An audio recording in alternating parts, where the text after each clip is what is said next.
We need a laugh to start this off, people.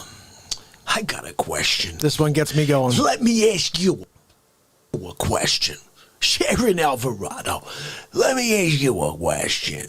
MJ, let me ask you a question. Hold on now, man, that cookies research. I got a question for you, Sally Knowles. How dare you? Hold on now, man. I can't figure you out. What are you doing over there, huh? What are you doing, Chris Donaldson? You come down, Real Talk program? You think you could just go in the chat and not be recognized by Facce? How dare you? Hold on now, man. Let me ask you a question. So you're like a drag racer, right? You're there, getting ready for the big race. You're going up against Hector Macho Camacho. At least that's the car. He says it on the side, Hector Macho Camacho. You're there.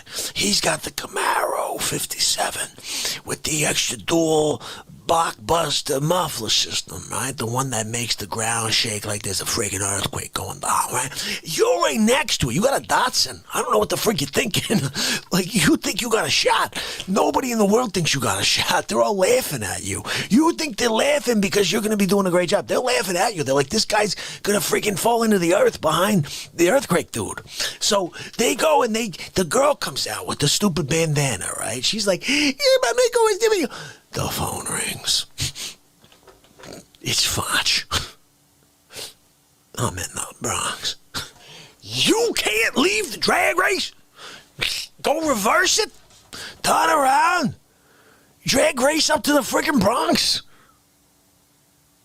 You just going, right? You skipping it all the way there, right? You pull Fast and Furious. Vin Diesel right next to you.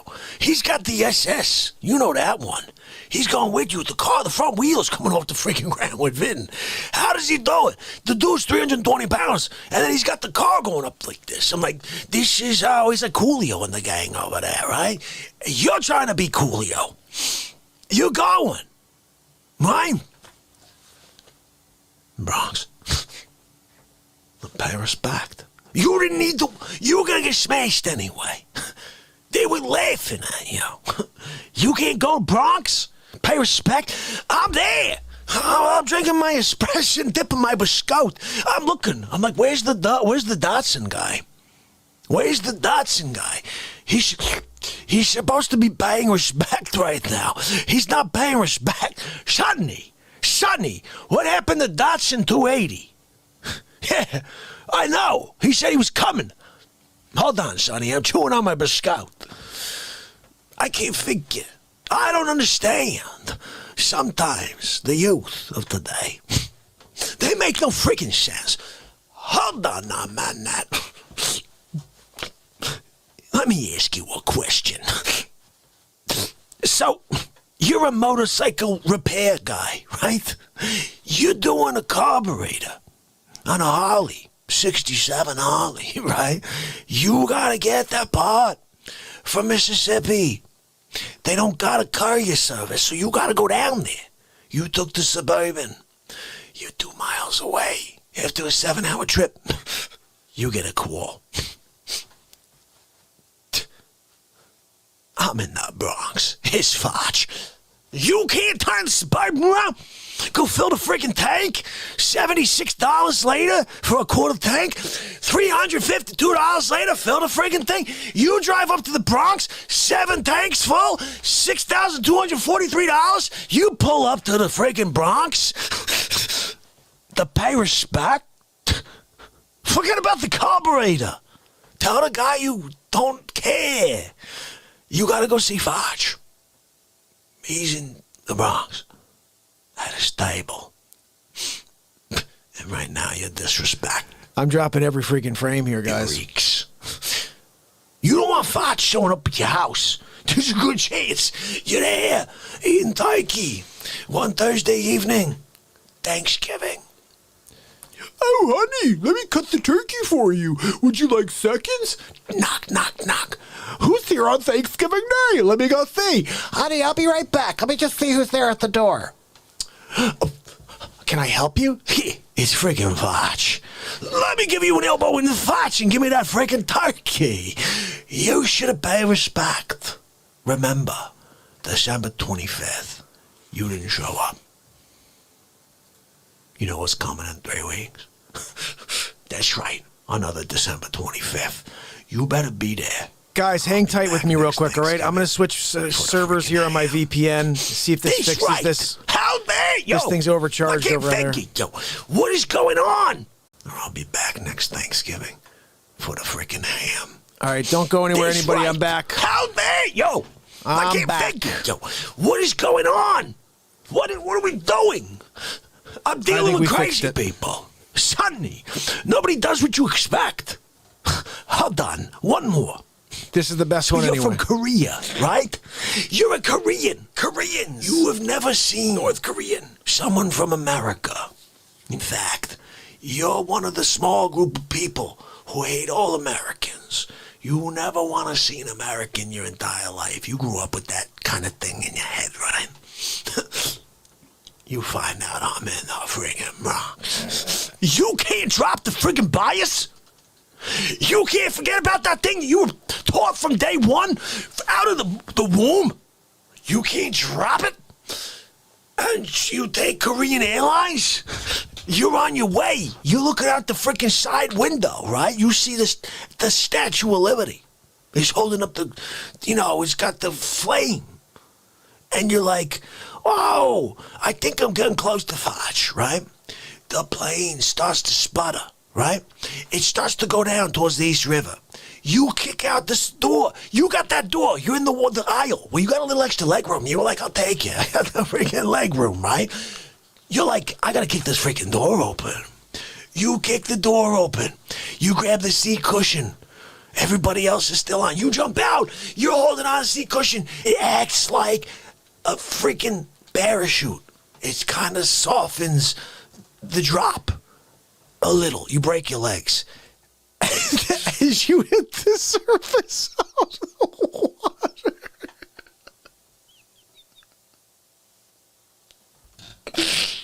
Oh my goodness. I always take it so far. Oh my, hold on. Oh wait. Oh my goodness. Oh, you hit the water. You break your legs. You can't use them legs no more. They're done. Shattered. Every bone in both legs. They said it looks like sand.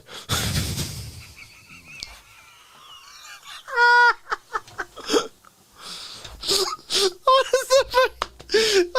You're swimming. All arms. You're dragging your legs behind you. Oh my goodness, guys! Oh, this just got me, man. I don't know. I gotta stop. I gotta stop. Oh my goodness. It keeps going. You're dragging your legs. You're swimming. You got all arms, right? You cramp in your right arm. Now you got one arm. You one arm in it. The hard thing is, though, you're starting to go left. No, you're going right now, and you try to like you try to flip the body in order to go straight because you got to get to the shoreline. This one comes back into play. You're going right now. This one's a problem. You're right arm in it. Now he's going. They start to veer that way. There's a freaking great white in the East River. I don't even know how it got there. He's coming over in your direction, right? You start screaming at that freaking arm. Start walking! Get that freaking arm in there! You go! All of a sudden you go, his legs are freaking dragging a lot behind you though. They're broken, shattered. Every single bone, the freaking legs, they're gone. It's like they never exist in the first place. It's jello. You're moving along. You're going like this, jello legs, right? You get in there, you go, you got the freaking great white behind your back. You're going like this, you go, that freaking great like grabs the left leg, but you can't feel a freaking thing. That leg is dead. He pulls that left leg off.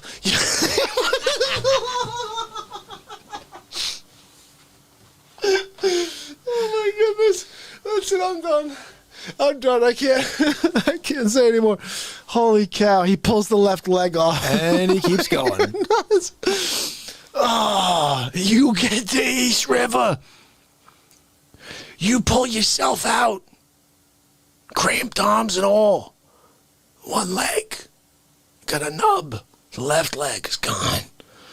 Totally gone. You got nothing left there. It's sad.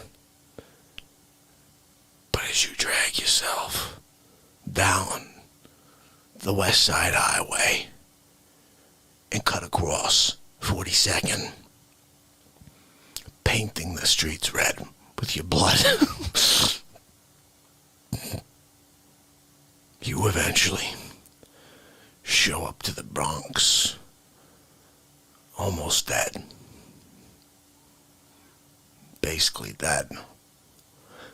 But your last words, as you expire, as you leave this mortal coil, shuffle off, right? Facce, I'm here to perish back. I feel kind of bad that I tossed that espresso in your face as you were dying. I didn't know how serious it was. I thought you were joking when you were pulling along that nubby leg. I thought for sure it was like a prop or something. I didn't know anybody could, drop that much blood. And that other leg just kind of like that one. That one's a sideshow. Sideshow. Oh my goodness, guys. I can't tonight. What is with me? I can't keep it together for the Facce. Guys, Renato, should we watch Renato? Guys. Oh, I think we're good to get started here. I'm sorry.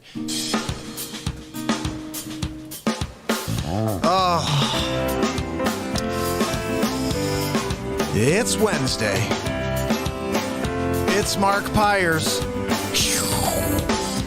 I was walking And it's down the real road talk. today, looking for another way To ease my mind help my living. and Hell, my living. it's Real Talk. It's the daily variety show, Mark Pires Real Talk.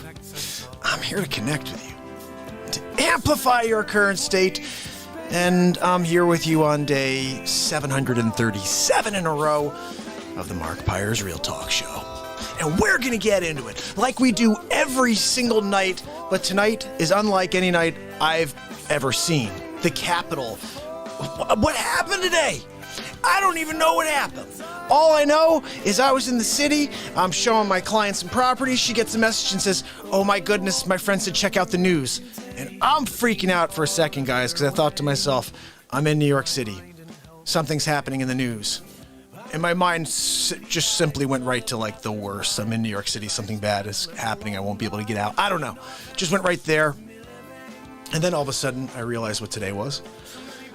And the quick response was Trump's people went into the Capitol and they took over the Capitol and Trump's people are rioting. And I'm like, what? What is going on? So I still don't know what's going on.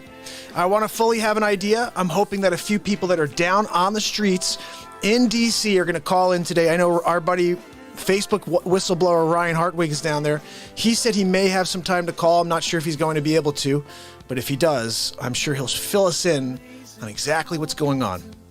Now, I've seen a few things in the chat here that it may have been Antifa, the so-called gang that does, hey, look, there's no such thing. It's my aunt. It's my Aunt Tifa. Look, I'm sorry. I don't know why you keep blaming my Aunt Tiffy. Why don't you blame my Aunt Judy instead? You can't blame Aunt Tifa. You might as well blame Aunt Kamala Chameleon. Well, they're going to when they find out that you were pushed down the stairs. That's happening. Like month 3, I told you. Month 3, Sleep Sofa Joe's walking around the Oval. He's like, where am I? She's like, I can't have this anymore. Secret Service, go grab me a coffee. There you go. He's like, oh, wait, help me. Down the stairs. But what happened? Did my Aunt Judy push me? Kamala's going to say, yep. End of Sleepy Poo. It's going to happen. Look, bottom line is this. It's a very, very scary thing when you hear that something like this can happen, first of all, and that there were people in the Capitol building. Basically, I heard they were taking photos, like, you know, like selfies in like Pelosi's office and stuff. So who out there is on the streets in D.C. right now? Our brother Wages is going to call in a moment. He's going to tell us his perspective because he had a chance to see more than I did. Marie, thank you so much for the super chat. First super chat of the day is Marie A. And you know what? That makes me feel very great, Marie A. You are the best. Guys, we just hit 2222. It's a good time. 2222. All the twos means the angels are with us, okay? At the end of the day, here's something I saw that I want to ask you your impressions on. This is how I see it. Today, you had people adjourning. We need this. We need the woo-hoo when we're trying to figure out these uncertain times. Woo-hoo! That's what I'm talking about. The old woo-hoo. It always takes the negativity right out the picture, right? Woo-hoo? Right in the middle. I told you. Hold on now, man. You could be in D.C. Police, right? You're there with your baton. All of a sudden, you're stomped by an Antifa. You're laying there, right? They're stomping on your head. You're laying there. All of a sudden, around the corner, little guy's got his headphones on listening to LL Cool J. And he's like, woo-hoo! You're like head smash on the ground. Yeah! Because you heard the woo-hoo. Right? I'm sorry. Hold on now, man. So you're down, D.C., right? BLM, left, right, 6 months. No problem. It's okay. No, go ahead. You want to burn that freaking building over, eh? Why don't you burn that one, though? Hold on. I'll give it a freaking matches, some bricks. How you doing, right? Okay, hold on. Day one, we're going to go and protest this thing. Because of Sleep Sofa. Got 96 billion votes. He came out to say racist things all year, right? The rest of the time, he was sleeping like a freaking bear, hibernating. I'm sorry, you get more votes than Barracks? I can't see it. I can't figure it. What's going on? Sonny, what are we doing? What's going down? How dare you, America? I can't figure how 1 + 1 equals poison. It doesn't happen. No, Sonny, take it easy. No, don't call the Proud Boys. Tell them to hang back, to stand tall. Stand back, but be ready, just in case, you know, something goes down. Hold on, Sonny. I'm talking to the people, Sonny. Sonny. He's so rude. Hold on. Let me ask you a question. So you're like one of these guys, these Antifas. You got into the Capitol, right? Your first move is to throw on a wig and take a picture with Pelosi. That's right. I forgot you like her.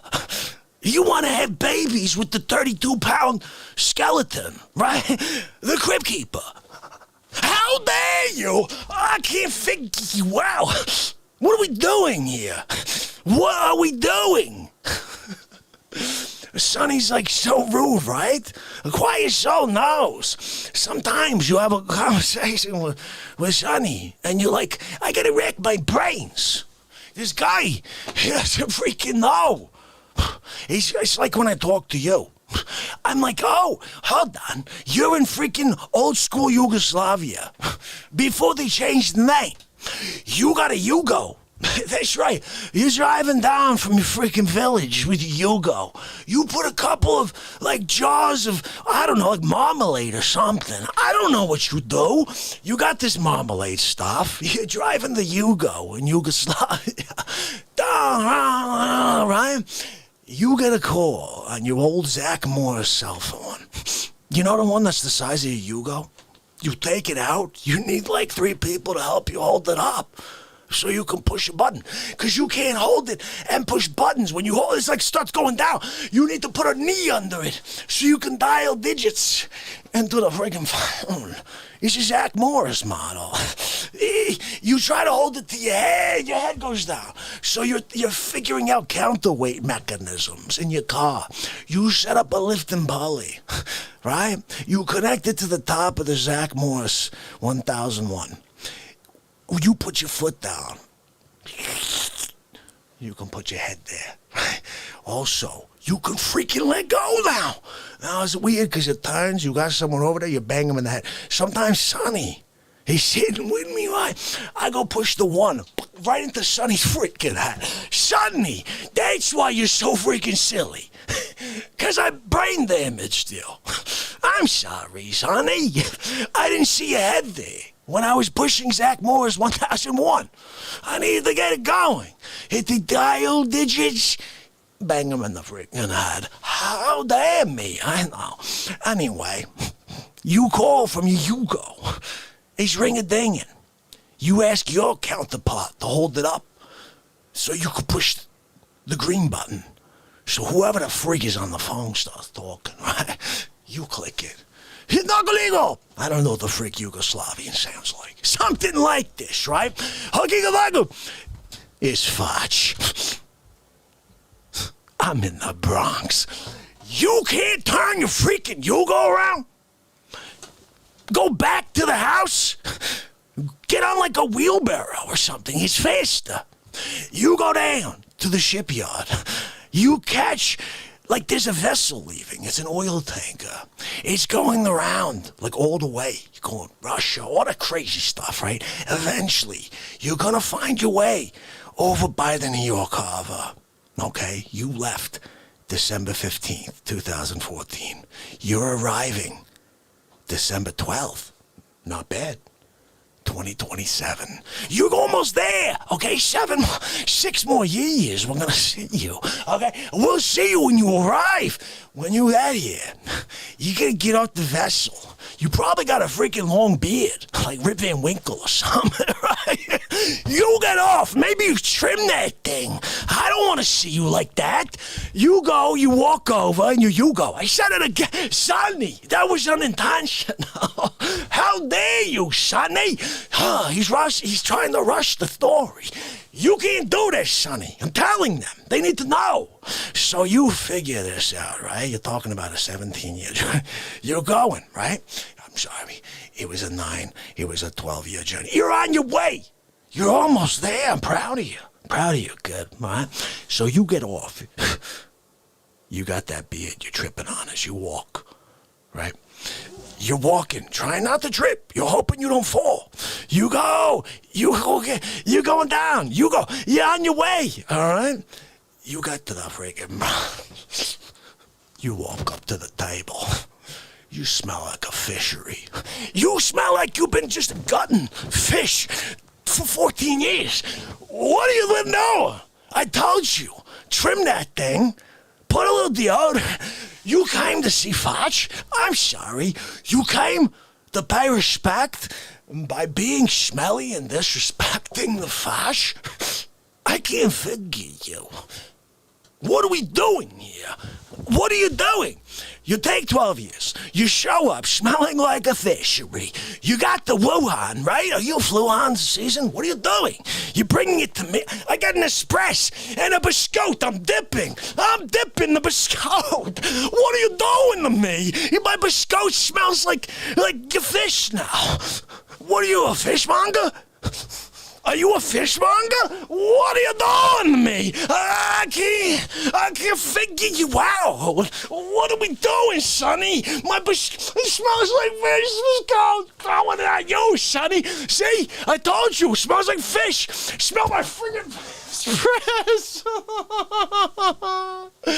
Oh, guys. You dipping the friggin' biscotte. You can't dip a biscotte. Oh, welcome to the Real Talk Show, everybody. Let me shut this off.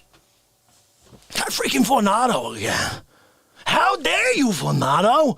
If you guys haven't seen How Dare You for Renato yet, you got to watch that clip. That was nuts. That was pretty nuts too. I don't know. Did Mark get a shot of Regeneron? Basically, Riley. I don't know, brother. I got an intense amount of energy, as you know. And sometimes if I focus it in on one thing, like how dare you, guy, I can have some fun. Woo!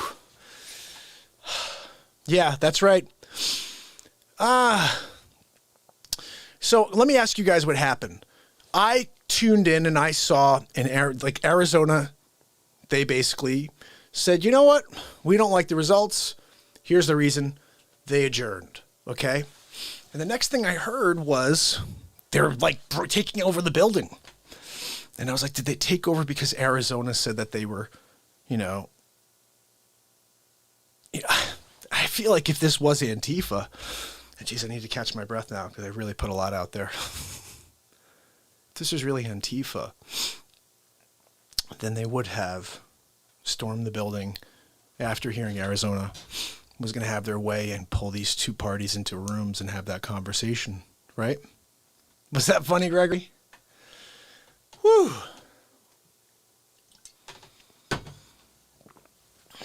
$2 million people on the street. Wow. So I know Gregory's down there. Gregory, can you share a little bit? How did it all go down? I haven't seen any of the video of how it went down. So first thing I heard was that it was incited and that Trumper and Giuliani had incited this violence. And I'm like, what? You weren't surprised about this happening? Oh, wow. So Trump said at the end of his speech to march down to the Capitol. I didn't know that. He didn't say for them to do what they did, though, right? He just said to march down there. And, of course, if you throw some Antifa in the mix, dressed up like Trump people. And that's the thing. You just never know. I saw a picture of somebody who was wearing Trump gear, and they had a picture of them with, it's like Antifa from Atlanta. It was the same guy. I'm like, so I know they dressed up. Some people did. It just may not have been all of them. Yeah. Trump said he'd meet at the Capitol. Riley said maybe it was faked by the deep state. I'm not surprised. I was saying this. I said this earlier. We all know that when the border situation was going on and they had the caravans coming up, that was orchestrated and paid for by George Soros. He spent $25 million, probably more, paying people to act like they were, wanting to come to the U.S. Like, oh, we can't get in. Trump won't allow us in. And it was all to make Trump look bad. You look back over this entire year, remember, we had the greatest economy in history, lowest unemployment in history for all across the board. And the people that now have the complete control, they took the top spot and they took the control of the entirety based on a fluhan that was created. And nobody wants to talk about how at the very beginning they said, if you do everything right, this is if you do everything perfect, you're still going to lose 200,000 lives by the fall. That's if you do it perfect. You're still going to lose 200,000 lives. And if it's really bad, you're going to lose 2 million. Okay. Well, guess where we were in the fall? 230,000 lives. Now, let me ask you a question. If we didn't have the George Floyd situation take place, which, again, the entire world thought was disgusting, there wasn't one person in this nation that was like, yeah, he got what he deserved. Everybody was like, what a piece of garbage cop. So, again, as the truth speaker and seeker, you don't start race wars when everybody agrees that it was a horrible act. Race wars, and they should never be a thing, occur when people are like, yeah, he got what he deserved. Well, you're a piece of garbage. Nobody said that. Everybody was like, this Chauvin guy, piece of garbage. You understand? It's a very simple line that they crossed with simplicity. And we all ate it up. Not by we, it's the royal we, As a country, we're guided by a fake narrative that's controlled by the complete left. It is like the radical left, and they continue to drive any truth into the ground, censor any truth, They censored this program from the world for 608 days until Mark Wages decided to start sharing this program with everybody and letting them know what I'm doing here. Before that, YouTube, Mark Zuckerberg, all of these lefties hate what I'm doing, because what I'm really doing essentially is bringing us together to love and to have kindness come out of each other. And you know what? Who cares who you like? We're human beings. Politics, whatever. You know, like... two different sides. In general, like there are a lot of things we're pretty close on, as far as our differences are pretty much vast because of the left, like radical sides, radicals on both sides that make it so much of a difference. But the stuff that's down the middle, most people agree with.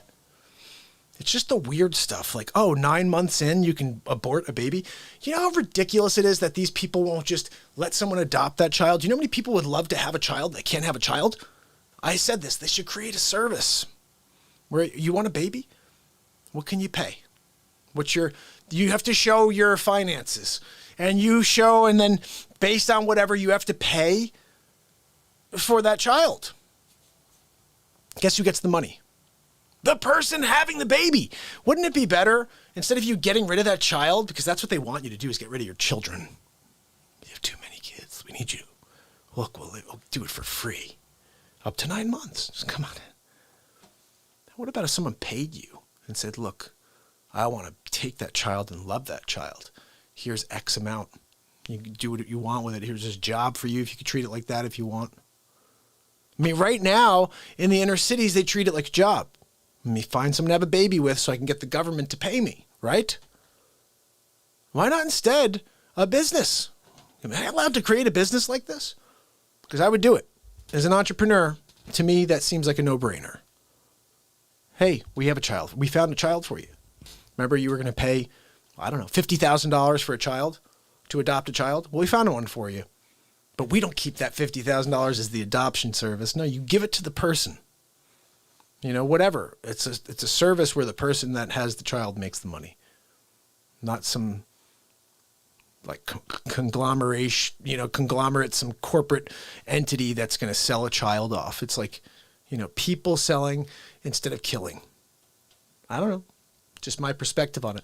And again, I understand the outlying situations. Someone's raped. Somebody has, a situation where they can't, there's a child that doesn't have legs and arms. I don't know, whatever the situation, if it's something that is severe, okay, I understand. But again, 9 months, hello.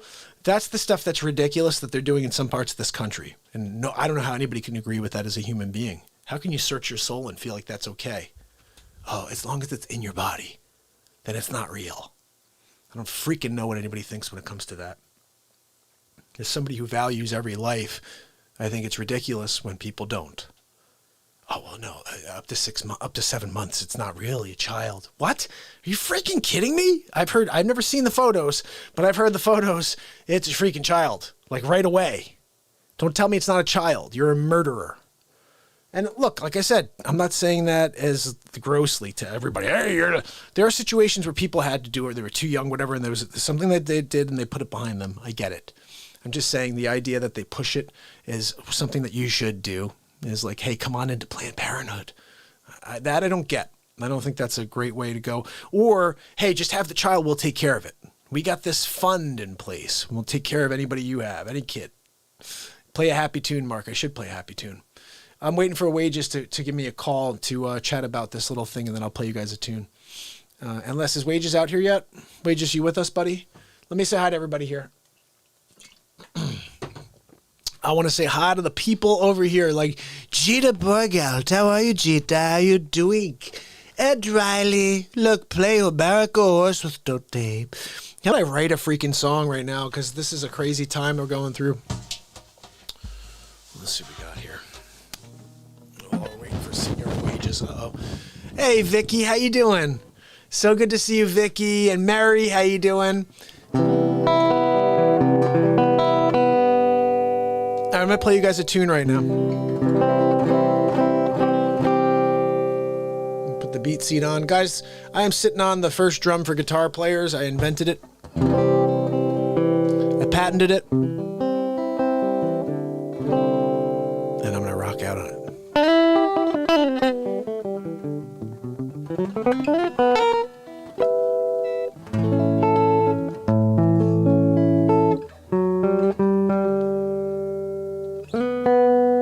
I have a tuner right here. So I need a song about...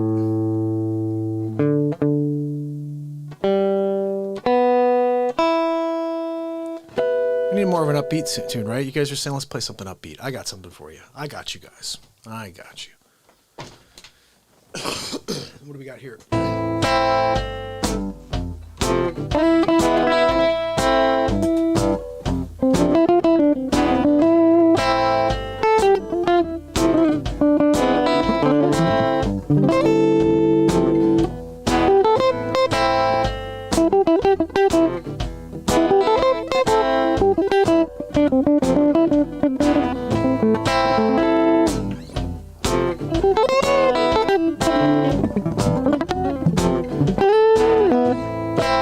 Let's play something.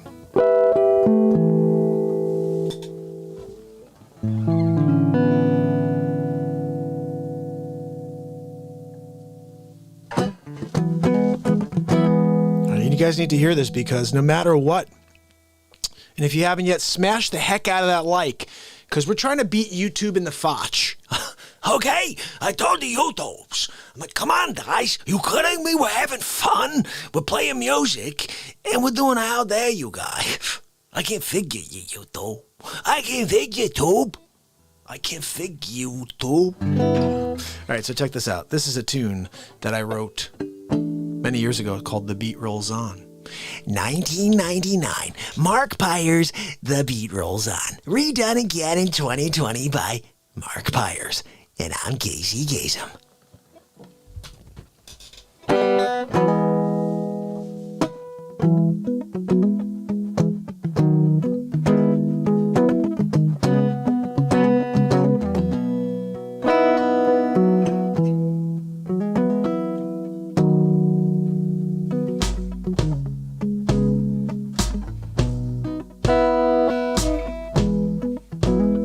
We stand, we fall back down again. We live to die, we're never understanding why. And I'll give my life to you forevermore. You keep me rolling on, and I'll never hide my face from you, and you will not be alone with me in the moonlight hours when I pay my debts at time. To dream this dream and stay alive where everything's fine and where the beat rolls on.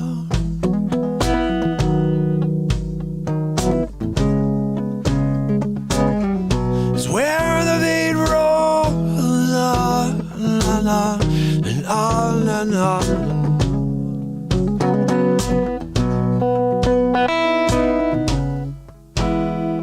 And I can change your ways.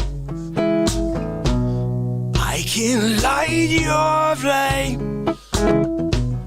I've been wandering alone and I roll on and on and on and on and on and on. It's where the beat rolls on. It's where the beat rolls on and on and on and on and on. The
is where the beat rolls on.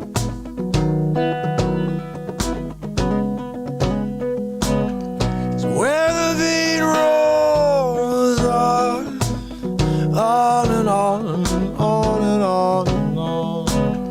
It's where the beat rolls on and on and on and on and on. It's where the beat rolls on and on and on and on and on. It's where the beat rolls on and on and on and on and on. It's where the beat rolls on and on and on and on.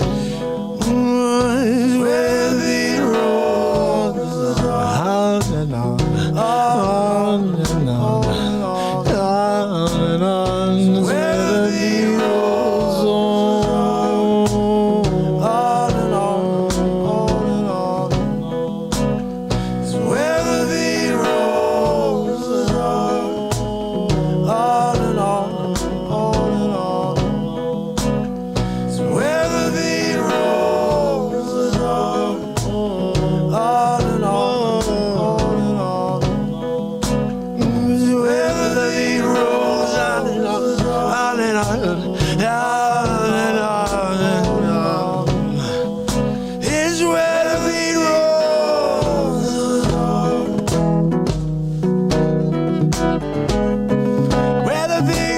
Where the beat rolls on. Fall away.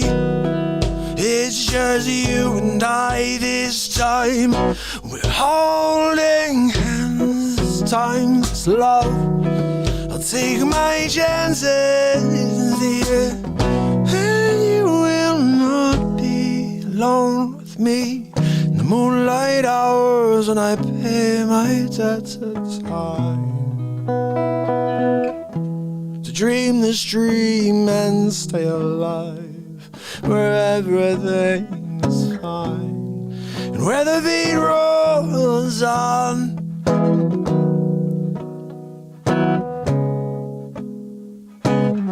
It's where the beat rolls on.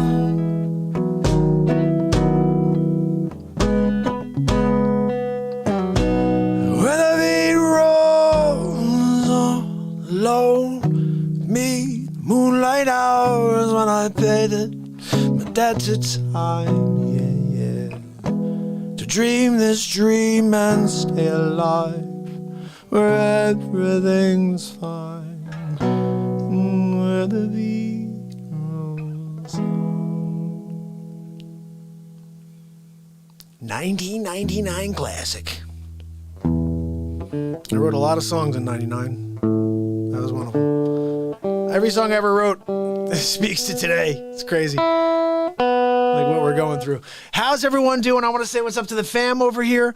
It looks like Wage is in the house. You know what, Wage? Before the call, we got 71 people on. Let's do a little Real Talk Family Jam. Guys, we need it because this day has been insane. And the world we're living in, oh, geez, I don't know what to tell you. All I can say is that right now, I'm going to rip this guitar a new one. How about that? And we're going to sing a song. All you guys got to do is get into the chat. And Fatty McButters, look, I'm telling you, Fatty, I'm going to have you storm the castle.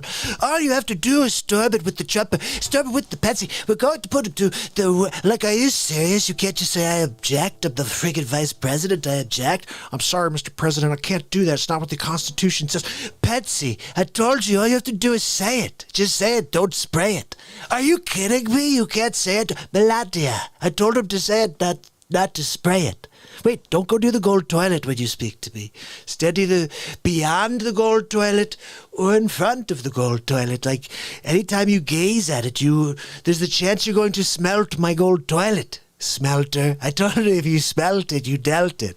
Anyway, look, guys, seriously, we're going to play a little tune here called the Real Talk Family Jam. And I think we need it right now. It goes a little something like this.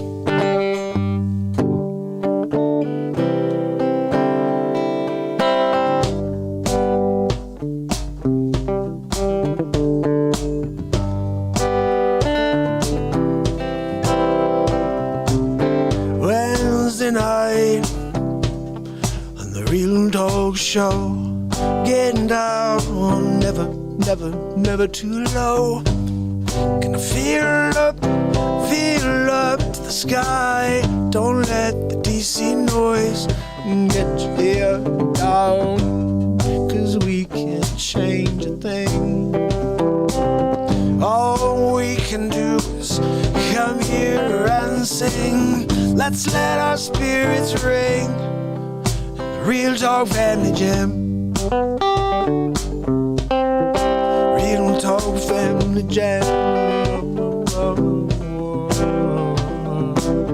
I see Pamela Swan in the Real Talk Family Jam. Jerry Hayes, Brian Smith, and Wages World. It's a slam. Quiet soul, don't you know? Jill Davis, come around. We're going to keep this sound all around this town. Gonna feel alright. It's the Real Talk Family Jam. Whoa, whoa. Real Talk Family Jam, Family Jam, Family Jam. Look, Patriots, don't get worried yet, 'cause I'm gonna win bigly. That's right, I'm gonna come out of the sky like Gandalf in the great movie that they made, yeah, with J.R. Tolkien. You know what I'm talking about. Yeah, I can't think of the name of the series, but I remember the name Gandalf. Yeah, he came over the mountain, and he sprayed his light all over the trolls. He killed them all. I'm like, whoa, it's very similar to now, 'cause we're gonna win bigly. I'm coming around, and look, check it out, Melania, look at me, I got these really cool sunglasses on. That's right, I'm Trumper, gonna win big league. Where's Baron? Wake him up, wake up the Baron.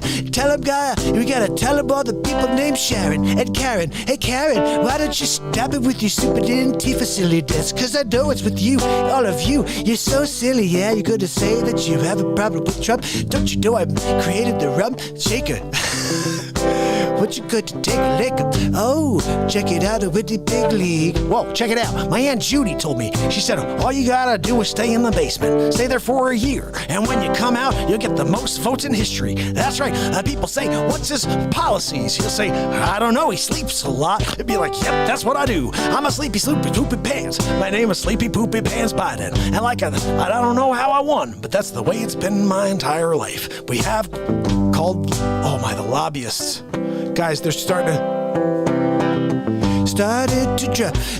to drop the freaking frames. Yeah, they got a problem with the membrane. They're getting down with the OPP. You get down, yeah, you know me. Could the wages call it soon. And we're gonna talk about what's going on in DC. 'Cause you know I'm there with Melania. But she can't look at the gold toilet. 'Cause you know she's going to burn it and make a hole in it. I already have one hole in the gold toilet. I don't need another hole, Melania, so don't look at it. I'm just telling you, gonna do a rap with you. That's right, just check the prenup. It's a Real Talk Family Jam. Mac, check it out, make you come down to the Real Talk program with J.R. Gibbs. Shit, and we got wages yet, though. That's right. What? Wow, a captain in the Air Force. That's what Wages says. And we're looking, because I don't know. Didn't get a chance to fly in the Air Force. Top Gun with Tom Cruise. Look, yeah, it looks, she's up there in the sky. He's flying with a jet. Wow, Tom Cruise, such a fantastic actor. Not. Whoa, he did the Scientology thing, and that's why he won really large. He's got larger than life. They make movies to say, look how great you're doing, Tom, but then you freak out. Of people dying in a movie shoot. What are you doing? You think you're bigger than anybody else? You're just a human being and you're really short. I'm just saying. I'm just pointing out the obvious. On the Real Talk Family Jam.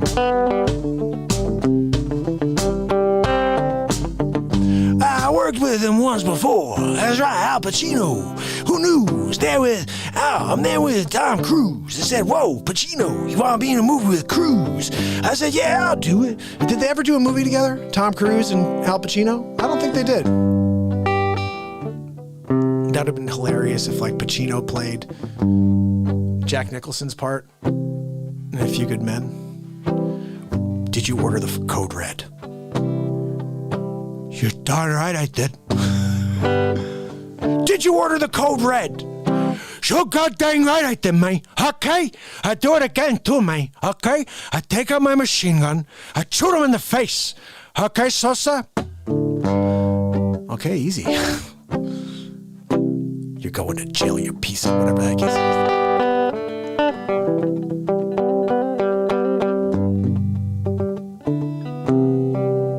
Saint Nick, I said, was a Angelina B. I see Bex in the chat, and Kathy Smith was a barely believes, yeah. Whoa.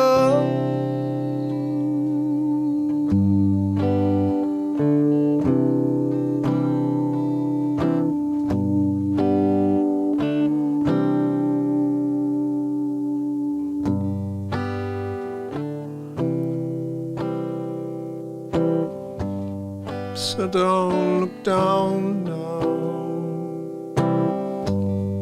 We'll find a way to lift you up.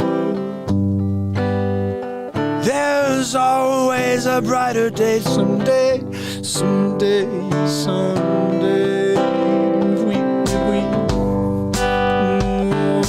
If we stick together, fight the noise. We've got to fight the noise, oh, before it destroys all the love that we've got to share. It's not too late, I swear. And if we stick together, we can weather any storm, I swear. 'Cause they don't really care about me and you. They want us to steal, they want us to fall apart, yeah. And if we do, they will just stomp us into the ground. But we can't let them, because they work for us. But it don't feel like you know, it don't feel like you know.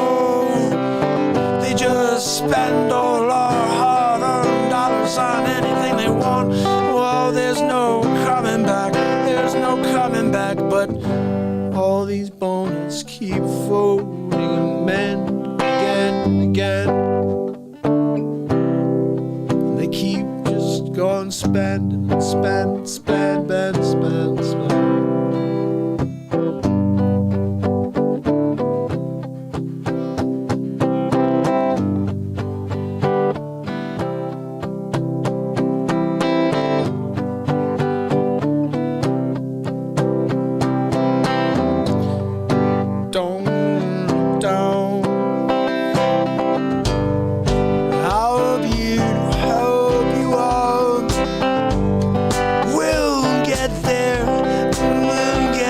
Jam.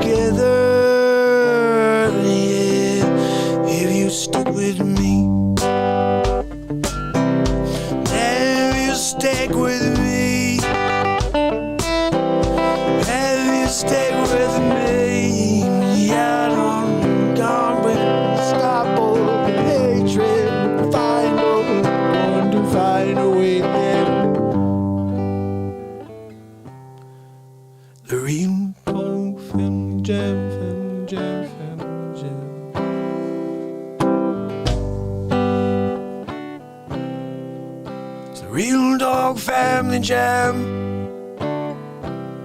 It's the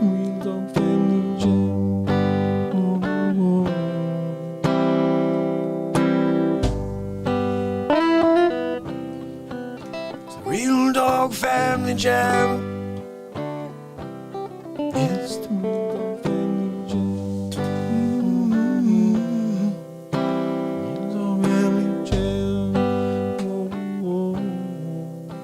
Real dog family jam. It's the real dog family jam. It's the real dog family jam.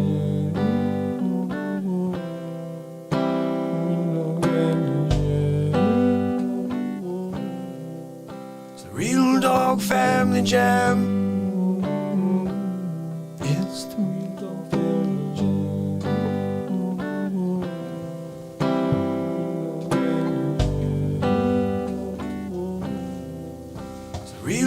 dog family jam.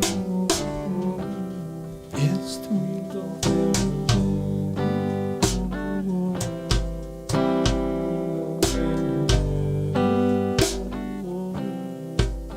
Real dog family jam. It's the real dog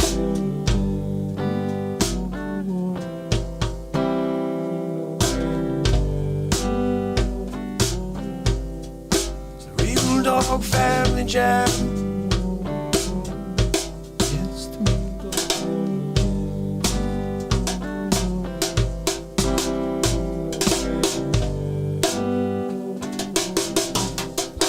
Real dog family jam. It's the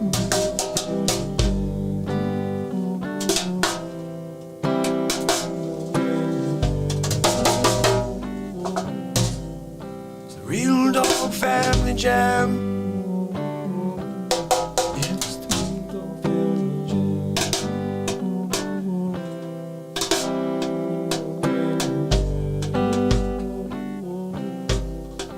Real dog family jam.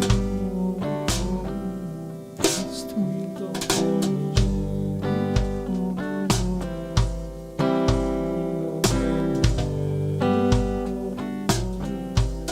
It's the real dog family jam. It's the real dog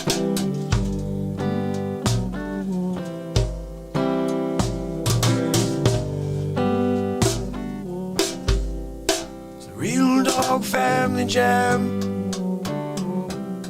It's the real dog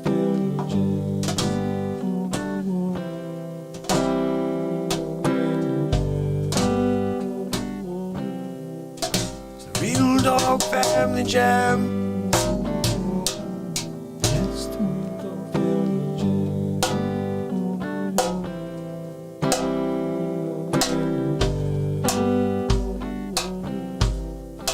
Real dog family jam. It's the real dog The real dog family jam, family jam, family jam. It's the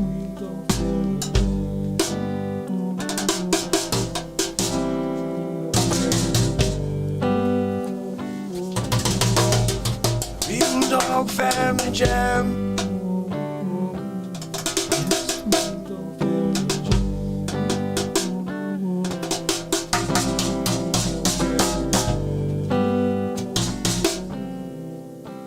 Real dog family jam. It's the real dog family jam. It's the real dog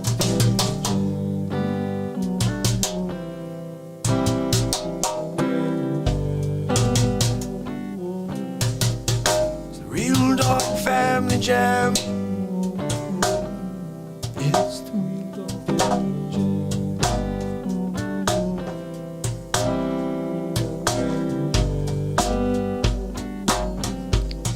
It's the real dog family jam. It's the real dog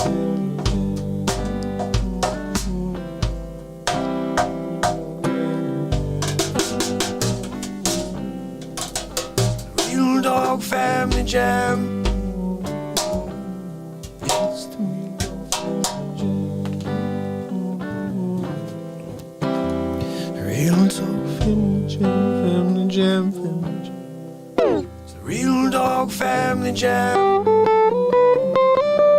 It's the real dog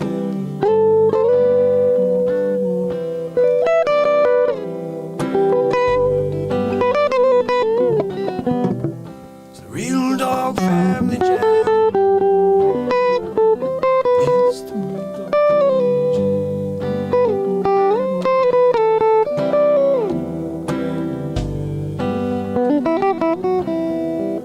It's the real dog family jam. It's the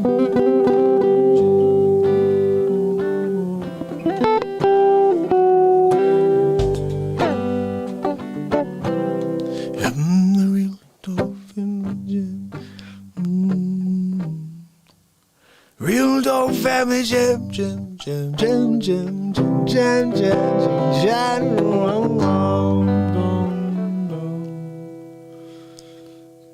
My people.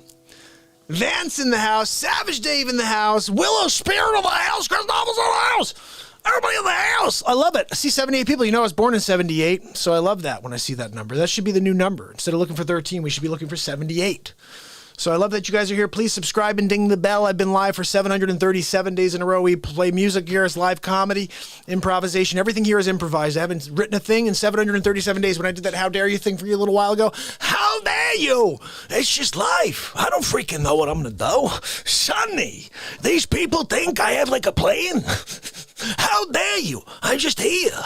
I got my espresso. I got my biscotte. I'm dipping. I'm dipping the biscotte. You can't dip your biscotte in your espresso. You're not a towel. You're not a towel if you don't dip your espresso in your biscotte in your espresso. That's not what, there's only a towels do that. You're not a towel. How dare you? So when we do stuff like that, it's just whatever happens. You know what I mean? Wages is going to call in any minute, but let me play you one more quick tune before Wages calls in, just to kind of tie off the music, because we're going to have all call-ins the rest of the night, okay? I got a good one for you.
'78, Top Con Records, Bob Marley, No Woman, No Cry, redone again in 2020 by Mark Pires, and I'm Casey Kasem.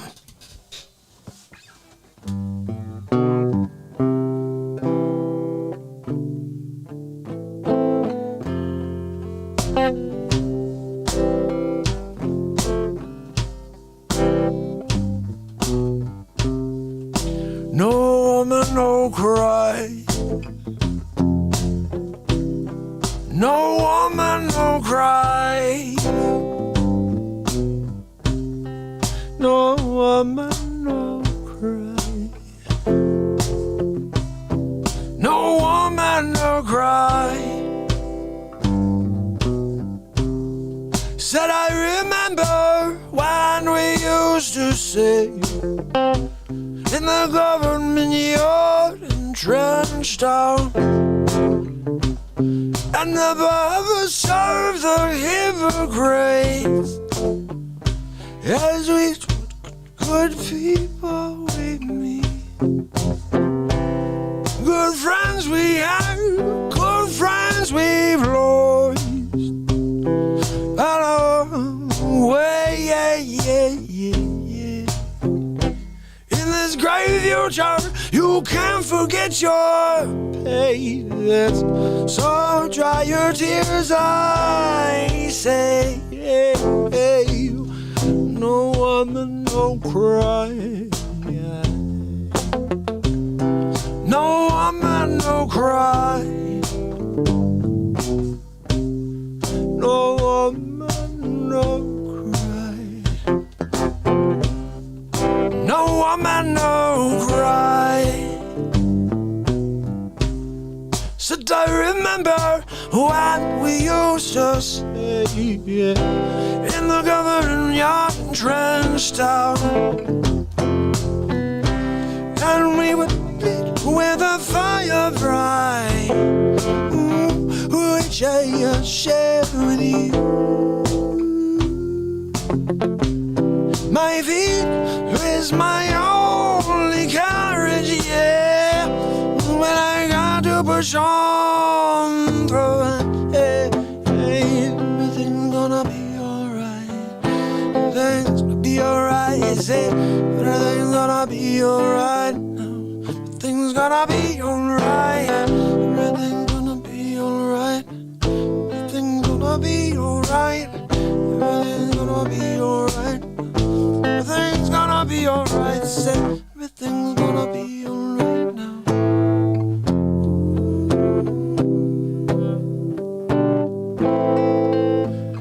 No woman.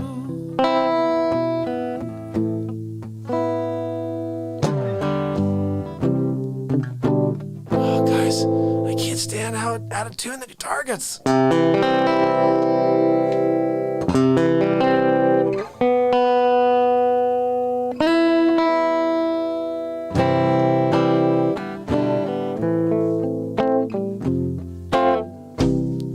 No woman, no cry.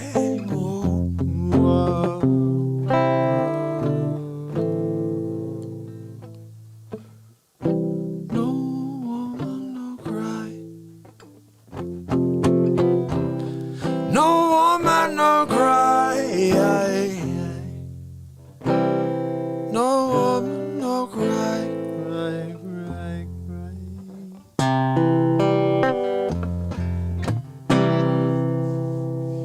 I wish I could have done better with the ending there, guys, but that thing just kills me when this guitar goes out of tune. It pisses me off. It pisses me off. Is what happens over there. Is Wagey, you there, buddy? You want to give a call?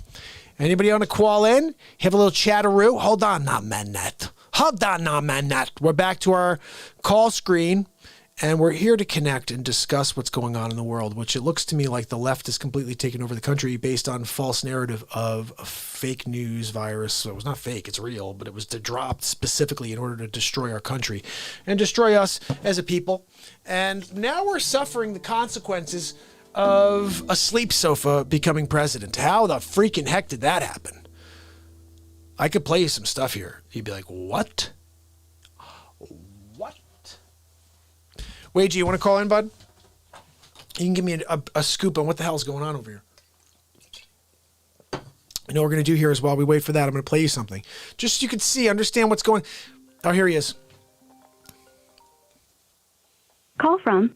Mark Wages. To accept, press 1. To send a voice. Wages. Hey, what's up, brother? Hey, buddy. How you doing? I'm living, man. Living like the rest, you know. I know. I know. We had a nice chat today, you and I, while I was heading back from the city, and you filled me in on a lot of what's going on right now, and I tried to do a little research, but honestly... You there? Yeah, I'm here. Can you hear me? Yeah, now I got you. I was just saying, you and I had a nice conversation today when I was on my way home, and you were telling me what was going on, and I got, obviously very nervous, so I tried to watch what I could. As you said, they pulled down a lot of stuff, so I didn't have a chance to really see anything, and I wanted to see maybe you can give everybody here an overview of what happened, and we could just figure out, what's the I next can do step. that. Yeah, That's not a problem, man. What's the story? Yeah, for me, I was here home, and my daughter was home, and I was actually she's been a little bit under the weather, so I was in there. She's kind of sick, so I was rubbing her back. She was trying to go to sleep, and she finally fell asleep, and I come back out here, and my phone was just going ballistic. And I was like, what in the world's going on? So I popped on the TV, and sure enough, man, that's when all the stuff was happening. And it was, seeing that initially, your first reaction is you got to pick your jaw up off the floor. Yeah. I mean, it was like I just never in my life would I have ever expected to see what I seen. It was ridiculous. I don't care whose fault it is. I don't even care about that at this point. I'm sitting here watching this crap, and I'm like, what side do you fall on? Who do you believe? Who's doing this? Who's doing that? And then it just hit me. Just a couple hours ago, I'm sitting here watching these feeds come through, and it comes across that, the person that was killed was a 14-year veteran of the Air Force woman, captain. How did it happen? Do we know? Well, what was being said, because I've seen a few of the interviews, I guess she was trying to go into an area that was already blocked off. And the way I understand it, and again, this is just what I'm hearing from everybody, they're all pretty much saying the same thing. But they never seen anybody's face. They didn't see it. It was like somebody's arm stuck their arm around the corner, or like kind of out a door, and shot her 2 times in the neck. What? Yeah. So and they don't have that's been actually, it's, I don't want to say it's 100% confirmed, but that is exactly what all of them are saying. And obviously it is what it is. First off, you storm the Capitol like that, you got to expect there's going to be a little bit of something. You know what I mean? You can't. You're not just going to waltz up in there and they're just going to back off. It just doesn't happen. It shouldn't happen. Gregory There's got to said be a level of safety for people that run our country. Wages, you got to respect that.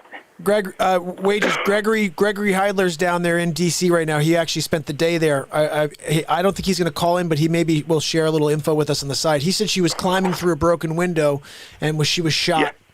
Yeah. I guess apparently the dude passed off the gun, is what Gregory said. And also, it's kind of what I'm hearing. I was hearing that too, and but I get, like I said, she was going through a broken window, but I don't think it was a window from outside to inside. I think it was like a door window or whatever, or some window inside the building that didn't have an outside access. She was right next to. So Mary, was she part of the action? Was she part of the? Because Mary's saying she was right next to the dude trying to break the window on the door with security on the other side. Yeah, and that's the thing. They're not even saying at this point whether it was just Capitol Hill security, if it was cops or anything. They don't know. Yeah. Well, somebody knows, but we don't. Well, I still think, and you and I alluded to this when I spoke to you on the way home today, I think this is a George Soros plot. And I said, how hard would it be for someone like this to throw $25 million at a border issue where he wants to get caravans to come here, to throw, say, $5 or $10 million and have people buy a bunch of MAGA gear and throw it on and pretend that they're part of the, this is straight up guerrilla tactics. You know what I mean? Like, this whole year has been guerrilla tactics. And I get it. Yeah, and I'm not saying I don't agree with some of that. What I'm saying is I don't think that we can put all of it on the one thing, because I really truly think that at the end of the day, none of us, and I mean absolutely none of us, are ever going to know the exact truth. Well, it's just not going to happen. No, you're right. This is too big of a thing. You know what the big thing is too. The pick you. I was just thinking that mostly what happens though is people in general, they get kind of swayed in. So I think like if it was even an Antifa that started it, it could have been other people saw it and were like, oh yeah, let's go. You know what I mean? Like it's like it's one guy. They're like, oh look, there's a guy with a Trump hat on, and he's going. We should all follow. And even if it is an Antifa guy wearing it, they're like, oh okay, we're all doing it. And all of a sudden you got a group of people rushing, and it becomes, and that's why we saw the rioting in the streets the same way. You see people just joining in. Well, see, yeah, I mean we've seen all that, but I guess what I'm trying to say is that, even if all of that is, like what you just said, like if every one of them were Antifa or BLM or whatever they were, it doesn't change the fact that the leader of our free world stood up in front of a crowd this morning and said what he said. And then Rudy Giuliani gets up right behind him and says trial by combat. Well, so what does that mean? I watched that because I when you mentioned that to me, I made sure to find the Giuliani bit, and I got to say, so there's something I took away differently from that whole speech. That they have this Dominion guy who said they saw them do it again last night, and then they went from being behind to winning again. And he's like, we saw the algorithm switch. We have proof. We just want to have a chance to prove it, to show the court. He said we shouldn't be able to say it in 10 days. Yeah, I mean, and like I said, right. And I think that's when Giuliani was mentioning, he said it's got to be trial by combat because they won't even give us a chance to And then it was like 20 minutes later because Giuliani said that, and then the guy came out, and then I think Giuliani came out, then Trump came out, and then I heard, now again, this is all hearsay, that at the very end, Trump said, okay, now let's go and march to the Capitol or something like that. Did he say that? Right. Let's march to the Capitol? And that, yeah, but I mean, this is the issue I have, and like I said, I try to play the middle as much as I can. I don't like I'm not a Republican. I'm not a Democrat. I'm just a simple citizen that tries to make the right decision with what information I got. I don't care what allegiance anybody has. I'm going to look at what you got to say, what you've done in the past, what you're saying now, and then I make my decision. What I want to do or what I want to believe. And just looking at everything just from the outside looking in, there were certain things that they made mistakes all around, both sides.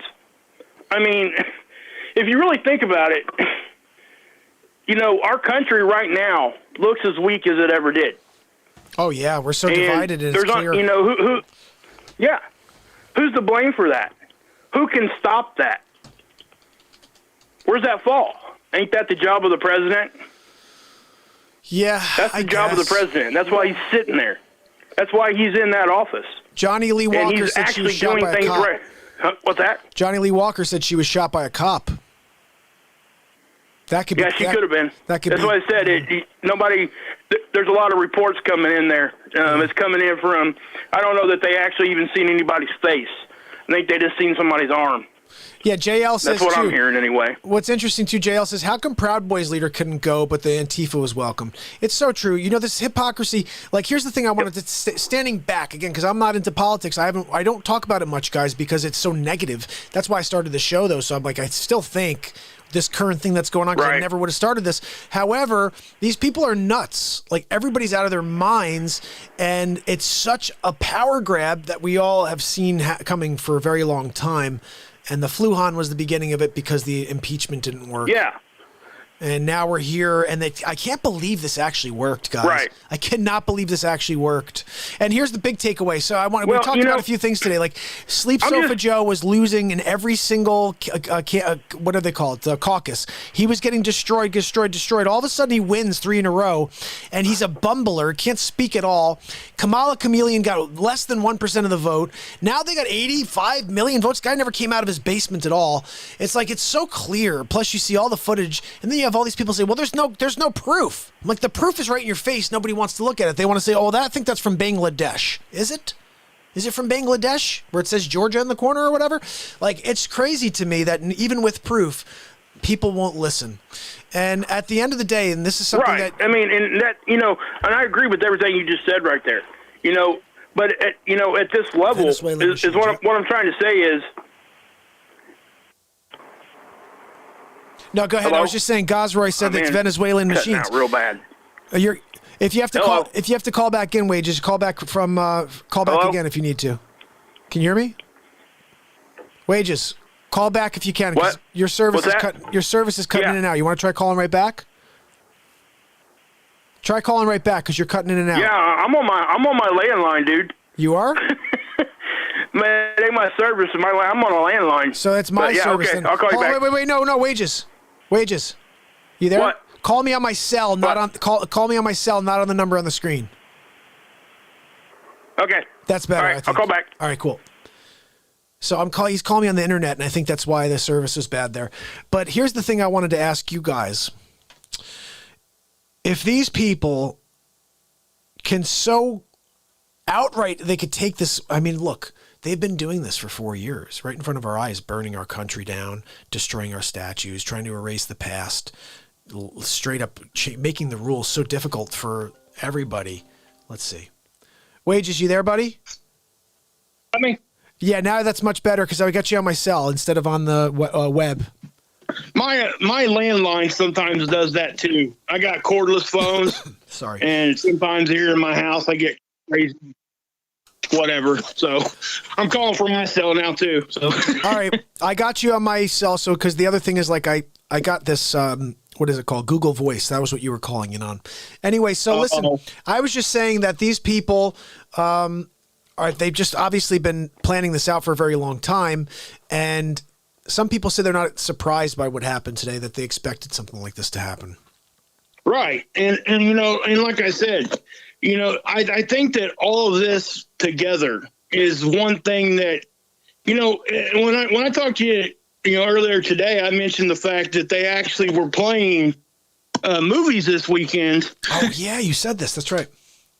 And this just kind of blows my mind because we watched those movies before, but even me and my family sat down and watched them again. And it's like, and after this happened today, and what movies I'm talking about, in case people don't know, is White House Down, Olympus Has Fallen. Yep. They were playing that back to back to back to back on a couple different channels. It's funny. And what did I say to you today when we were talking? I said, it's just like the Gerard Butler movies where he's like storming the White House.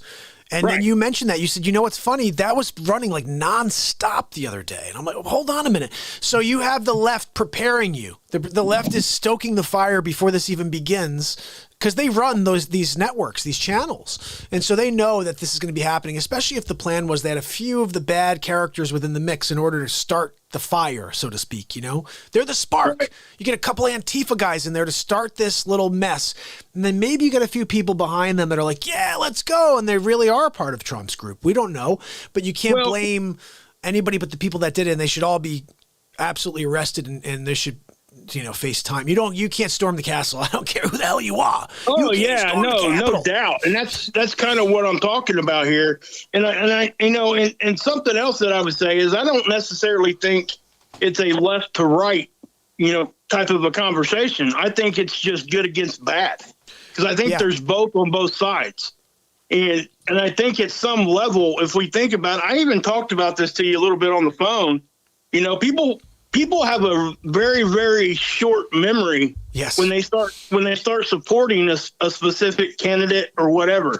They tend to forget what he did in the past, or anybody. I don't care who it is.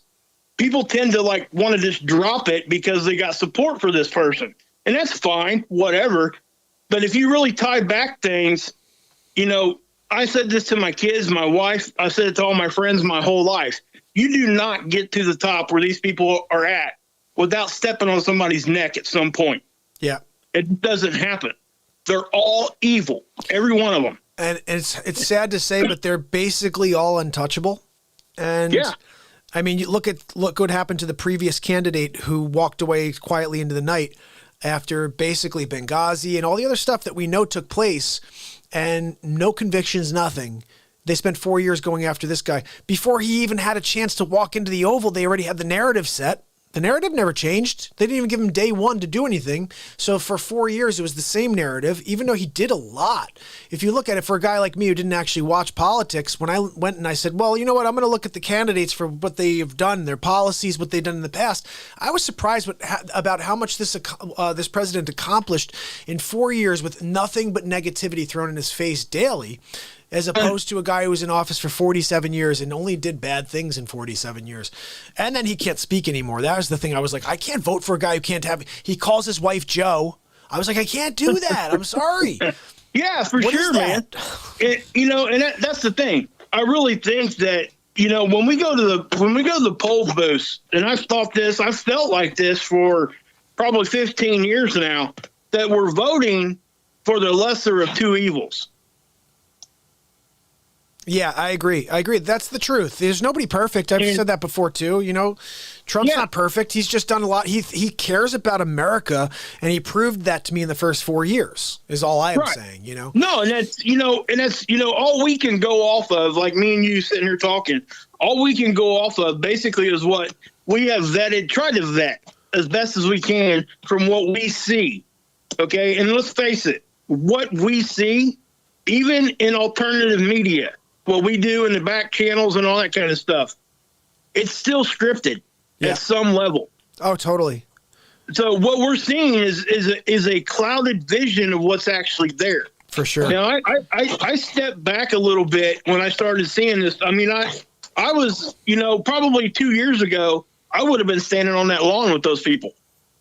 And, it took a lot for me to back off of that, and for me to really, and when I did finally back off a little bit and look about what was going on, I came to the conclusion that they're all on the same team and they're jockeying for power at the top. That's what's going on. You had mentioned that to me before, that you said they're all actually playing some weird shell game, but they actually are all in cahoots. And it's just so, it's crazy to me. Now, I'm sitting here and I'm getting all these text messages, and like I said, in this genre of what I do, I don't even want to call myself a truther. I just report on space weather, something that isn't necessarily mainstream media. So I got a lot of contacts with people that are with this kind of thing. I get tons of emails, texts all day long. Okay. And this is from people that are, like you said, like they're on the ground. Like when the flu first broke out, I was talking to 2 doctors in Wuhan. I mean, so I knew what was actually happening over there. I knew it because they were looking at it, and they would send me screenshots and stuff. I just didn't share a whole lot of that for their safety and my own, and we just didn't know what was going on. But back to the, this thing that's going on today is now there's something new here that's changed. Yeah. And it's a big change. The big change is now they're split in their own party, and it's bad. This is a bad thing because when you got whoever's right, I'm not even trying to decide who's right or wrong here. When you got the first and second in command directly disagreeing with each other on a public forum for the world to see, that's not a good thing. No. That is not good, number one. Number two, I started getting blasted probably about 2 hours ago, and I hadn't a chance to talk to you about this yet. But Trump's cabinet, and this is not a joke. I'm not saying this as a joke, and I say this with the heaviest of heart. They are seriously talking about, and this has already made it back to the Capitol too, invoking the 25th Amendment on him. Are you serious? Dead serious. And the reason why that they're thinking about it now is because Pence was what was stopping it before. Now he's not. He's not going to stop. If they try to do this, he's going to go with it. Pence is going to go with it and try to take him out, and Pence will be president for a couple weeks before the chance. He doesn't have a choice right now. President choice. Wait, buddy, you're cutting out. See if you can find a better area. Wait, are you there, buddy? Yeah, you got me? Yeah, now I got you. So you said that he doesn't have a choice? Yeah, he doesn't have a choice.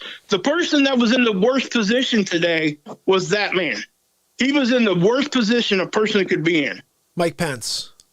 Yeah. He had to choose to go against the president right there. That was a choice. That was a written letter. That wasn't just spoken. That was written down. What did he say? Because I didn't see it. He just said it was not. He could not go against the Constitution. He did not have the power to do what the president was asking him to do. Oh, so he's phrased it in those words. I can't do what the president would like me to do. Yep. Okay. Because my thoughts were, I know the president's asking him to do something, but, I did the episode 34, which I can't play here. It's blocked, guys, but you should find this. The Donald Trump Show, episode 34. It's Van Jones talking about the path to victory for a president or a candidate who loses the election. He talks about how the president would have to not concede and all these different routes that have to take place, and eventually you get to where they are right now. Yeah. Okay, Electoral College says that this guy won, but it doesn't matter because it still has to go to the House, the Senate. These people have to look at it and they have to certify, right? So if 9 different states don't certify and they have an objection, which is what's going on. Arizona objects. They go and they have this private meeting, right? So what happens if all 9 of those object? What's the outcome? Does anybody know? What does that mean? I'm trying to figure it out because I really don't know. But I do know what I've heard from this situation is that if they get past this, there's something like where you can bring in new electors. But again, this would all have to do with Pence. If Pence isn't on board, this is all over. However, I did say something to Wages earlier. I want to throw at you guys. This is just my philosophy or my thinking on this. This is a TV personality we're dealing with. Everybody wants to forget. They want to say it's, okay, look, this is all about politics. It's not. It's a show to Donald Trump. Everything is a show. Everything's a movie. Everything is a performance.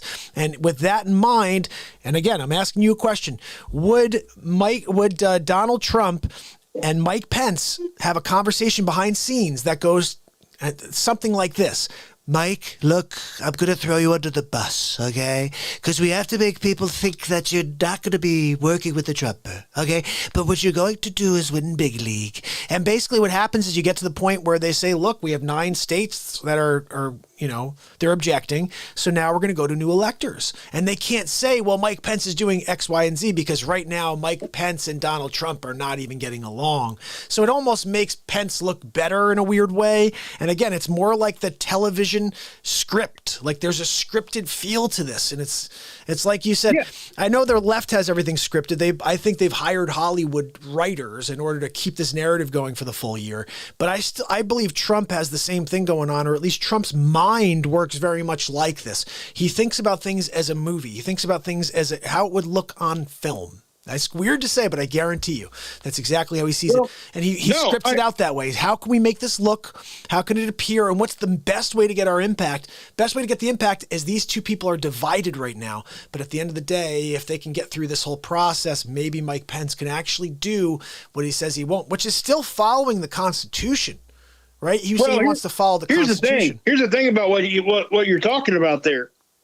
You're basically if what you said is true, that makes Trump one of the most evil people on the planet. Why? By what? By pretending to create like a narrative between he and Pence? He's lying to everybody at that point. Oh yeah, but I'm not surprised if that's the case. He's done a lot of stuff. Well, no, like this, and what I'm saying is though, but he's asking. Basically when you do something like that and now somebody's dead. Oh, I know. That's the crazy thing about this. So, but the thing of it is, he like we've talked about before, he's a very smart person. Selena says Pence is addressing the nation as we speak. Should I put the audio on so we can listen to it? It's up to you, man. Whatever you want to do. Am I allowed to do that, Wages? He might be addressing the nation. Am I allowed to throw audio on? I could do that, right? If he was addressing the nation, it'd be all over CNN and Fox News. And I got it on TV. It's not. He's not doing it right now. So it's not live. No. Interesting. Because they're still convening. The House and the Senate both are still in session. They are currently. Interesting. Okay. Yeah, and they've already got up and started giving their spills, and I'm telling you, dude, if that was Trump's plan, well, it just epically failed. I can tell you that. Yeah, because they're not having it, man. None of them are. Hey, can I just make one quick point? I don't know how close we are, guys, but you guys just brought me over to 3.39K. Let's get to 3.4 today. How about it? How many people haven't subscribed? Let's see if we can get to 3.4 today. You guys are awesome. No, but Wages, I'm thinking right now that you're right. Like if he's playing this like a film, if he's playing this like a movie, he's really deceptive. And you brought up a point. We've talked about this. I mentioned this a while ago, that when something like this takes place where we know the winner is who the winner is and we didn't get the right call, at a certain point, something about standing up and realizing the better cause is to let the country move forward and to create more chaos, to create like a civil war, which is basically what would happen here. No matter how you look at this, we don't like how this went, but I still believe that this is not the Trump people doing this. I've not seen any Trump rioting at all since he lost this election. It was always the left. I always said that from the beginning. I maintain that it was always the left that did the rioting, Antifa, and the right maybe got involved a little because they were there. They're trying to stop it, and then maybe got involved in, I don't know, who knows, but it's always been perpetuated by that group who's trying to create the division in this country. And today they may have gotten swept into it because they saw the hats and the Trump gear. It may have been really Trump people, but I don't know. I just want to say that it's a crazy thing when you get to a point where the nation is at civil war. You got someone at a certain point, he's got to step back and say, look, this isn't working. And let's, for the betterment of this country, let's allow the sleep sofa to take a nap for 4 years, to hibernate in the Oval Office in his Joey futon. And like you said, Joey futon. We have to at some point just move on. I mean, and I don't know, I don't have a crystal ball. I can't tell when that's supposed to happen or when it should happen, or even if it should at all. Sometimes you do have to make a stand, and I get it. Yeah. But when and you said, you think maybe it was all, leftists is doing all this, storming the White House and stuff. I can't see that all being like that. I can see that there's going to be people in there instigating it and getting these radical right people to like do stuff on this. I could see that. Yeah. But TT's right. In my mind, there's no way. There was too many people there. Oh, totally. And we're looking at it. And if this is how I look at it. If the left is doing something to deceive the public and deceive, the Republicans and all that kind of stuff, you can bet your booty that the right's doing it to the left. Yeah. Well, they're all doing it. They are. No, I think you're right. But I think this is a clear case, and Lisa says something true. Like, how can you just move forward when there's clear there was a steal that took place? And like, here's the thing that I have a problem with, and they had some cameras. They should have done a better job. They should have known where every polling place was. They should have had people. Yeah. They should have had marked cameras where all the footage is labeled. This is precinct 3.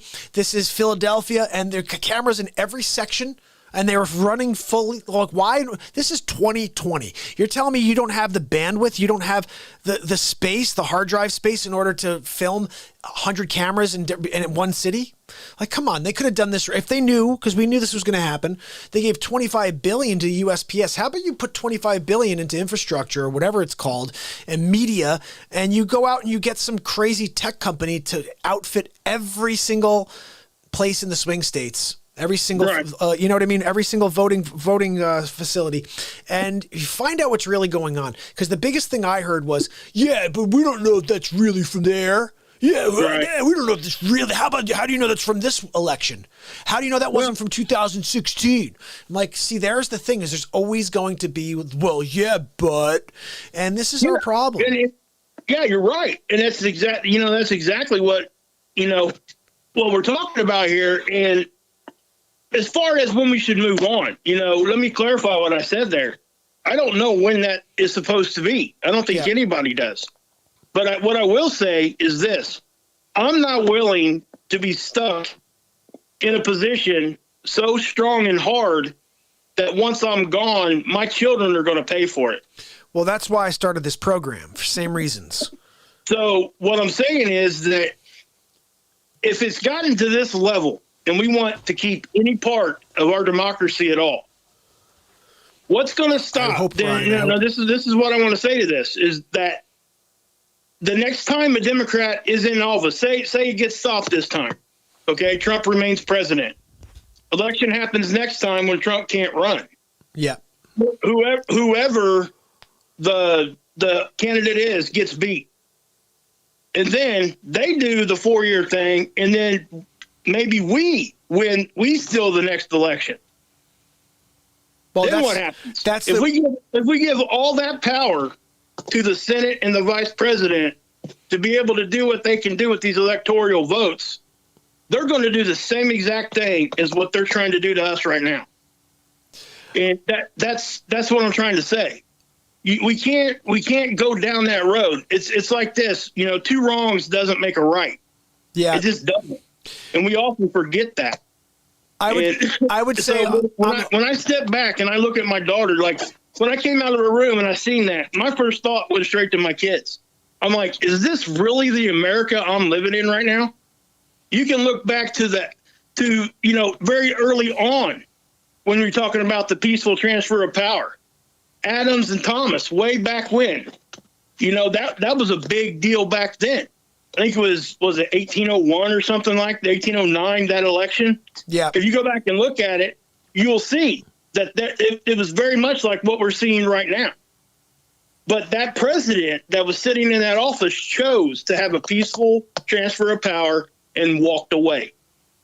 None of us, if he'd have kept pushing back then, none of us would be sitting right here doing what we're doing.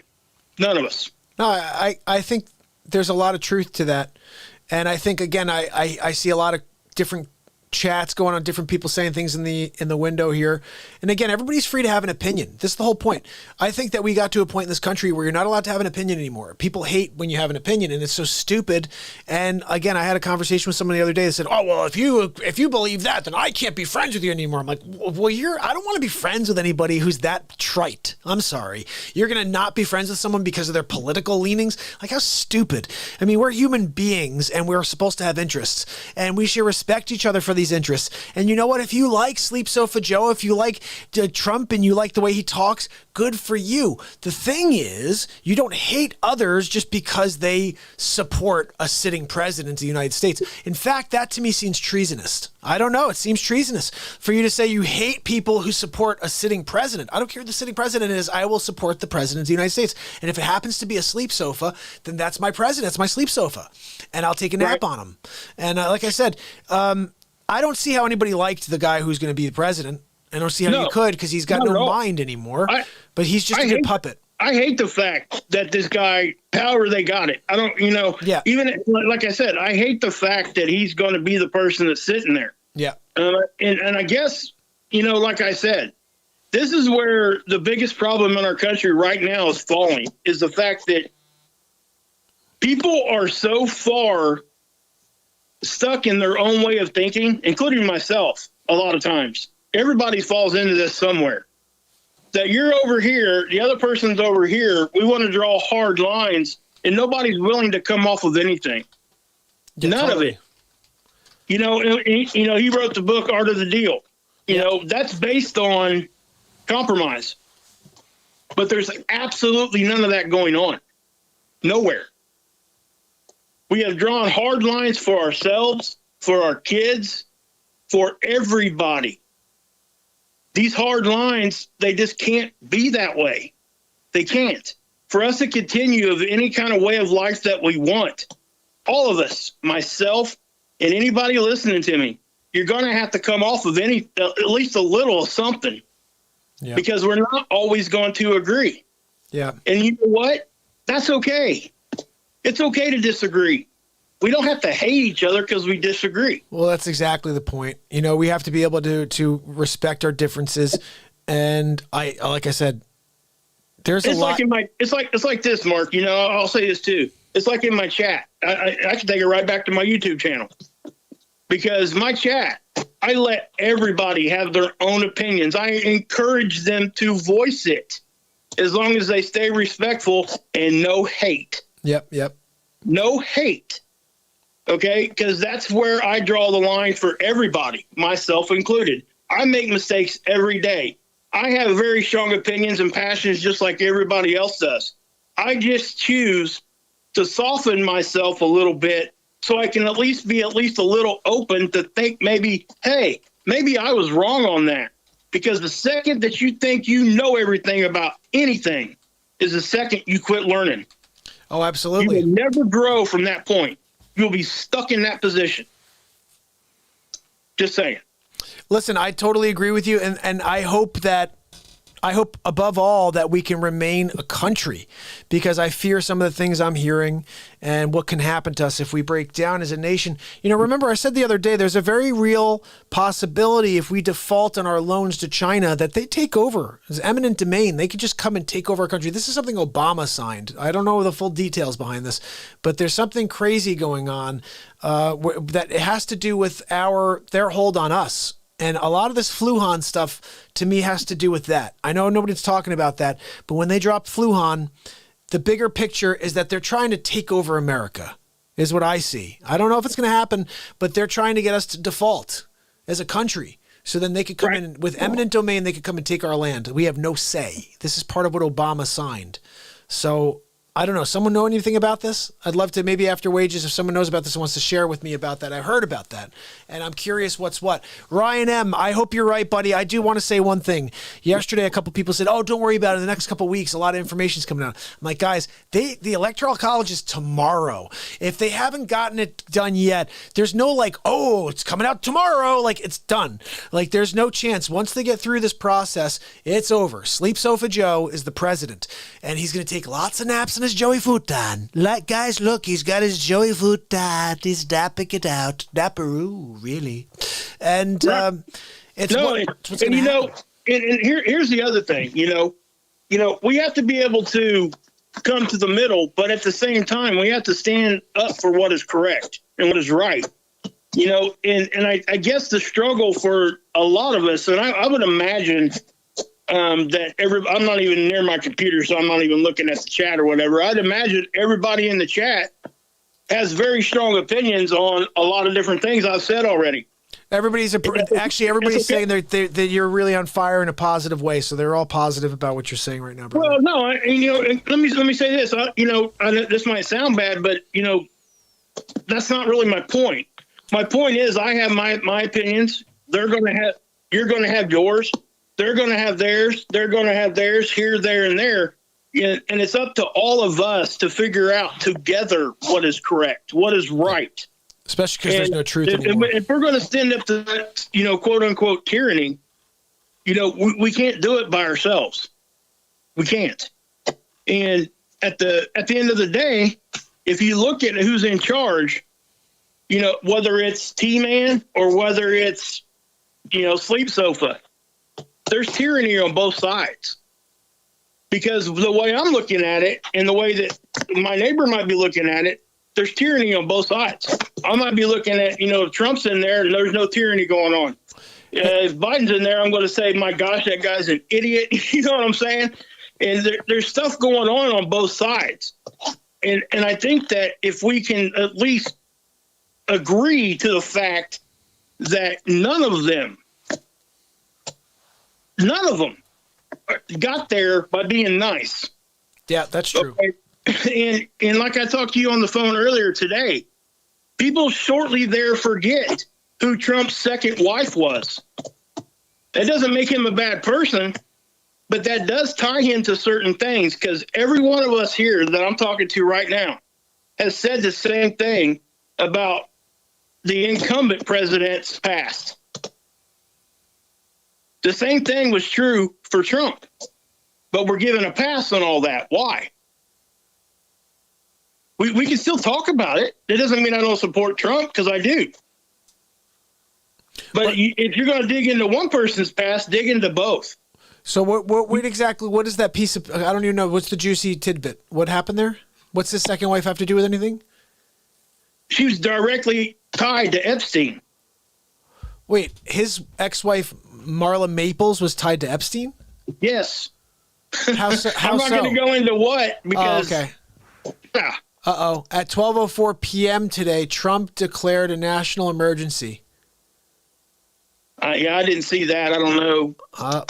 And then I heard something else, too. This is kind of crazy. Sig sent this to me earlier. Check this out, Wages.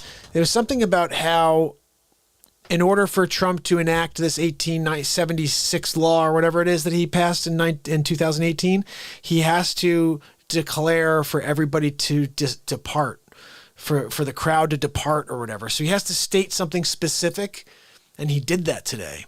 And so, like, if that happens, he can do that other thing you were saying, martial law. Someone asked me here, what happens if martial law... That does kind of make sense, Mark, because throughout all this that was going on, Pence was making the decisions on the guard stuff.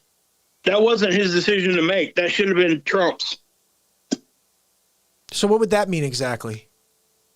That means they didn't go to Trump. They went to Pence. They intentionally did that, with maybe it is something they're trying to leave him out of the loop. Maybe they're doing something, when you got the, I think I seen a report. I seen one of my news feeds came through. I haven't vetted the information out or anything, but I heard Trump's chief of staff resigned. His chief of staff today? Yeah. Really?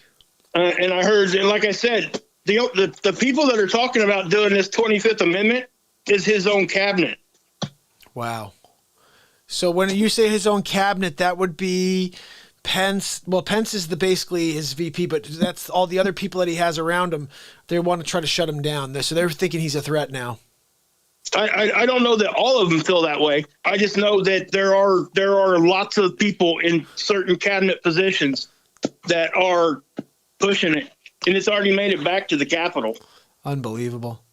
I'll tell you So I what, don't brother. know, and like I said, and I think the only reason why they would do this at this point in this juncture is the fact that they probably truly think that on that day when he has to hand it over, he's not.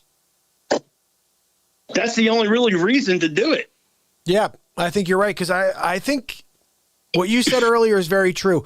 If he goes beyond this date and he doesn't concede, which he's not going to concede, guys, then basically they're going to have to drag him out. And Dagger's joking, but he's sort of serious. She wants to drag him out. Poison. He specifically said today what you just said. He did. Yeah. Let me see. This is exactly what Sig sent me. Sig sent me this thing, and it was like a list of 6 things that he thinks are going to take place. And this one was the Insurrection Act of 1807.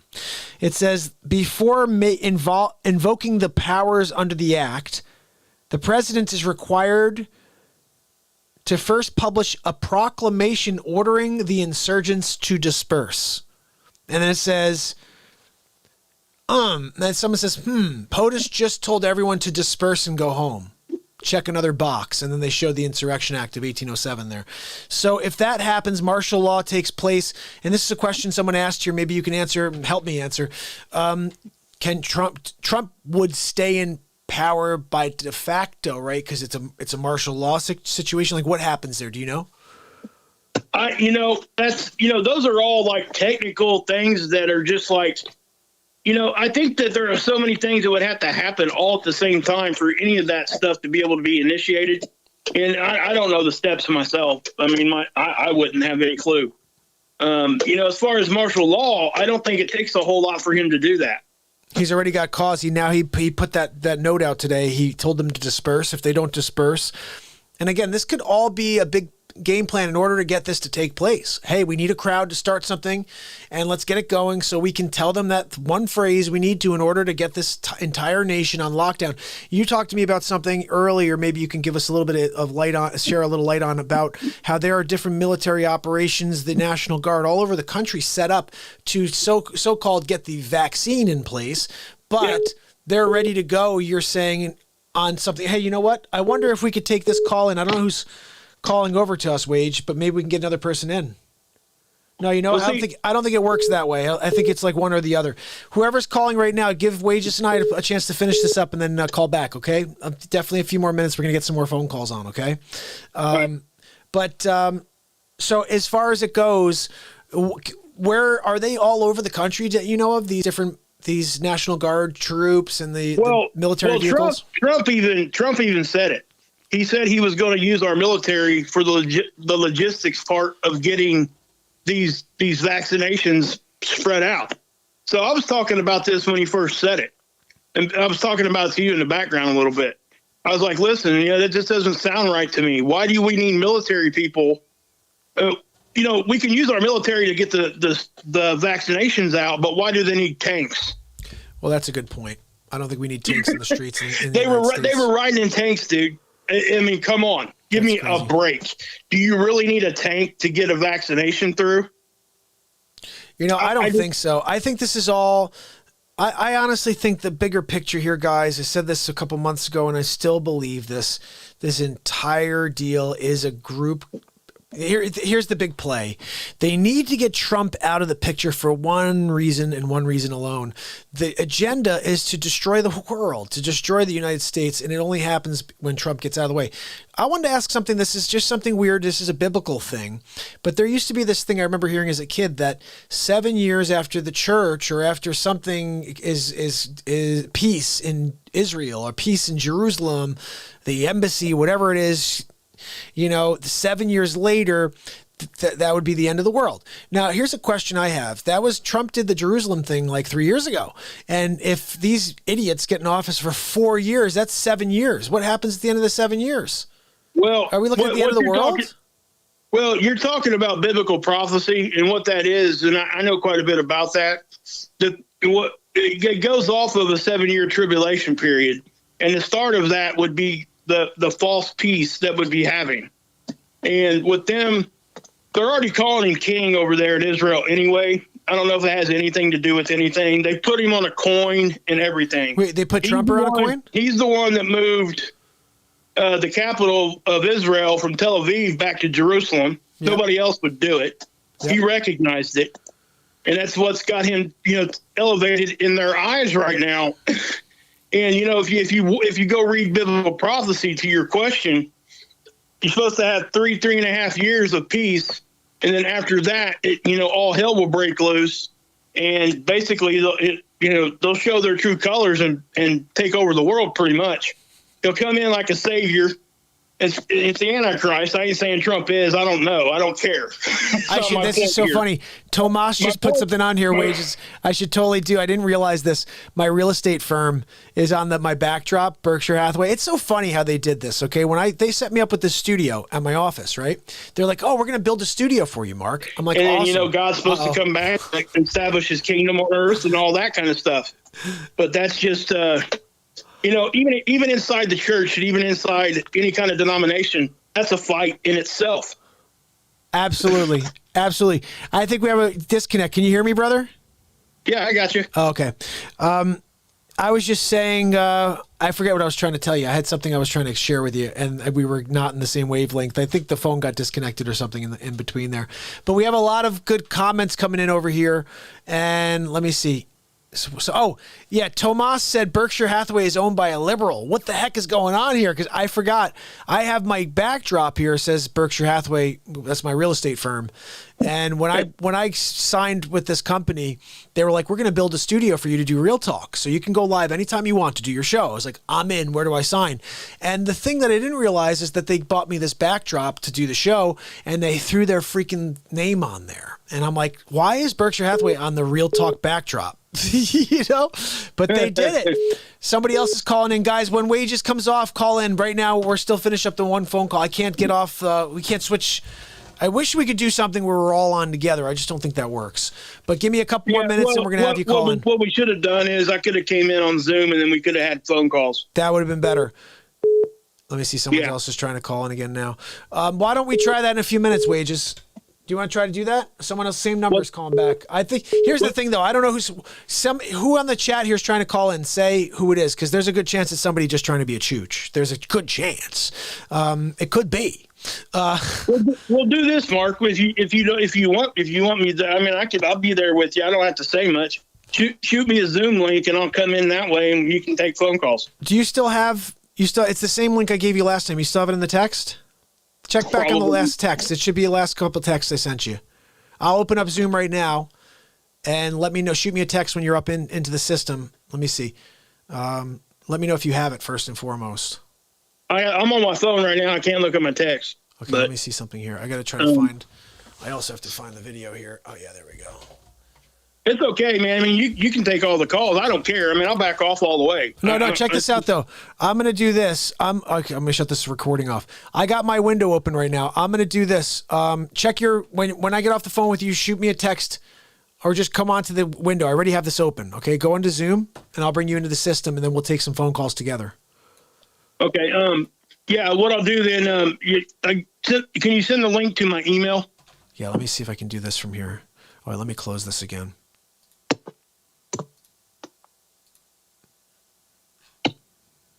Pence is speaking now, they're saying.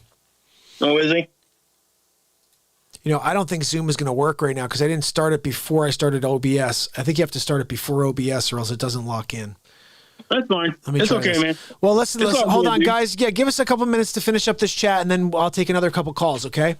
But Wages, so tell me again, so you think basically that we're in trouble here, right? As a country, obviously, we're at a breaking point where we're either going to divide and conquer, we're going to divide this country up into two. There's a chance.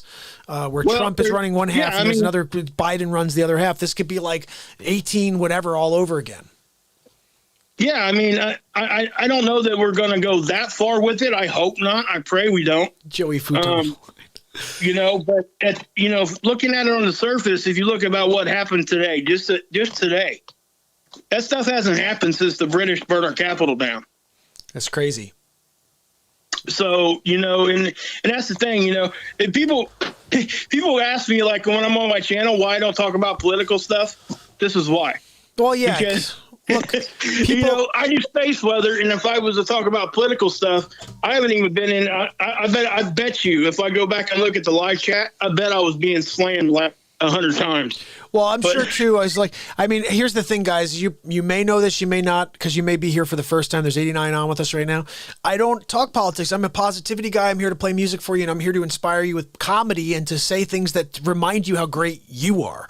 And you know, but at the end of the day, when something big like this comes out, and DC protests, live call-ins, because I don't know what happened today. I just know I was in New York City and I heard something bad is going on. Check the news, and my first thought was, is there something going on in New York City and I may not be able to see my family? Like, I don't know. I got nervous. And then when I saw, no, it's DC, it has to do with Trump, it has to do with the rally, it has to do with this protest. And my first thought was, okay, so they could protest for 6 months, 9 months. That's okay. Burn down buildings, burn down businesses, whatever. But the one day that they have a protest in DC, it's, oh, we have to arrest them all and Trump bad, Trump. And I'm like, I just don't get it. The narrative, the hypocrisy is ridiculous.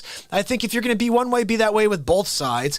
And, you know, that's why it gets back to Trump had his issues with women, but so did Sleep Sofa Joe. 9 women have actual information that, like, real proof that he did something really bad, and nobody wanted to talk about it because he's a sleep sofa, and because, oh no, he's a Joey Futon, and we can't do that. He's filled with stuffing. He's filled with manure.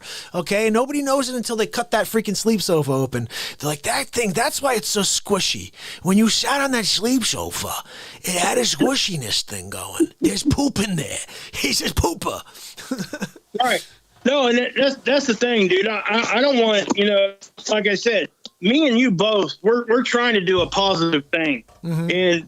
But let me say this, because when I did my show tonight, just really short one I did, I guess it was about an hour. But when I did that today, even just a little like snippet at the beginning that I talked about what was going on today, people didn't like it. Yeah, yeah.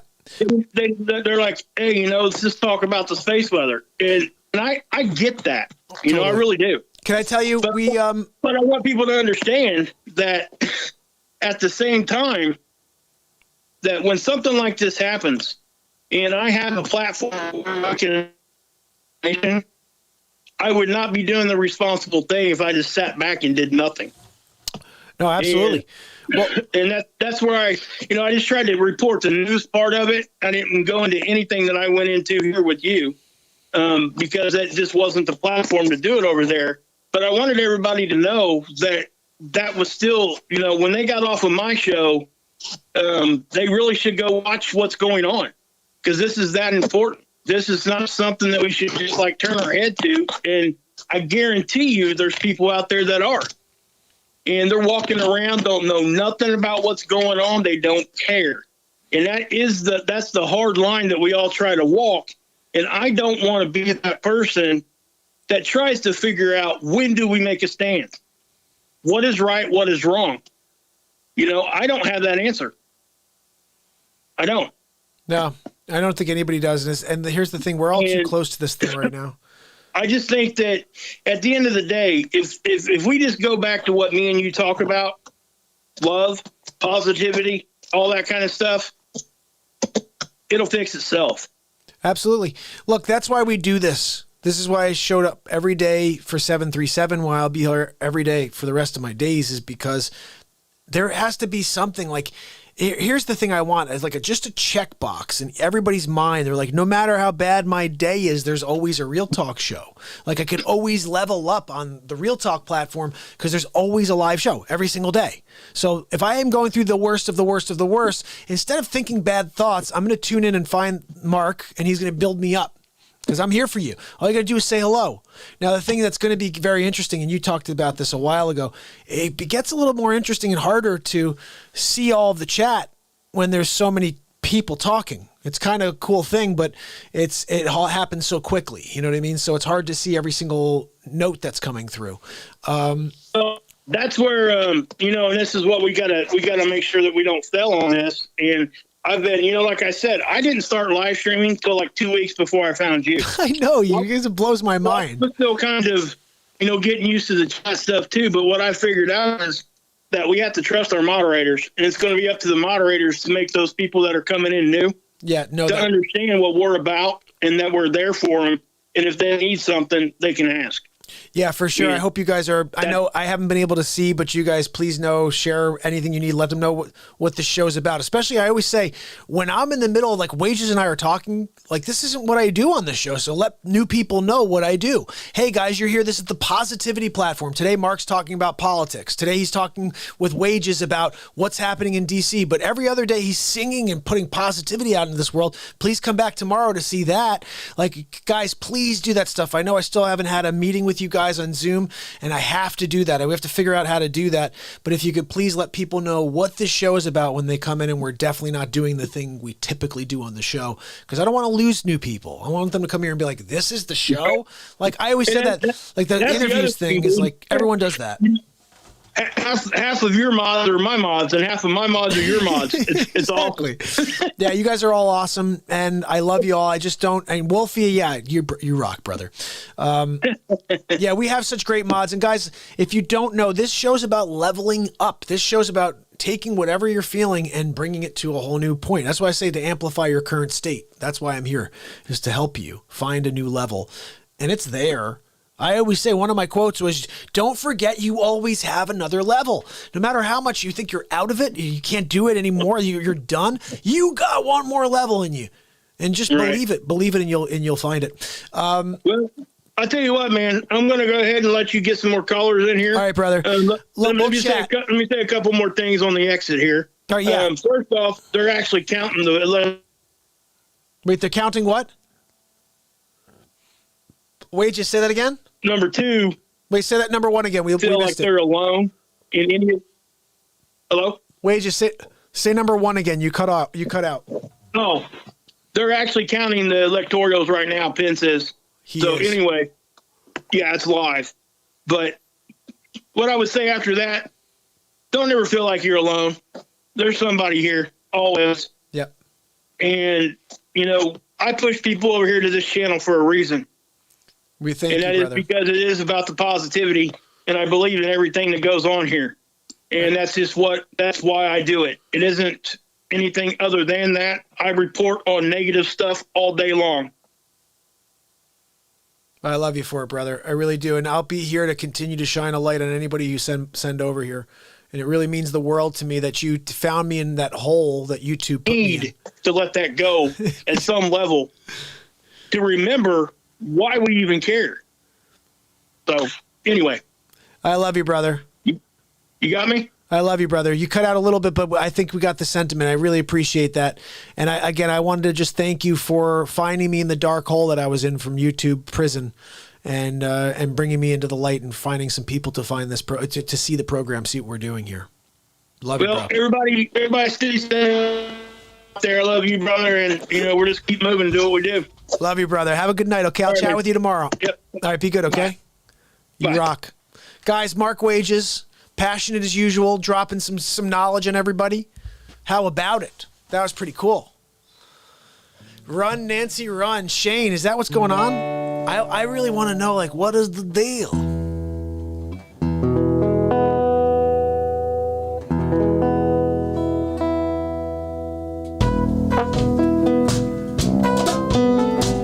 Let's just tear this up till the next couple comes in.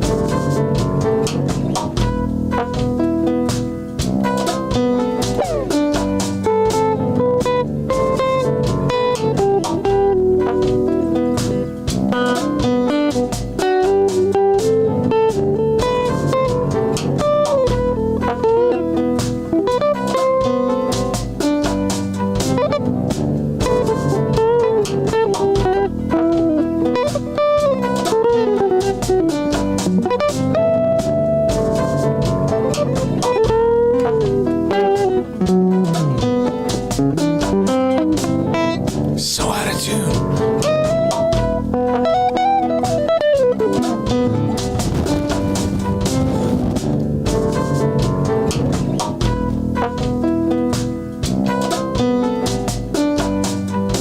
Let's show you the beat seat.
love playing the beats, you guys. I don't know if you could tell. I don't even know how to play it. Woo! The beat sheet, guys, you come down. We talk. Have a good time. Christopher Walken, you talk the talk and you walk the walk. We're gonna do it. We talk all night. To the microphone. Wow. Who's on with me still? I just want to say what's up. DJ's Basset Hound, what's going down? Guys, the Beat Seat, you can check it out at beatseat.rocks. I invented and patented it. And it's a lot of fun to play. You may have seen that. So, again, obviously you could tell not everybody loves the opinions of anybody's political opinions. And mine are very simple. You're going to get a sleep sofa for the next 4 years. That's it. And it is what it is. I'm just going to come out here and put out some positivity because I can't change those results. But what I can do is try to change today. I could try to change this moment. I could try to affect a positive change. That's what I'm going to do every single day. Dale, see ya. Good to see you, Pamela. Jerry, Bex, Layla, Virgo, Conspiracy Realist Mom. I'm going to play you guys a face swap. I think we need to laugh a little here, especially because of what's going on. I'm going to show you an episode of the Donald Trump Show just to give you an idea of what's going on in the real world, okay? I don't know if anybody knows that this happened. This freaking sleep sofa over here. I'm going to play the George Rochot classic. This is George Rochot's favorite. It's episode 4 of the Donald Trump Show. They just removed all objections because of today's events. Are you kidding me? Wow. All right, let's just watch this. This is crazy. It's Hammerlin Jamison live from the studio with episode 4 of the Donald Trump Show, Forgetful Joe. Ladies and gentlemen, Donald J. Trump. Thank you very much for joining me for episode 4 of the Donald Trump Show. Tonight, we get back into Sleep Sofa Joe. Look, we've got a lot of clips to get through, so let's get started. I'm coming directly to you for ask a quick favor. Meetings. How do you think you're going to do back to back to back to back to back when you're president? Look, he's going to have to take a poop-a-doop in between, remember? Why doesn't he just act like a president? That's a stupid way to say it. You know, I guess, Donald Trump was asked on. Sorry. Go ahead. No, probably best I don't. You know, I feel kind of bad for Sleep Sofa. I mean, he looks like he's going to cry. He's like an old puppy dog whining for a bowl of milk. Look, Sleep Sofa, I'm sorry.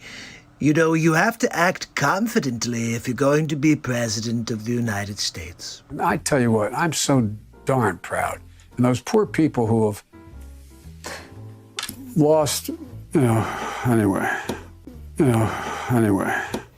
This is your brain on drugs. That's right. Any questions? I would see to it immediately moving toward, we're in fact in a position now that if in fact we dealt with mitigation across the board, just what we did in the last administration and before, leading to a standard that we provide efficiency for appliances.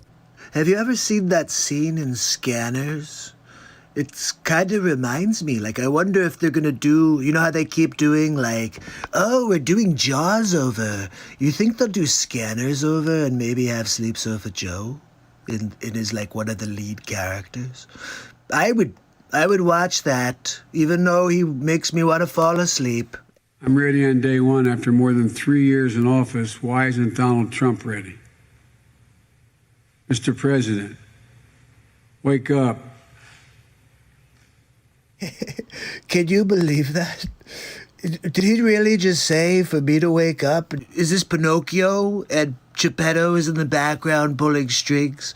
Because it doesn't even look like he's alive. I feel so bad for this guy. I'm going to demolish him when we get into a debate. I mean, honestly, he doesn't even know who the hell he is. And you guys are going to vote for this guy? He's up by how many points? I mean, what the? He can't even speak, people. He said he's going to beat himself. Did you see that one? This is Sleep Sofa Joe saying how he's going to beat himself. I'm prepared to say that I have a record of over 40 years and that I'm going to beat Joe Biden. Well, let's hear that one more time. Joe, can you do that one more time for us? I'm going to beat Joe Biden. Joe Biden. I'm going to beat Joe Biden. Look, I think that's a good place for us to call it a day. He's going to beat himself. I guess I should just hang back and maybe let him fall on the sword. He may walk outside to get the mail and forget to put his pantalones on. Could be a problem. Anyway, I'll see you tomorrow on the next Trump show. That's right. Have a good night. All right, so let me ask you guys, who wants to see more of those? Who wants to see more Trump show episodes, huh? Who wants to sit here and, because of what's going on, see a little bit more, I don't know, of a beatdown on this potential sleep sofa that you may get for 4 years? The futon effect. I love that, Virgo. Joey Futon and the futon effect. Look, it's a new psychological situation taking place. Let me see who's calling in. Let's see, I'm going to put this on just a little bit of the screen here.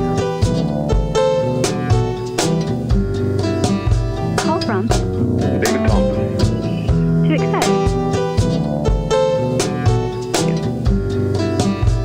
To accept. Oh, cool. I actually made it on.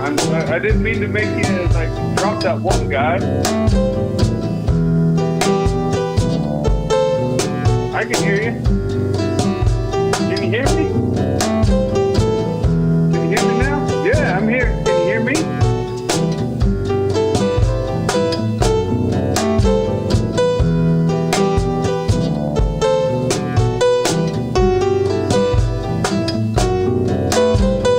David, hold on one second. I'm trying to get you on the air. I don't know what's going on.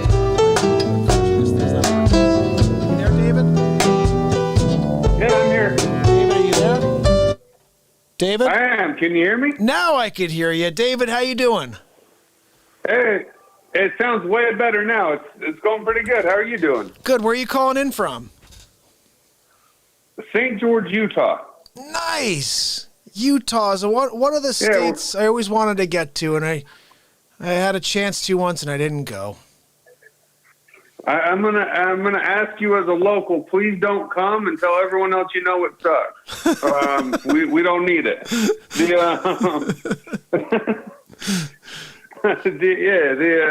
We're getting way too many people from California and Washington and all sorts of places. It's really changing what it used to be here. They're invading your territory, your space. David, so how are It you? used to be a small town. How do you stand on how do you stand on everything that's going on right now? Do you have an input, or do you have something else you wanted to call and chat about?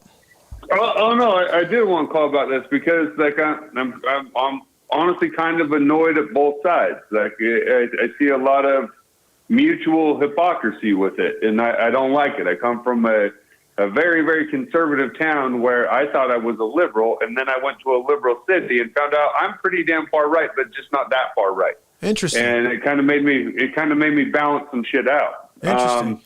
So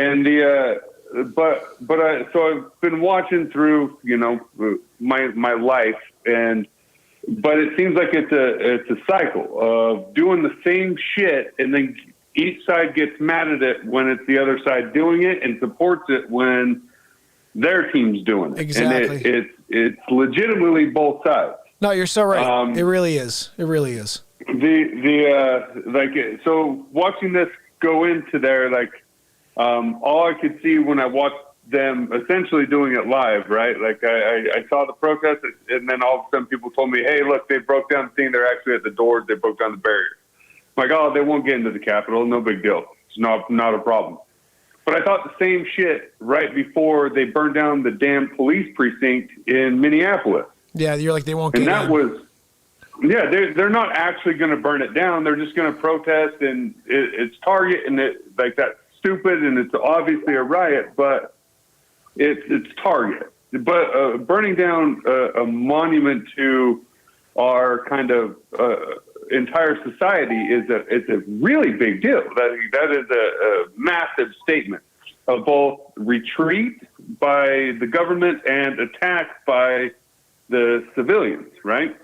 And I thought the damn same thing as soon as they walked through that door. And thank God they didn't light a fire. I said, we're one fire away from this being one of the worst things that's happened since whenever the British burned it down, flew it, I forget the year. But like that would be absolutely horrific. And to understate on the right side how big of it is a deal it is to do that to a staple that is the capital of the entire United States is really dumb. And on the other side, to like say that they were looting and rioting, and it's the same as lighting fires and looting and doing all that sort of stuff, is also dumb. There is a logical middle ground between the two. It's both horrific that you did that to essentially a monument, but it's also not fire. It's not looting. No pictures were taken off the wall. So there needs to be a reasonable middle where we can both condemn it and also agree it's not as bad as what has happened over the last 9 months.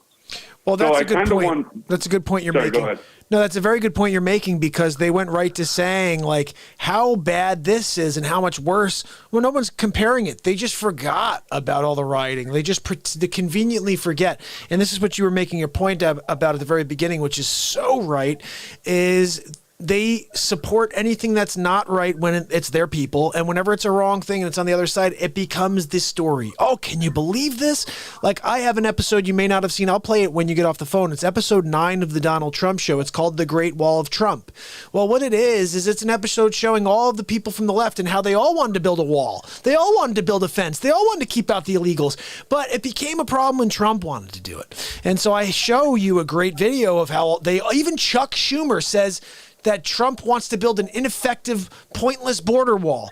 But then you see video of him in 2006, how they want to build an extremely effective, and this 710 miles of fence, and it will be an extremely effective and great and all these positives. But as soon as Trump wants to do it, it's the end of the world and how racist and xenophobic. And it just pisses me off. And I think you and I are on the same page. And I'll go straight to the reverse of that, just to balance it out. Look at the $2,000 checks. That's some stuff that was called socialism when the Democrats and some of them were running on doing that. What was his name that was doing it as a universal basic income for everybody, $2,000 a month. It was the exact same dollar amount, right? And he was a socialist to a lot of people. And a lot of giving money like that in general was pure out and out socialism. And they're going to take your babies and murder them, and they're going to put them in FEMA camps, and QAnon is real, and a bunch of crazy shit. And then Trump says, yeah, no, oh, by the way, yeah, you should definitely give $2,000 to everybody, which goes against everything that all the Republicans were saying, Ted Cruz included. So it's hypocrisy on both sides. And there is something to say for Trump did something really cool, but all these people backtracked and flipped and then didn't at the same time.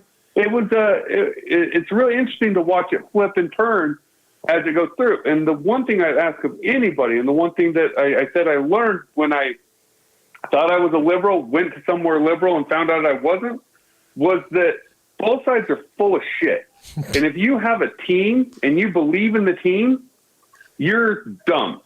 You should be an undecided voter every time. And if you're not, if you're a part of either team's base, you're wrong. You're so right. You got to vote for the person. That's my belief. I like that thought process. And I'm glad you called in with this, because I think you and I see things very similarly. Like I see myself as more down the middle. Like, I'm a guy who leads with my own intuition. And if I like something, I'm going to say it. If I don't, I'm going to say it. And there's been plenty of things along the way that I haven't agreed with on both sides, you know? But I would say they're both playing the same game, and the game is division. And it's always been that way. This is the thing. Like, I look back, it's always been Democrats against the Republicans. There's never been a time where they get along. I've never seen them get along. It's never been. And we were warned about that with our very first president, weren't we? The party system will destroy us, said Washington. Interesting. And he warned us about this entire exact issue. He warned us. And as soon as he was gone and decided not to be a king, and relinquish the power that he could have been a king. If you've ever been to the Capitol building, underneath it is where he could have been buried as a king. It could have been a mausoleum to him. Really? He elected not to. Yeah. Interesting. This is insanely important to understand what Washington feared about the U.S. and where we are now. We can't have a king, and this two-party system, this dichotomy between the two parties, and this thinking that one side is trying to destroy the other, actually destroy it, right? Not just disagree, but destroy. Literally. That is toxic, and it creates more and more of this on both sides. BLM, what just happened, both sides. It creates exactly this. Yep. And if you wanted to control somebody, right, and you could mix and match things, it would be wild. Like I even watched the SNL or Saturday Night Live bit where they had a redneck go and do Black Jeopardy. And that's a good bit if you want to be like, oh, cool. Like they both really agree. Like it's a good comedy bit, but it speaks to my point. There is a lot of shit that people agree on, but what they don't agree on is the like image, right? The think of it in sports terms, right? I wear a green G on my coat, right? I'm a Green Bay Packers fan. So I can't now appreciate the quarterback from a different team for being great because they're the enemy. Yeah. So you create a kind of a false hatred for the other side. Yeah, right? you created the division, and you just you foster it, and you continue to put gas in the fire. And people make a ton of money by feeding ideas to just their team and just reinforcing ideas and feeding fear. And that is, it's to me, a disgusting used car salesman way of being, right? I don't like it at all.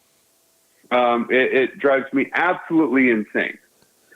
You know, I feel like this is, David, this is what I feel, this is why I feel Trump got in the first place, is because we all as a country are sick of how the politicians treat our income. The only way... Oh, see, we get cut off here.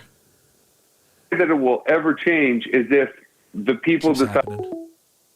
Uh-oh, look at that. I got disconnected from... well, I'll be finished up because David got disconnected there, but basically, guys... This whole nation coming apart at the seams, we have to be able to come back together as a family. This country is a family. Each and every country, and then as a world, we are one big family. And sowing the seeds of division all over, it's been so effective. That's the problem. That's why something like what we're doing is taking so long to take hold, because everybody's into the division. Let's see, somebody else is calling in. Let me check this out.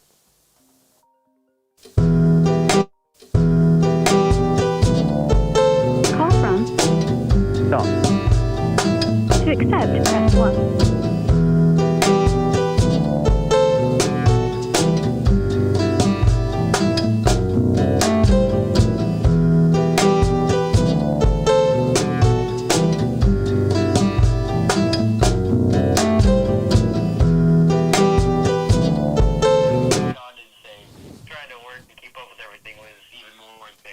Where are you calling in from? Texas. Texas in the house. How you doing, buddy? Whereabouts in Texas? Oh, doing good. North Fort Worth area. Oh, very cool. I spent I was down in where's South by Southwest again? I can't think right now. Austin. Loved it. It was such a cool city. Yeah. Really cool. So anyway, how's it going? And how was your day? Tell me what your thoughts are. Do you want to talk about what happened today? You want to chat about anything else? Glad you called in. I mean, I think today hogs all the topic we need, man. Yeah, right. It's been a nutty day. Yeah. So I mean, it just fill me in because I didn't see much. I didn't see much of the news cycle today. So tell me what you saw, how you saw it, and where do you think we are? Is there any path forward for whoever? I mean, the main thing was just, watching on-the-ground footage, reporters that were on the ground, journalists that were kind of at the scene. A lot of information came out at the same time, and it was just, I guess, more shocking than anything to see what happened. I guess it was more almost appalling, but to the point where, once it reached a point and the escalation hit the maximum, I'd say with the lady that happened to lose her life today, that was tragic. Yeah. I think that was about the point where it kind of got real for a lot of people, especially people I was working with. As things were reporting out, we just couldn't believe it. But I think the main thing right now, and this is kind of the part where I figured I kind of wanted to get your brain running on it. What do you think happens for the protesters that are there currently? Everyone's been dispersed. They're back at their hotels. What do you see happening tomorrow? Well, that's an interesting question. And really what I wanted to say to talk to your first point before I get to that question is I saw a picture, and the first thing I thought was, this is not America. I saw people scaling a wall. Scaling. Yep. And I'm like, holy cow, this is not the United States of America. This is and I said Yugoslavia earlier, but it seemed like Yugoslavia, 80s, climbing the freaking walls of Yugoslavia. Greece. Yeah. Oh, yeah. You name all those countries that had their protests. Oh, yeah. But you make a good point. So tomorrow, if they're all at their hotels, here's a good example. Ryan Hartwig, Facebook whistleblower, is one of our friends of the show here. He was going to try to call in tonight to tell us what's going on the ground there, and he's there. He's at a hotel, and there's lots of people there that are patriots that are at the hotels. I was seeing lots of video where people saying they were flat out blaming this on a couple bad actors, and that it wasn't Trump supporters. But who knows? I do think you're going to see the same. It's chaos right now. Yeah, you'll probably see it. Now, here's the bigger question, and this may be what you're more alluding to. If Pence goes through with this tonight and he certifies the entire vote, and now we have a new president, what happens tomorrow with all those million-plus people or whatever? That's a really good question. What do they do tomorrow? Yeah, and I mean, just are they on lockdown right now? Are they I know it's not necessarily martial law, but are those people able to freely leave tomorrow if they wanted to?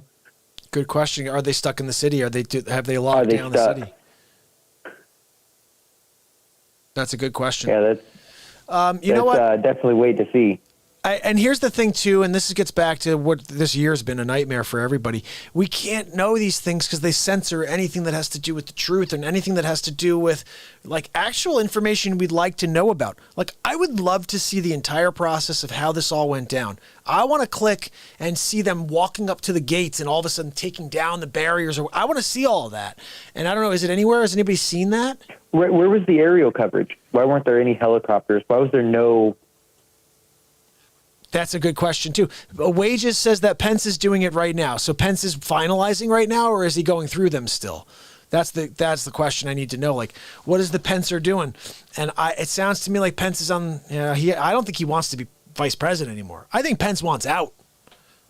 Yeah, I mean, who would want that weight all on you right now? All the world watching you, right? I think he's you know terrible. What? He's I'm done. Let's just kick this thing to the curb. Let's get this Kamala in here. He's this is the last thing I wanted today of all days. Dude's on his. He's already got his visually. He's on his Harley. He can't wait to get home and just jump on that Harley. And Trump just wants to win so badly. Can you blame him? No, I mean, look, I think I'm almost at a point now where I say to myself, there's no positive here. No matter what, no positive. Sleep Sofa Joe. This was a shot in the foot. You want to put it clearly, this was a shot in the foot. It just doesn't paint a good picture for the country. For a general broad case of if you back the president and you're a Trump supporter, it just does not paint a good picture. People are going to lump you into this category now. And that's, I guess, the scariest thing is you get lumped in this category of look what you produced. Look what you have incited. So true. I said that earlier to Wages when I was driving home from the city. I said, the worst part about this is what they did with one stroke is they were able to now have every single person on the left say, see, it was Trump's people the whole time doing it all summer. Because they said that, and I was like, you guys are idiots. And they're like, it's the right wing. Yep, the media. What? There is nothing. And then all of a sudden this happened. They've been loaded with ammunition for ends now. for days on end now. It's all attached to, brother. Like, I think about this. So you have that, and then you also have the fact that Trump pushed so hard to get this vaccine out to try to save us, right? But when things do go wrong because there's new variables, there's these new strains that will not be effective. This virus vaccine is not. People don't trust the vaccine and everything. Yeah. You just can't win in that situation. Oh, interesting. Wade just says no air traffic over DC, only military. Well, let's see. Lockdown, man. It's looking like I said. Are they stuck there? That's the scariest part. So yeah, for all those people, and do they push in? Do they do an investigation and start making arrests? And where do those arrests go? Do they have a place to?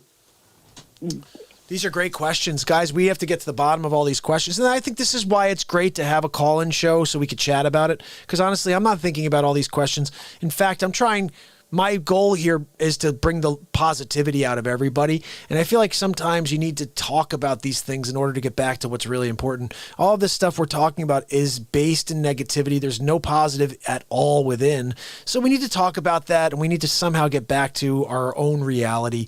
Because at the end of this, what I realize is these decisions are made without us constantly. We have no say. We get to put a vote in every once in a while, and that vote clearly makes no difference. There's no way a guy who can't think, calls his wife Joe, says that he likes to have kids bounce on his lap, and he said I'm gonna beat Joe Biden. He said I'm gonna beat Joe Biden. I got that here on the Donald Trump show. He says, and I'm gonna beat Joe Biden. I'm like, you're Joe Biden. You're gonna beat yourself. He's going to beat himself. But like, that's what happens. These people, they vote him in as a skeleton in order to get their agenda through, and now they stole the rest, and they could do it. Now they could do it. They could do whatever they want. What's funny, what's ironic is, you were just talking right before I called. I know you were talking about how, like, the reason, we voted a guy like Donald Trump is because we were so done. We were just so done with the political, spectrum and everything that was there. We were like, dude, anything's better than this. So we put a guy like Trump in. And has it been so the same for the opposite side that they said anything's better? And so now they're in the position that we were exactly. And it's just. Well, but the funny thing is this is a self-generated prophecy by the left-wing media, because they pushed out an image. Oh. And the clear, absolutely. Like, the simple reality is you got a guy go up against a system because the system is so corrupt. The corrupt system fights back dirty as all, because they are. And for 4 years, the system destroys man. No matter how good the guy could be, would be, is, doesn't matter. He's an evil villain. They paint the picture, and everyone, after 4 years, believes it. And you know what? He didn't help himself. I mean, honestly, when you're able to snap back at people like he can, and here's the thing nobody realizes, he is hilarious. He is the funniest guy in the world. So that sometimes comes back to haunt him, because some people with no sense of humor don't understand when he's joking. They're like, oh, he said this. He said that. I'm like, do you guys know he's a jokester? Everything out of the guy's mouth is to be funny and to make you laugh and to feel comfortable.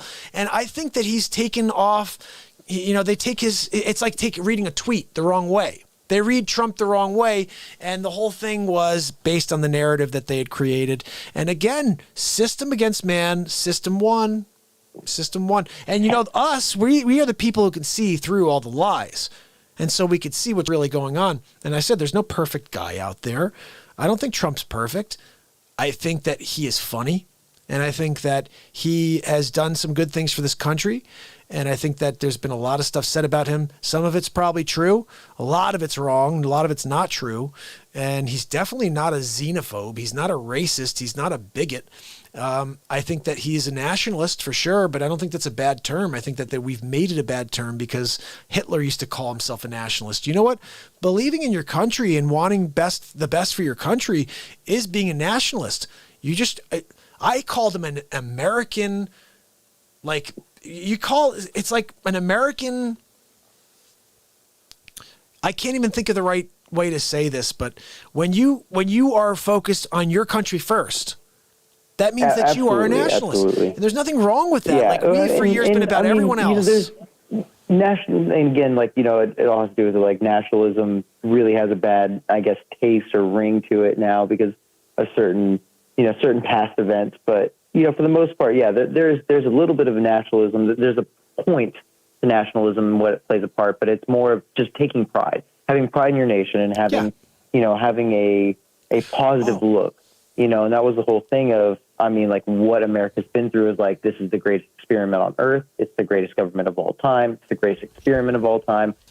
We've became a world power, a world superpower, done all these great things, and people at one point took pride in the nation, and we've seen that slowly dissolve, whether it be through, a slow tactical, a slow tactical takeover of America, if you will, that started with, institutions within America that have looked at to destabilize us in a sense over the years for who knows how long. But essentially we've reached that point where a lot of people just look at America as racist. It was born on the back of racism, and that's all it'll ever be. It's all about corporations. They own everything. It's all monopoly, et cetera, et cetera. And we're at a conflict right now where people love America, and then there's the people that they may like where they live, but they want to radically transform it. Yeah, I think that's a good point. Wages just said that Pennsylvania has objected and they're debating again. That's good because they threw out the objection from earlier based on everything that happened with the storming of the Capitol. I wanted to ask you a question and see if you have an answer to this. I heard about this. I don't know if this is true. It was a meme I saw. I heard we're all getting $600 checks across the country, and not everybody, but $600 is the number. But they're giving $1,800 to illegal aliens. Is that true? I'm pretty sure it's depending on situation. I know it's, you get an X amount of, I think it's $600 per dependent that you have living with you. I don't know as far as if you're illegal, if you're a legal alien, if you're getting extra money just because of said situation. But I know that they're also dishing out $600 per dependent. So if you have like 4 kids, you're going to get like $2,400. But as far as it goes, you don't know about whether or not for illegals they're giving 3 times the amount to illegals. No, I don't. I don't know specifically. I know because of the bill. I know that they're giving to certain projects in certain areas like housing projects. There's different. It's a big bill. 5,000 plus pages. Jeez, yeah. They could be giving it to the whole entire world. Well, they basically are. If you look at the money's going out of the country, not into the country. And I think that's a very interesting thing. Why they make a big deal out of $2,000 checks when you've had us in our homes. I actually said something last week. I think this is the way it should be. Whatever you made last year, brother, whatever you made this year, they take the difference, they give it to you. Whatever I made last year, whatever I was able to make this year as a real estate agent, they give me the difference, and it's a big difference. My business has been shattered because of this freaking coronavirus. I'm a guy who needs to get in front of people to network in order to find new listings. Man, that would be big from 2019 to 2020. The difference, that would be huge because 2020 was, man, I mean, like for somebody who's, worked, like, I'm a, hard labor, like, I say hard labor. I've worked in kitchens mainly, but like, still I have to, wake up, go into work, work 40 plus hours, like leading up to coronavirus. I was working 60 hours a week, just grinding. And it came to a halt in March, lost my job, lost everything. Kind of was put on a full reset, ended up losing where I was living, lost my car, like everything bad you could imagine happened. And they're like, so, hey, where am I? Just having to bounce back, which going okay now, but isn't that amazing? And they're like, hey, here's $600, buddy. By the way, they found out. Yeah, here's $600. Yeah. Thanks for playing. Good luck. They did the math that basically in America, the average is $138 a day. When you talk about paying your rent or your mortgage, you pay your groceries, you pay your gas, you pay for everything. It's $138 a day to live. That's at the bottom, or I think that's the medium. So the point is, these freaking people have shuttered businesses. They've kept us in our basements. I've been broadcasting from my basement since March 23rd. Okay? And sounds about right. And the thing is, to this day, I still don't know, like, where am I going to get my next piece of business? I started doing a real talk real estate show because I'm like, I got to find a way to get new clients because I'm not able to meet people. I'm a get in front of someone and tell them what I could do for them type of guy. If I can't do that. I can't, exactly. You know? And so we're all in the same boat. So my philosophy is this. If you made $100K last year and 50 grand this year, they give you $50,000 and say, sorry, we screwed you. Because the thing is, you don't come out there in January, February, March, April, May, June, July and tell us something different each time. You lie. You keep pushing us down the freaking road. 2 more weeks. We got to get the curve. Look, Dr. Facce, we're going to get to the curve. We're going to get over the curve. There's no freaking curve. I'm fired up. I'm fired up right now. And I want to touch on this before I forget about it because I was going to ask you this earlier. So I was watching some stream and they were streaming that CNN, I believe it was. Anyways, you got to hear this talk. They said that Trump told the people at the rally, and I don't know if this is true. I have to go back and re-listen to his speech and everything. Wait, you there? Are you there? You cut out. No. You there? Brother. Oh, that's the worst. He's just about to tell us. I got to know now. Now I got to know. What the hell are you going to say over there? Oh, guys. I've been planning on doing 2-hour shows, guys. We're almost 3 hours in. What are we doing? Sunday. We said we were going to do 2-hour shows because people don't want to watch a 4-hour program. I do it every freaking day. 4 hours every day. They're like, dude, why don't you take a nap? I can't. I got to do 4. I'm doing 4, Sonny. How dare you? Guys, I'm going to grab a bowl of cereal, okay? So let me do this. Yeah, Sean, if you want to call back in, or let me do this. I'm going to make a bowl of cereal, guys, okay? Let me throw on a friggin' bit for you, okay? Let me grab a bowl of cereal, and we can do a little something. I'm going to play you guys a very funny bit real quick, okay? I think what I'm going to play for you is the Vornado bit. The Vornado bit makes me cry, okay? Seriously? One of the funniest bits in the history of time. Why is it one of the funniest bits in the history of time? Because of the Vornados. Guys, you got me up to 3.4. I love you. So awesome. You guys are so awesome. So I played for you the one that was How Dare You Drag Racer. I've also got How Dare You Serve Crap Lemonade. But I'm going to show you another one. This one here. This is the best one ever. What the hell is this thing doing over there? It's called How Dare You Vornado. Guys, I'm going to put this in here in the window. If you guys can head over and give this a like. I can't believe there are only 8 likes on this video and only 70 views on that freaking link I just dropped in there. Go check that link real quick. I'm going to pop it on you. If you guys like How Dare You Guy, you got to subscribe and ding the freaking bell. We do them every single day. Why is this doing this? Oh, you know why? Because of my VPN. How dare you? How dare you? You're going to get me to do this now when I got peoples on bridges? Where are the bridges? I can't see. There's a bridge over there, I think. Is that all of them? I can't see. Okay, there we go. How dare you, Vornado? I'm going to bowl of cereal. I'll be right back.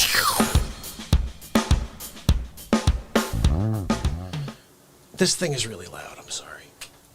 It's just too loud. I can't deal with the fan. It's a heater. It's freaking cold in this basement. You'd think by now I'd graduate to a freaking real studio with heat. No. I'm in a basement with a freaking heater pointed at my fotch. How dare you, heater? Vornado. How dare you, Vornado? You gonna spray your heat in my fotch?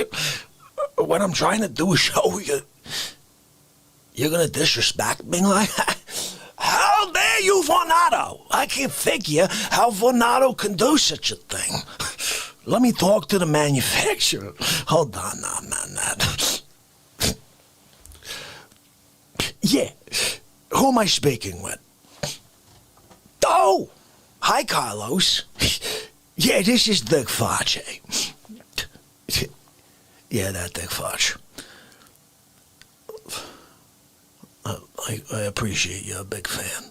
Listen, I'm here right now, okay? We're trying to figure out what the frig is wrong with your product. It's so stupid loud, right? It's spraying the heat right in my fotch. I'm unplugging you. What is the deal? You can't give me a whisper silent version?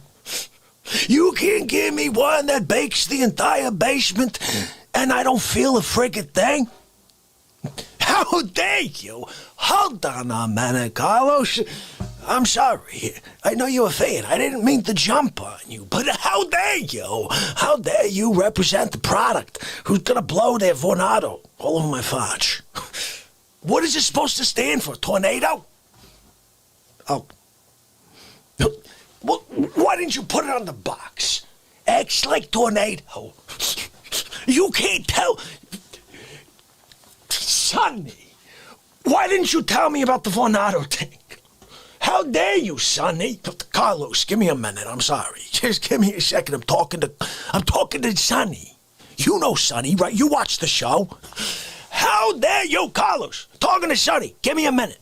Sonny, I'm talking to Carlos. Give me a minute. Carlos, look. I'm here. What are you going to do? What are you going to do about this? I'm trying to, do a show, right? It's 6 degrees below zero in this friggin' basement. But when I turn on your Vornado, it shoots my head off. My face and head move at another 1 degree trajectory. Because of your Vornado. It's too powerful. You can't give me the whisper silent version, Carlos. But, Sonny, hold on. I'm on with Carlos. Carlos is helping me. He's with the Vornados. He works for Vornado. Sonny, give me a minute. Carlos, I gotta turn my back on Sonny. He's rude. Let me ask you a question. Because you're there. You're at the freaking Vornados, right? When are you coming out with a whisper version? You're not coming. You can't come out with a Vornado? It's a whisper version? Vornado? What are you doing to me? How dare you? Wait, hold on now, man. I can't give you an idea like Vornado and you take it from the Facce. I'm calling my attorney. We're gonna trademark. How dare you? Hold on now, man. Carlos, you're gonna take my Vornado? Sonny, he's a thief. Carlos, he's trying to steal my friggin' idea. Vornado, whisper quiet, bake the basement. I know. Get me espresso. 2 biscotti. Sonny, you got me too. Carlos, sometimes Sonny, he doesn't share the biscotti. I'm trying to get a deal. I got a deal with the Senate. They're gonna send me an extra case. They're gonna send it out the back door to the Facce. I'm gonna have biscotti for the rest of my days. How dare you, Carlos? Don't cut me off when I'm talking to you. Hold on a minute. I'm trying to tell you something. You're not such good when it comes to customer service. You need to pay attention. Facce has a thing to say. Okay, hold on, man. Vornado. Patent pending. I already got it done while we're on the freaking phone. Yeah, that's right. They're attached. My attorney was watching. He told me, gave me the little text. He said, Facce, it's done. We already got the freaking trademark. Patented. Patent pending. How dare you? How dare you? How dare you, Carlos? Hold on. Carlos! Sonny! He hung up on me, son. He's gonna steal my Vornado idea. Get the attorney on the phone. How dare you, Sonny? Give him a scone, freaking espresso. I need to dip it. He's gonna steal my Vornados. How dare he? Oh, guys, Happy New Year. That was a very special How Dare You guy for Happy New Year. Whew. Wow. Selena, before you go, are you still here, Selena? Tell me if you are still here, Selena. If you are, I wanted to play you one more quick thing, just so you know what's going down in the hood. Okay? Hold on now, man. I got a question for you. Because I want to show you all 3 parts of the show. Okay, you got to see it all. Okay, you can't do just say one thing and be like, okay, I got it, man. You can't do that, man. Okay? There's something here that happened recently. I'm going to play for everybody still kicking it here with us. We're 3 hours into this show, this program. This is a moment that took place because of our brother here, Keith, Keith asked me to play a tune. The song he asked me to play is called Winds of Change. The thing is, I don't know this song Winds of freaking Change, okay? I'm sorry. You want me to change the freaking wind? How dare you? Oh, look, the wind, it needs some change. So I'm going to play this very quickly for Selena. If she can stick around, I hope she can. I left a gentleman. Selena, I appreciate you being here, and I hope to definitely see you tomorrow. We're here every single day, and this is a little bit of magic that took place recently here for Keith. Come on, why aren't you working? Let me try to, I guess, refresh the cache. Refreshing the cache. What is going on over there? Did I put something extra in there? I did. All right, here we go. I might play a little beat seat with this too in the background.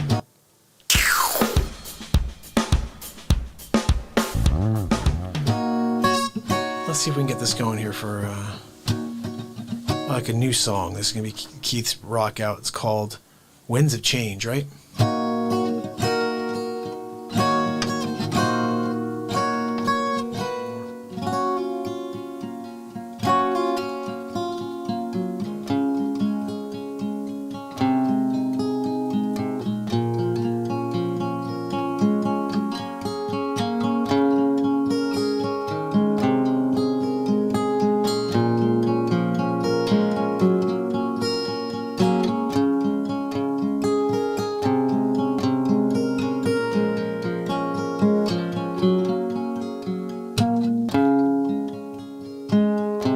Sometimes when you least expect it, the world shifts under your feet.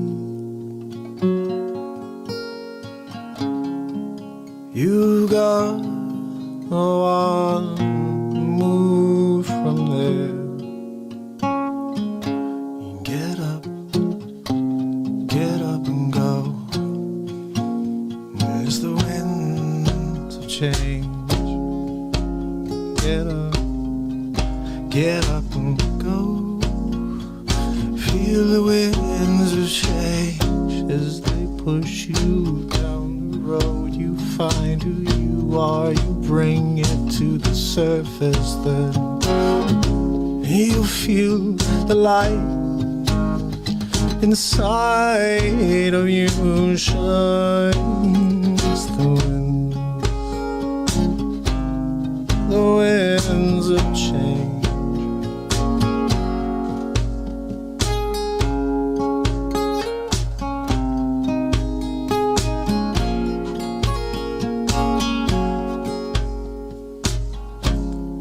Wake up, feel the sun on your cheek. Take a deep breath and fill your soul with life. You got one life, you got one chance, you got one path. So if you just stand up and go right now, you'll find the way. I know you'll find the way in the winds of change.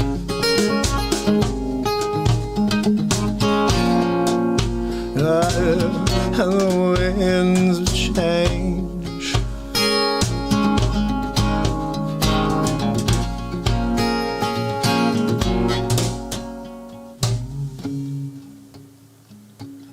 Look out,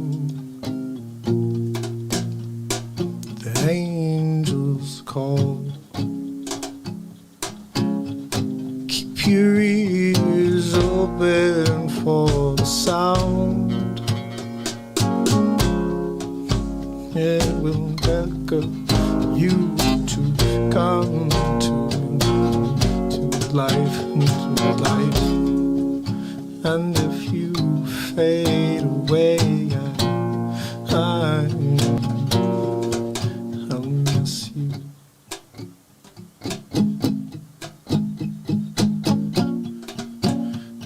Cause we can't stop the winds of change.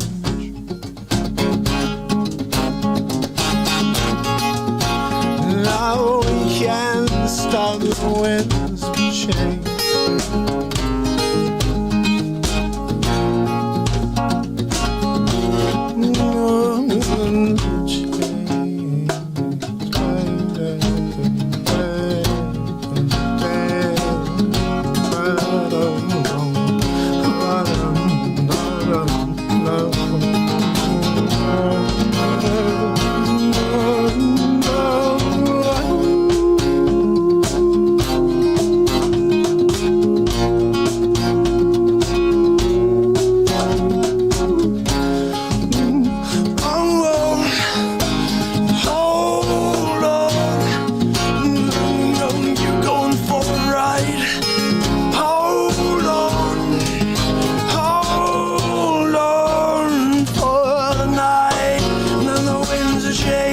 circling, rearranging everything that you know, and all the winds are blowing. Your life is changing, everything you know is all gone.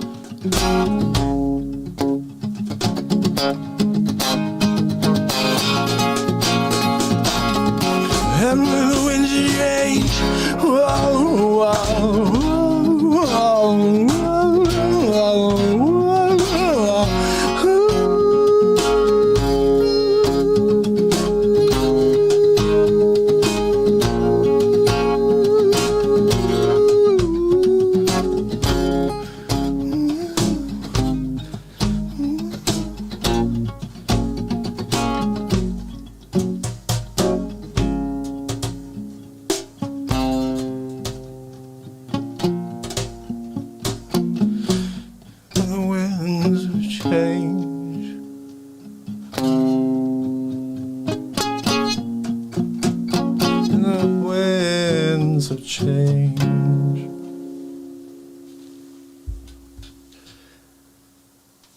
JC3, thank you so very much. I really appreciate that. I'm glad you're here for the first time.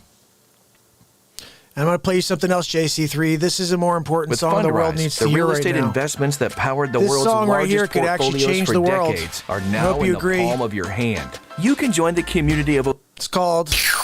You see it. Nothing can stop the light. This very quickly, let me share something with you for JC3, because this is your first time here. These are all songs I create in real time. This one, the last one you just heard in this one, I literally write in the moment. And this is another example of that. This one right here could be the most powerful song I've ever written in my life in the moment. I hope you enjoy it. I'm going to play a little beat seed along with it.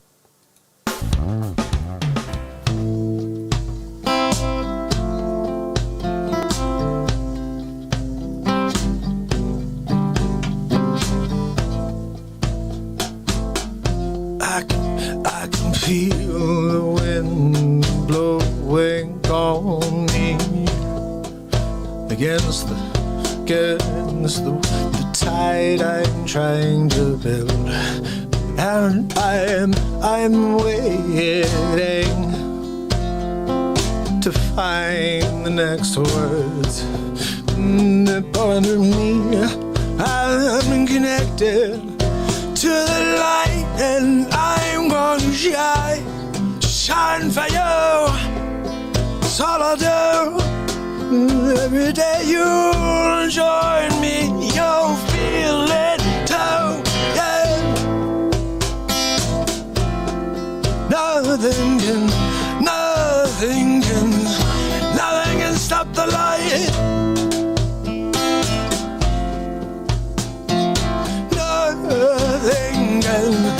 Nothing can stop the light. It's shining so bright, it's blinding me, I can't stop it. No, I don't want to drop it. No, I just want to go inside.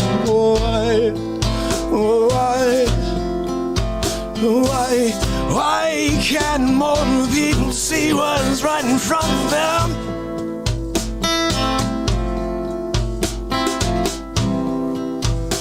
Oh, you can't stop the light.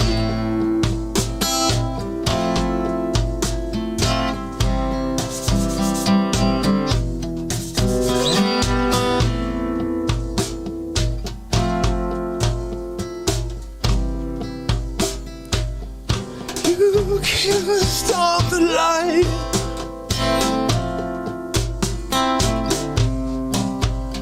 Shining bright.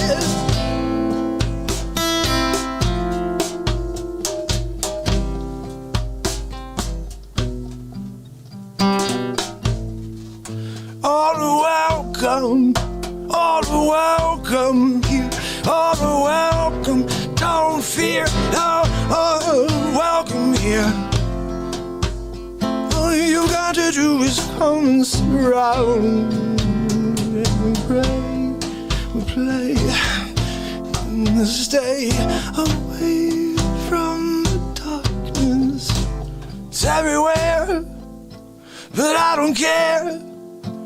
Because I'll share this light, we'll kill the darkness every night, right here on Real Talk, right here with you, with me. There's nothing, no, there's nothing, nothing can stop the light.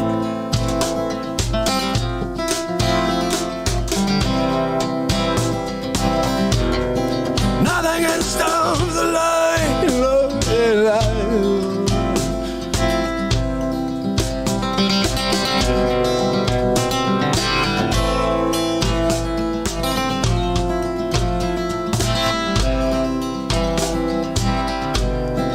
Nothing can stop the light. No.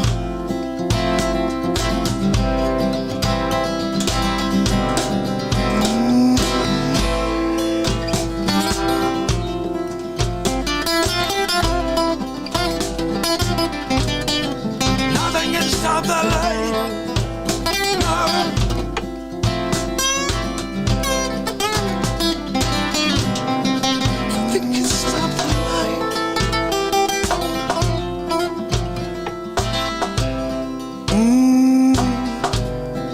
Nothing can stop the light.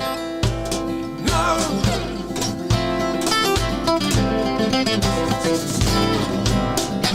Nothing can stop the light.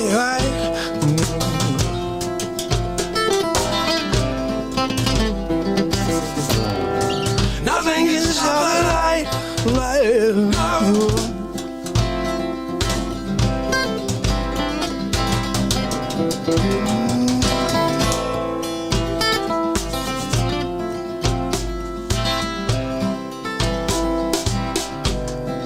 Nothing can stop the light. No.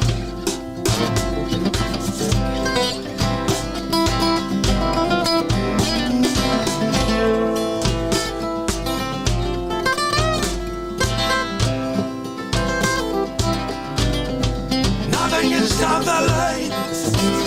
No.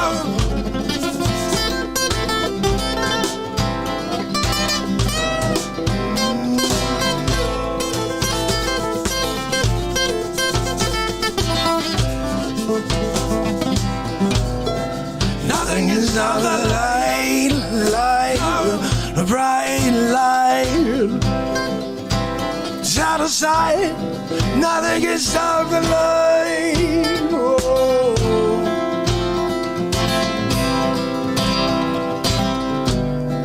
Nothing can stop the light. No.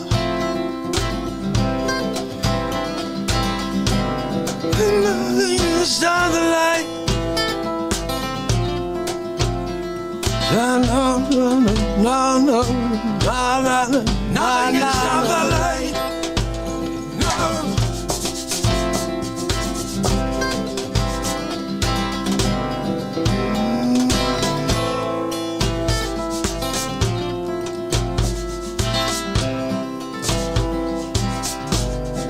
Nothing can stop the light. No.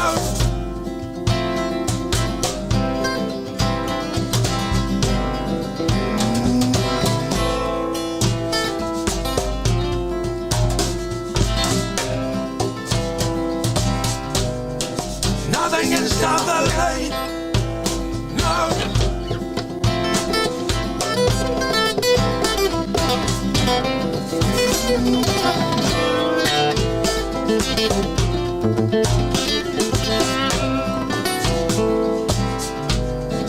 Nothing can stop the light.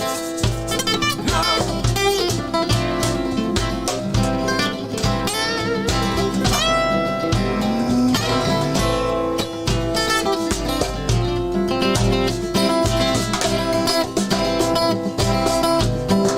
Nothing can stop the light. No. It's blinding. Nothing can stop the light. No.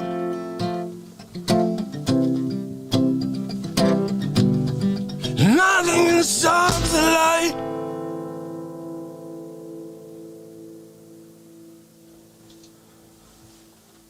I don't know if I killed the mood by playing the beat seat at all in the background. Could have. Like I said, I believe Possibly. if I don't do it, I'm going to take that out. There's a really, really great message there, guys, but I don't think we need a 10-minute message here, 3 hours and 20 minutes. I think just the music was good enough to take us to some place there. Senate rejects 92-7 to PA. Senate rejects. Oh.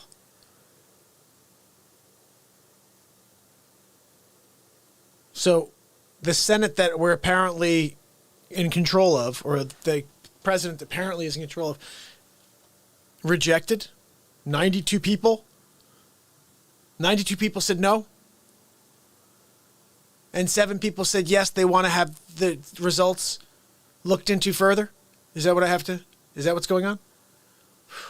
It's over, guys. It's over.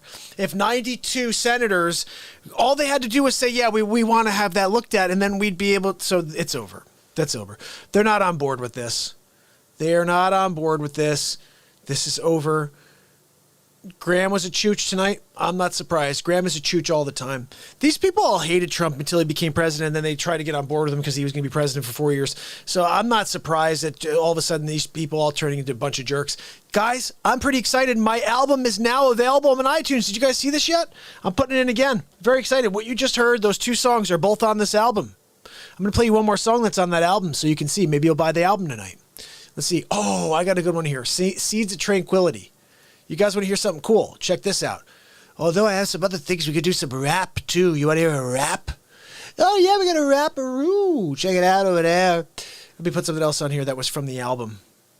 This wasn't on the album. I should have put it on. A Melodic Wanderer should have been on the album. Didn't know that it's a good song. We don't know until we play it again, right? But this one right here, this one's some fire. This one's a song called Seeds of Tranquility. Now that we've helped people customize and save with I'm going to share it with you because we've only got 68 views on this, guys. That's sad. Good. And it's on the album. Ready? Check this out. Here we go. This is the link to the song that I'm about to drop for you. This is called Seeds of Tranquility, another live... Need a website? Guys, this album that I just dropped is called Live Improvisations. Every single song was a live improvisation right here on this show. This is the 3rd one you're hearing in a row from the album.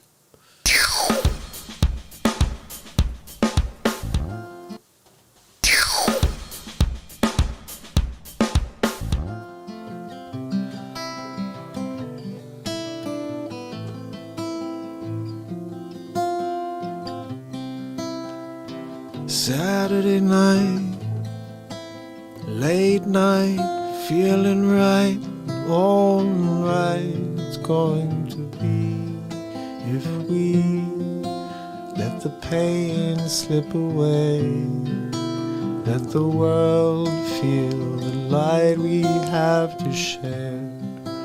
I know the flow of a time we come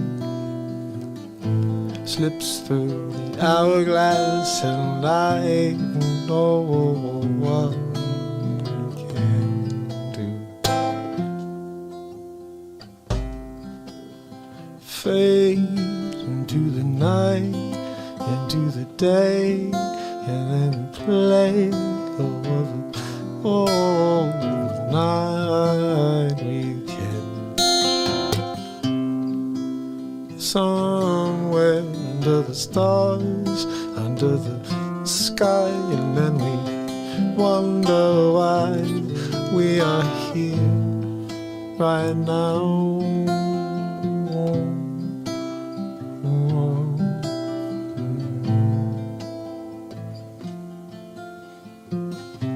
The hatred, it's unbearable, and I couldn't stand by any longer. No, I gotta get up, I gotta do what I can, I gotta try to make a change. And if you want to join me, I swear we're going to light the way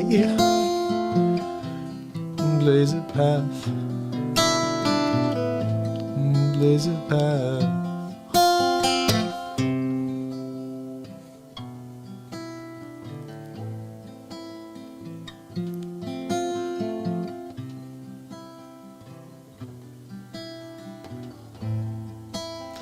And blow the world away with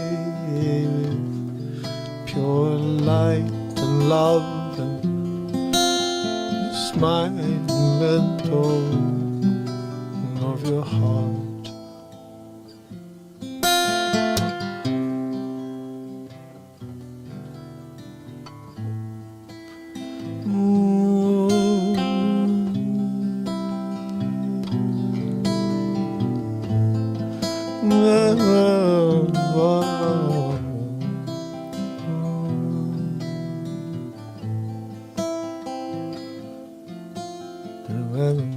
The moon comes up over the horizon. I can feel the light. It makes me feel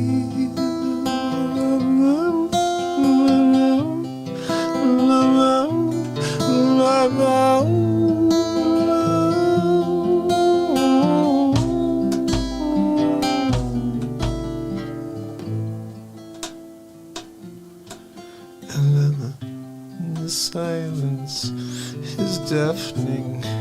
I can't be alone. And then the silence, it starts to hurt my ears. I know if I can make it another moment, and I'm holding, I'm gonna own it, and I'll wait. I'm taking, I'm gonna get light. I'm gonna wait tonight. I'm gonna have a nightmare screaming all night. Oh, I'm waking up wondering what I'm gonna do. Get it with you.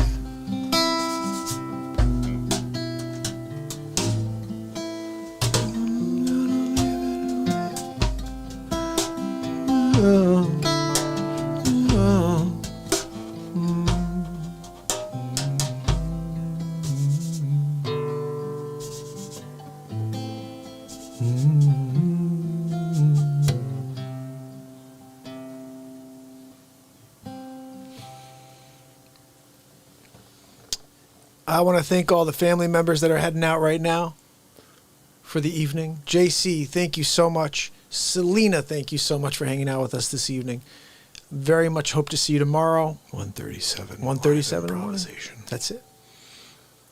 10:30 p.m. every single night, guys. And actually, it's going to be earlier than that. Tomorrow I'm going to be on at 9.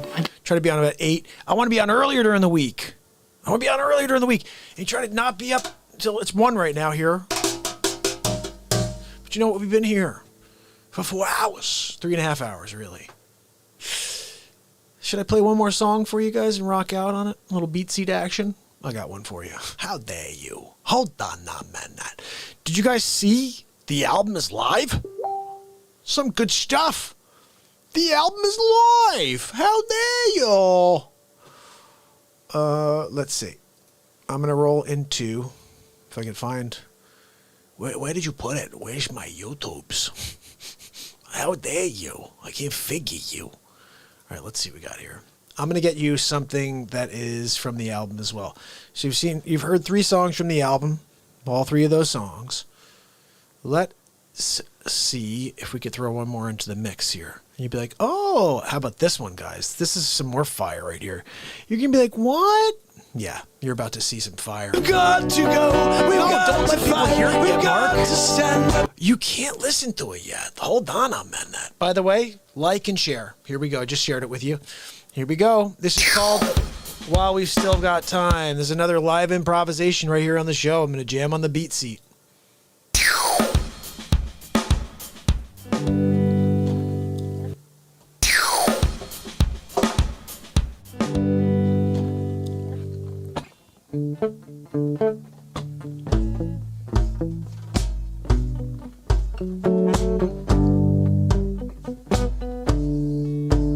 Thanksgiving night, it's Real Talk Day 697 shows, not shows, days in a row.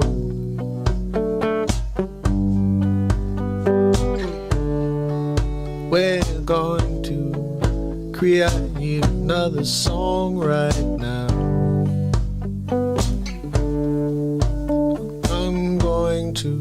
let my mind float out into.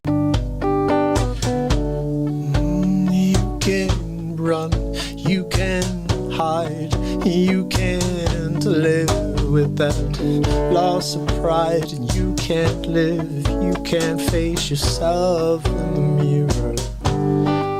So reach out, become everything you're meant to become, and I'll be here shining pure light at you. So if you feel down, if you need someone to lift you up, show up, I'll be here for you, for you. That's what I'm meant to do. You sent here for this, I know it, and I know I'm going to show up until we make it so. And I know we're going to grow, no matter how much they try to keep me down, how much they try to keep this positivity down. We're going to sound the horns, yeah. We're gonna rise, we're gonna show them there's nothing like the light, nothing like the fight behind the love we've got. It's all we've got. We've got to go, we've got to fight, we've got to stand up together. While we've still got time.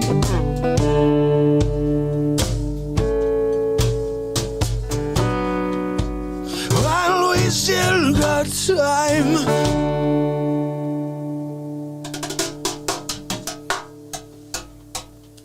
Guys, if you haven't liked and smashed one of them, do it. It helps. One way or the other. If you go the wrong way, you get an elbow. 7 people get an elbow in the Facce. I'm sorry. Oh, I'm sorry.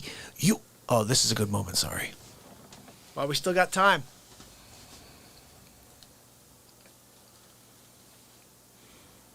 This is me reflecting on that spiritual moment I just had.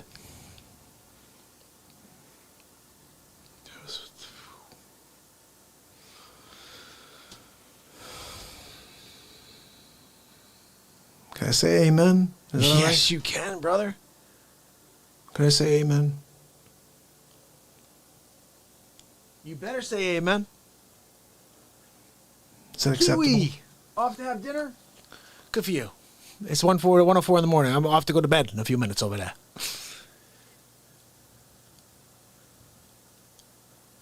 I'll let this moment. I can't explain.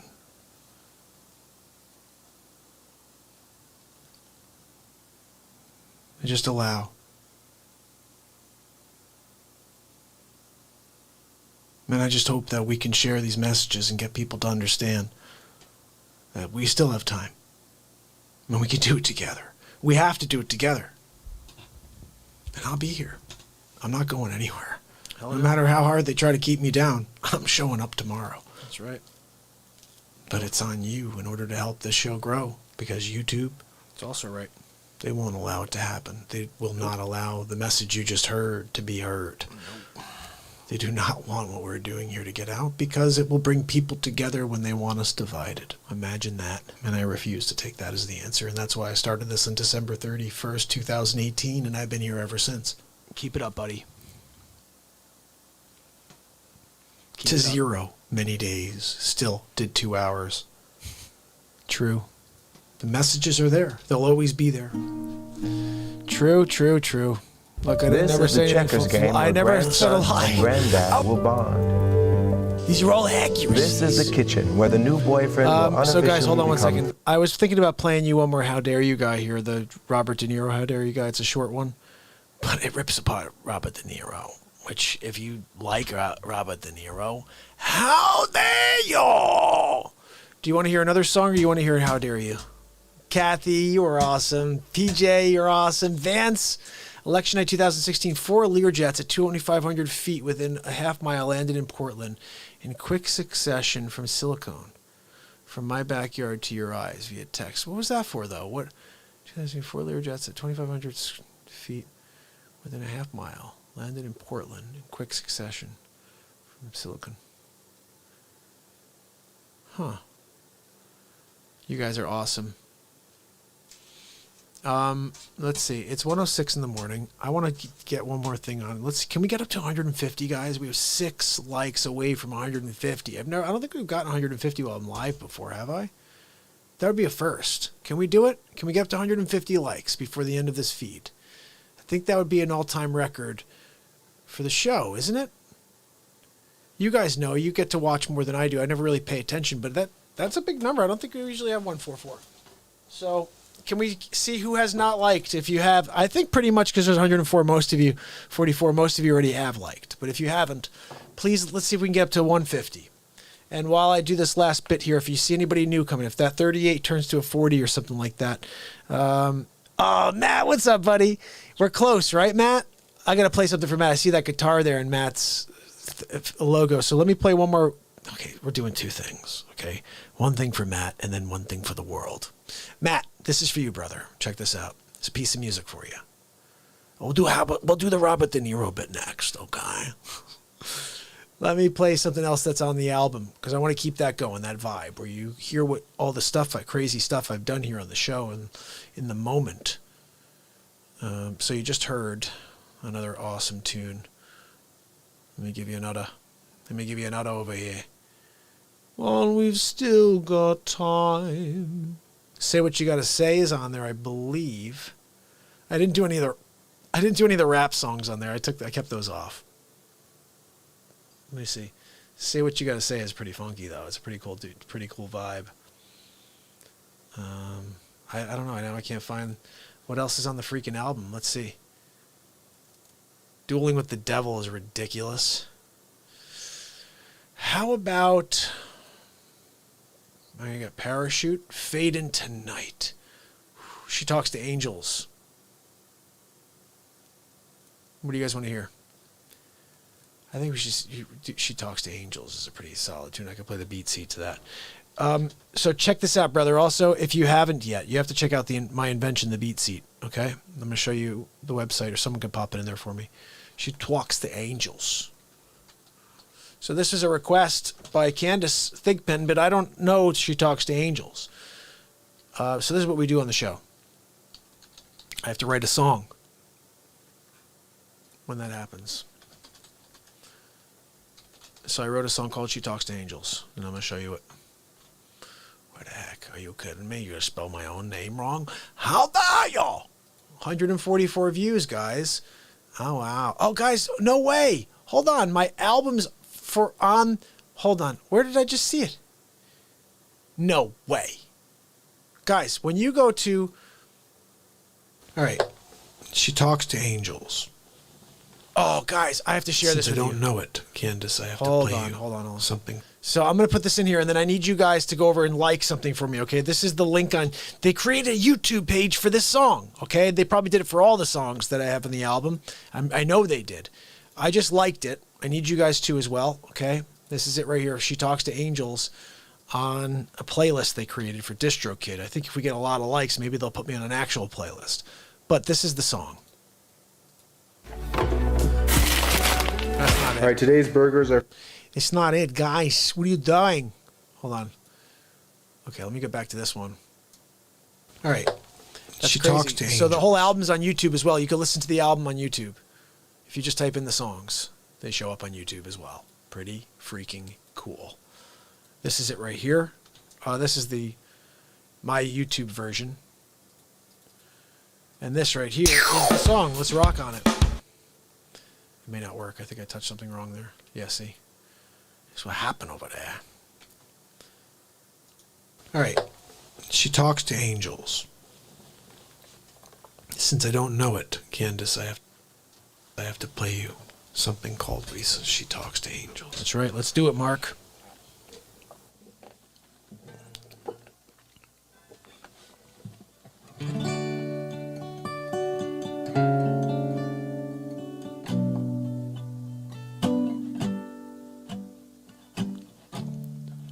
She goes to sleep late at night, waiting for the angels to arrive. at peace in a moment, alive. You could feel the distant call of night.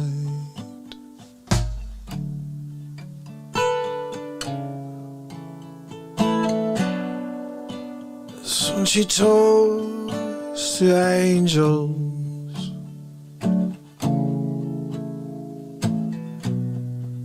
when she talks to angels,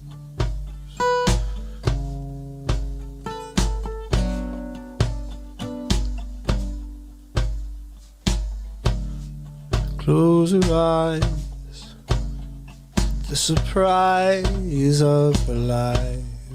Your eyes at midnight, in the stroke of the clock, of the feeling of you inside of you. You got this connection to the light.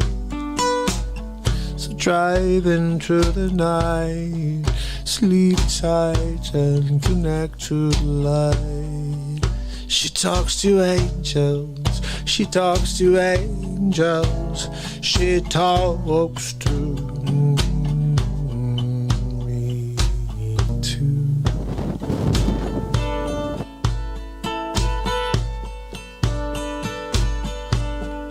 She talks to angels.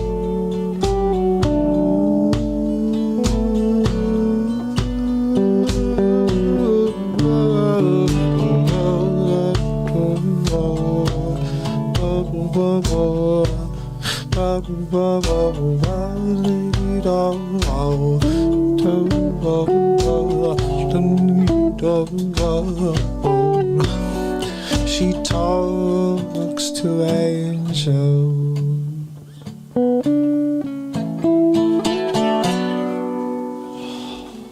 I forgot I wasn't plugged in.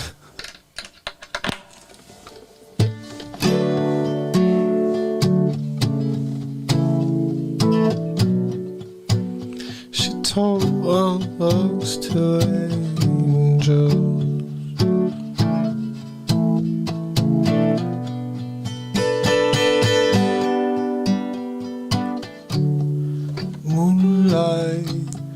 Shining down, sleep tight tonight.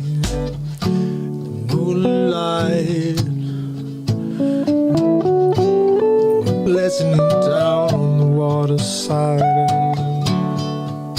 If we wait for our time to come, it's too late. So we reach to the source of the love and the light of the world. We talk to angels. You talk to angels. We all have angels that watch over you and me.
talks to angels, and on the message come through the light is strong. Trust it, you wait and going to message come through the light.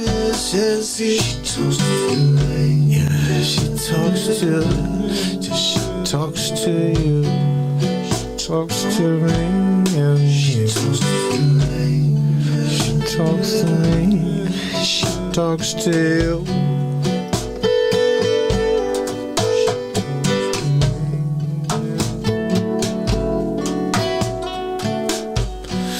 Oh, it says she talks to angels.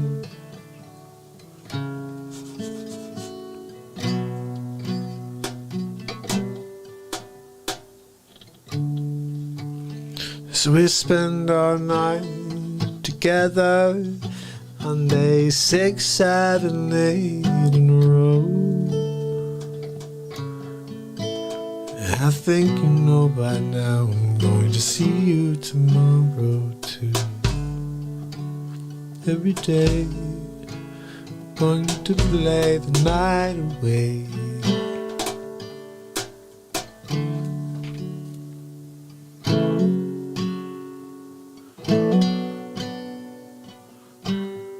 She talks to angels.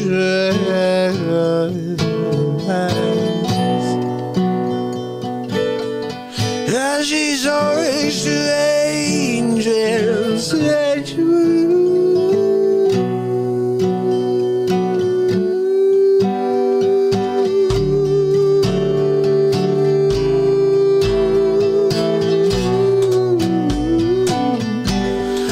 She's always to angels.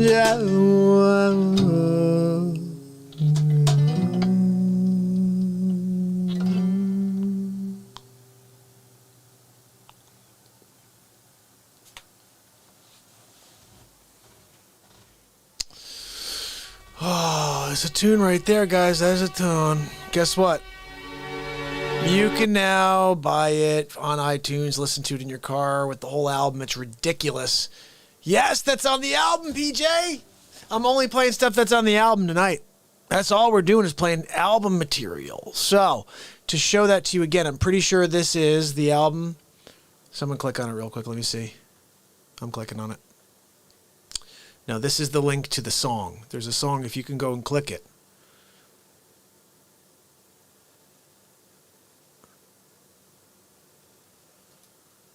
Let's see. Oh, this thing, every time I click on a thing, it's making me verify now.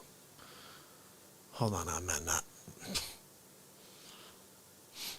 I think because I'm using a VPN now.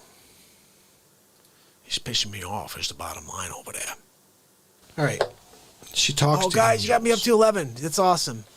Why doesn't it say... Since I don't know it. Oh, yeah, here it goes. She talks to angels by Mark Pires. Something called Lisa. She talks to angels. Does it show? Various artists topic. 150K subs. Maybe other people will see this. 8 views, though. You guys are awesome. All right, I'm going to Doresh. This is not the one I was talking about over there, though, okay? Hold on. No, I'm not. What I need to do is find you... This is the link to the album on iTunes. Right here. And just so you guys can see, I mean, this is kind of cool stuff, guys. This is the newest album right here. Check this out. I'm going to put it up on the screen. All right. Actually, if you guys want to see, there's like a really cool thing I can show you real quick. Let me get this going first. That didn't work, huh? You know why? I put something extra in there, probably. Okay, here we go. She talks to angels. This plays a little more than 20 seconds. Check this out. This is a preview. I think I can preview the whole album. Is that what? Can we do that here? Why is this showing like a weird thing where I can't see? It's like see-through. I don't want to see a see-through though. Okay, what's the deal with that? Let me see. Can I get this thing to like... On your feet. She talks to angels. All right, check this out. This is the album right here. You're hearing it. The sample. I don't know if I can jam out in the beat seat to this stuff.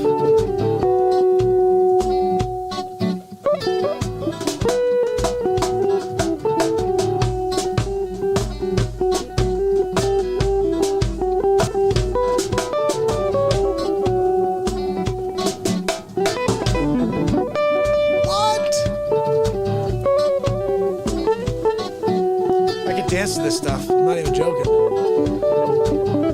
What happens when we do that?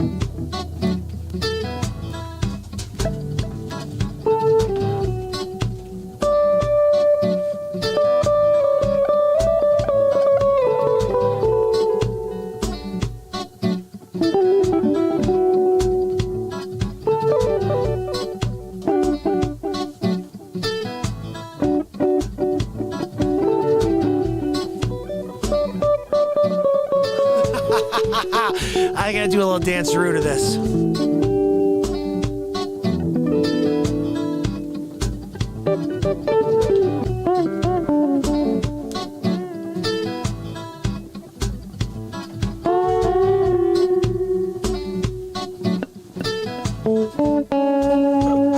Not enough room, I need more room. Oh! Okay, it's the next one.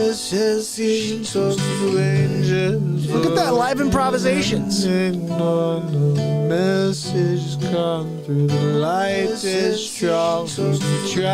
That's the album.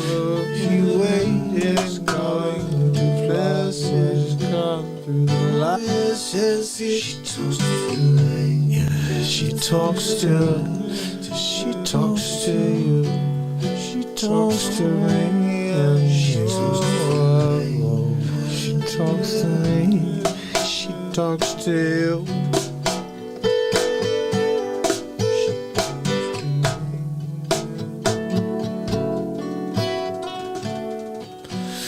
Oh, it says she talks to angels.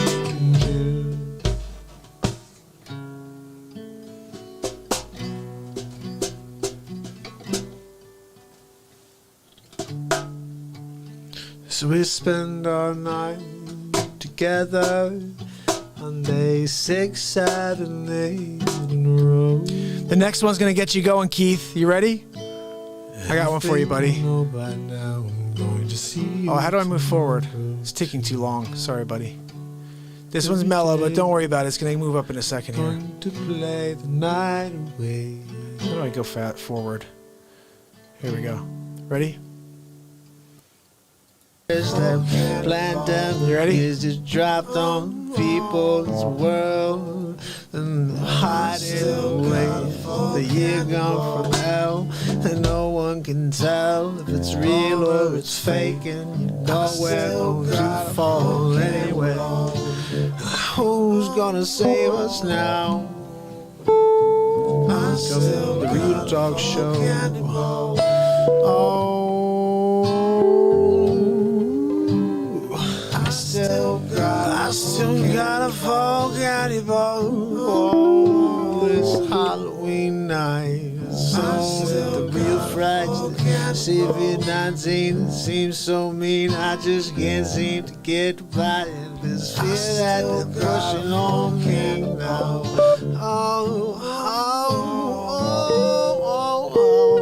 I still gotta forget about, yeah. I still gotta forget about.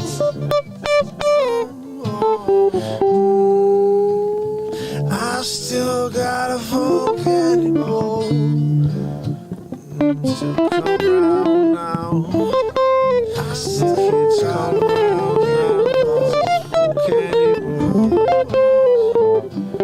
Maybe next Halloween.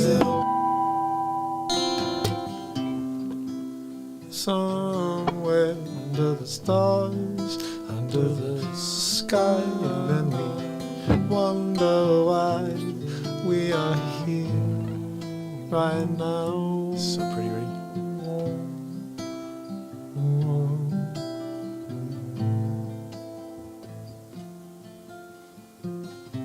The hatred, it's unbearable. And I couldn't stand by any longer. No, I gotta get up, I gotta do what I can. I gotta try to make a change. And if you want to join me, I swear we're going to light the way and blaze a path, blaze a path.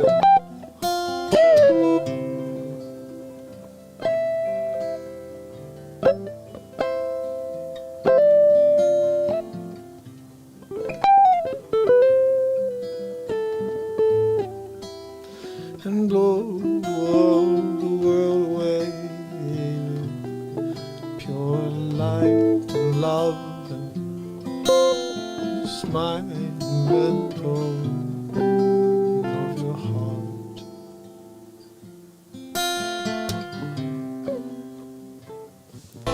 Oh, it's the best part coming up. You guys know this one. Nothing can stop the light. No, it's blinding. Nothing can stop the light. No. Here, Keith, you can get the whole album right here. Nothing can stop the light. Oof. Nothing can stop the light. Bottom line, don't forget that. Now, Keith, check this out, brother. Somewhere under the stars, under the sky, and then we wonder why we are here right now.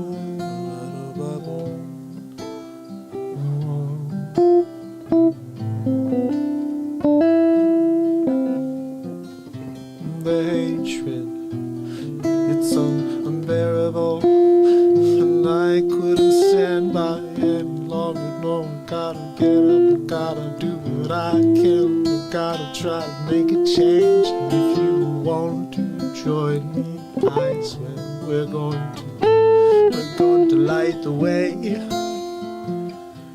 and blaze a path, and blaze a path.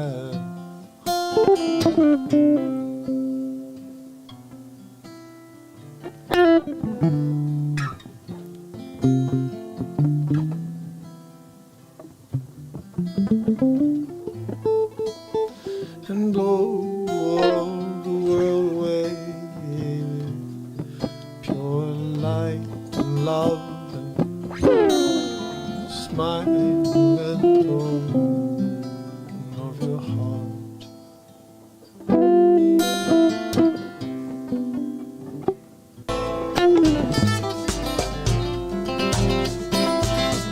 Can we do this one? Nothing can stop the light. We already did that one. No, it's blinding. Nothing can stop the light. Hold on. Going to grow, no matter how much they try to keep me down, how much they try to keep this positivity down. We're going to.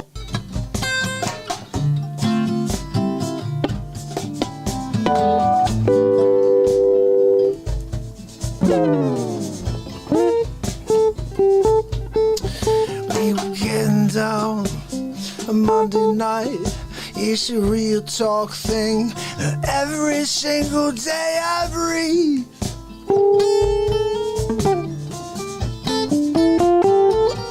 Will you join me?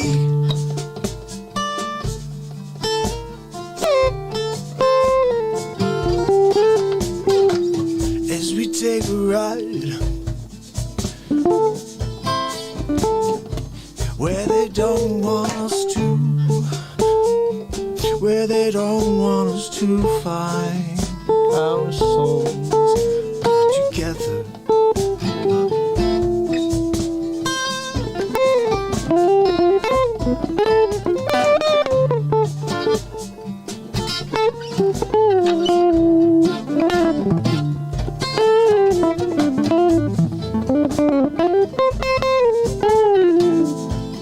Let's get down like we do every day. You know the way. Put your head down and make the world listen.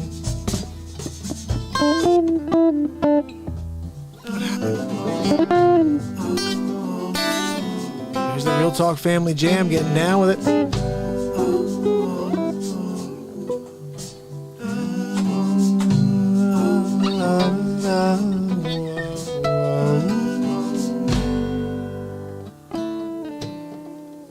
The Real Talk Family Jam, yeah.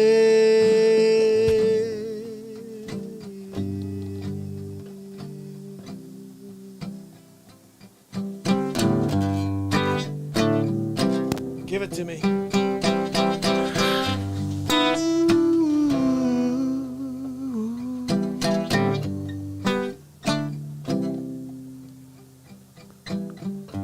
Friday night, day 7:12 in the road, getting down on the floor, but you know, can't be a show unless we do the real talk family jam. That's right.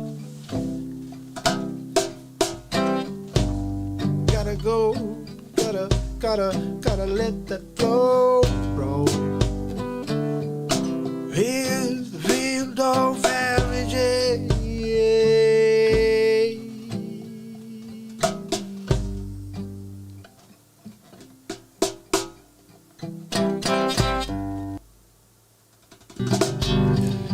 There's a long way down till I pull my parachute. Oh, yeah. Oh, Keith, you rock, brother. Lots of time for me to live out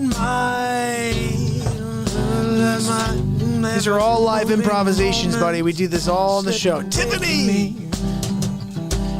Paula, thank you guys. If you don't know yet, you can download my new album. This is it on iTunes. Right I need that parachute more than ever before.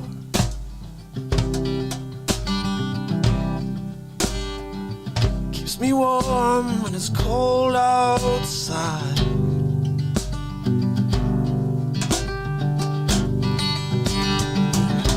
20,000 feet to the ground.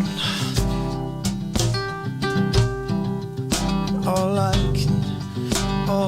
can think about is the warm release of that wind underneath my parachute.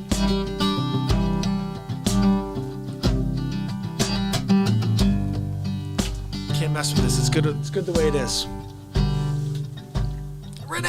There's no other feeling like it, I swear. Something cool about this tune. I can't figure out some good vibe about it. Trinity, red dog, blue pill, Trinity! frog here. Trinity, Yeah. red dog, blue pill, high ho, Kermit the frog here. Whoa, I said Trinity, red dog, blue pill, high ho, Kermit the frog here. Trinity, red dog, blue pill, high ho, Kermit the frog. Trinity, red dog, blue pill, high ho, Kermit the frog. You guys ready? This is where it gets crazy. Red dog, blue pill, high ho, Kermit the frog here. Trinity, red dog, blue pill, high ho, Kermit the frog here. Trinity, red dog, blue pill, high ho, Kermit the frog here. Trinity, red dog. Oh, that's it. This is the last song, guys. This is all fire right here. This is a live improvisation that we did 4 or 5 days ago, maybe a week ago.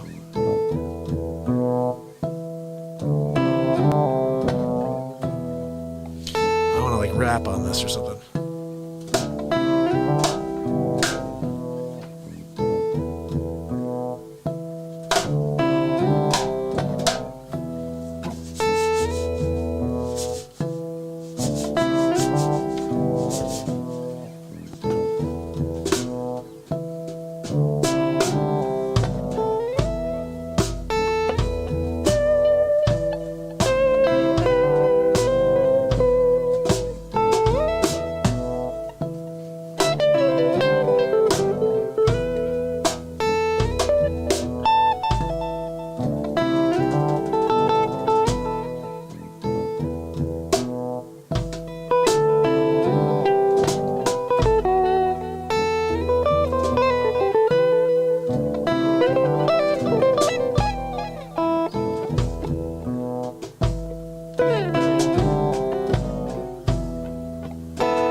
That's it, guys. That's the album.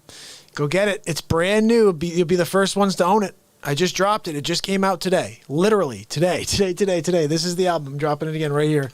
And because our brother over here, Keith Henry, asked for an encore, I'm going to play you one of the songs that's coming on the next album. You want to hear it, buddy? I'm going to drop for you a song that's going to be showing up on the next album. Are you ready for it is the question. It's some fire. It is some afaya. It's called a deep dive. You want to see some magic? All right, I'm going to share this with you because, Keith, this only has 65 views. So I got rid of that. How dare they? 65 views. How dare they? This is 65 views strong. Let's try to make it a little better than that. If you haven't liked it, please head over and like it and share it. Share it, guys. The more you share it, the better off the world will get to see this content. And this is another one you're going to want to share. Check this out. Need a website? Go to Fiverr.com and find a programmer in seconds. Or don't go to Fiverr and wait.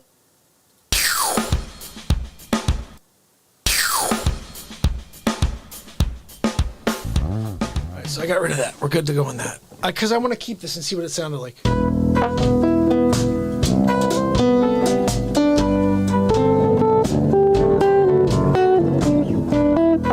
I know why I was ripping on that now.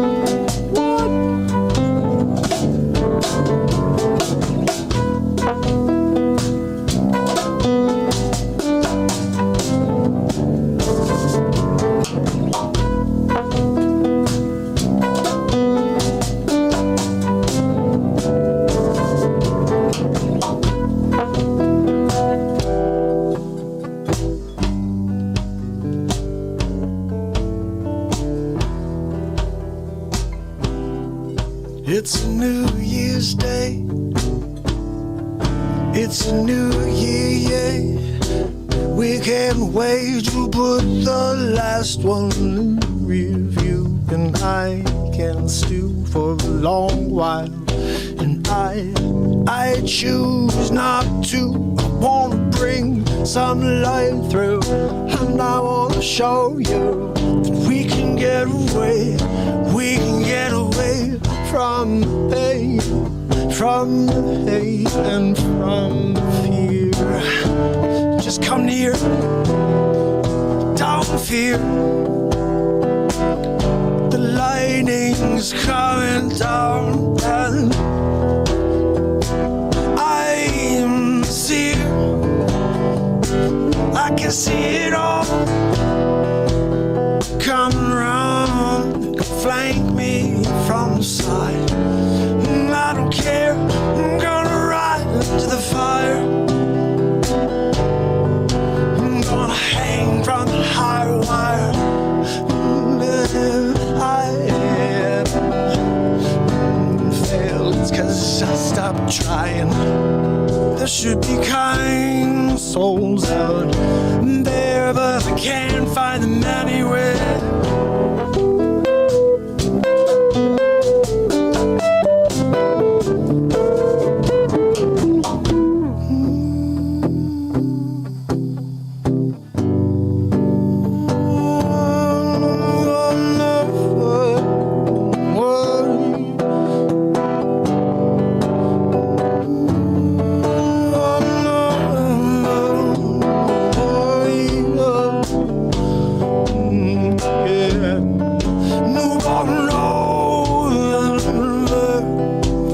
Say to me and you, 'cause we don't mean a thing. We don't mean a thing to them. We're just in the way. It's up to you and me. Do we stay or do we go? And do we show them the power of the light within me and you? And I'll show you it will come true.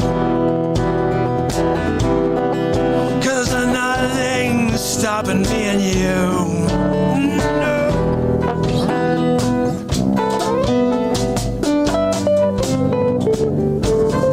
Nothing's stopping me and you. No.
going to stop me? No.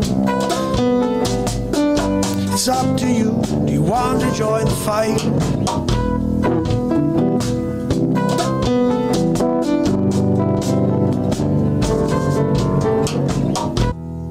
Cause you have the right. Well, they push us out of sight. Now go all night.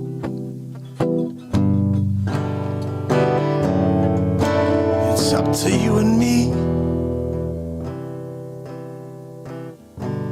It all starts with you and me. Yeah, yeah.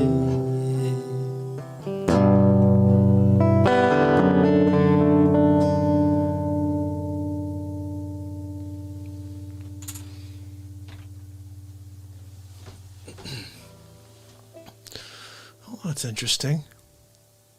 Ridiculous jam into improv. Vocal live song.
He's out of his freaking mind.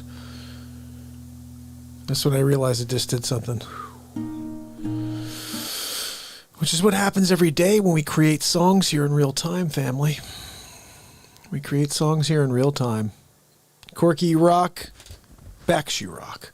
How you guys feeling? We've got 30 people here still. It's been 4 hours and 22 minutes. We skipped by a specific time that people really appreciate a couple minutes ago. And if you do appreciate that moment, good for you, because I was in the middle of rocking out on a tune during it.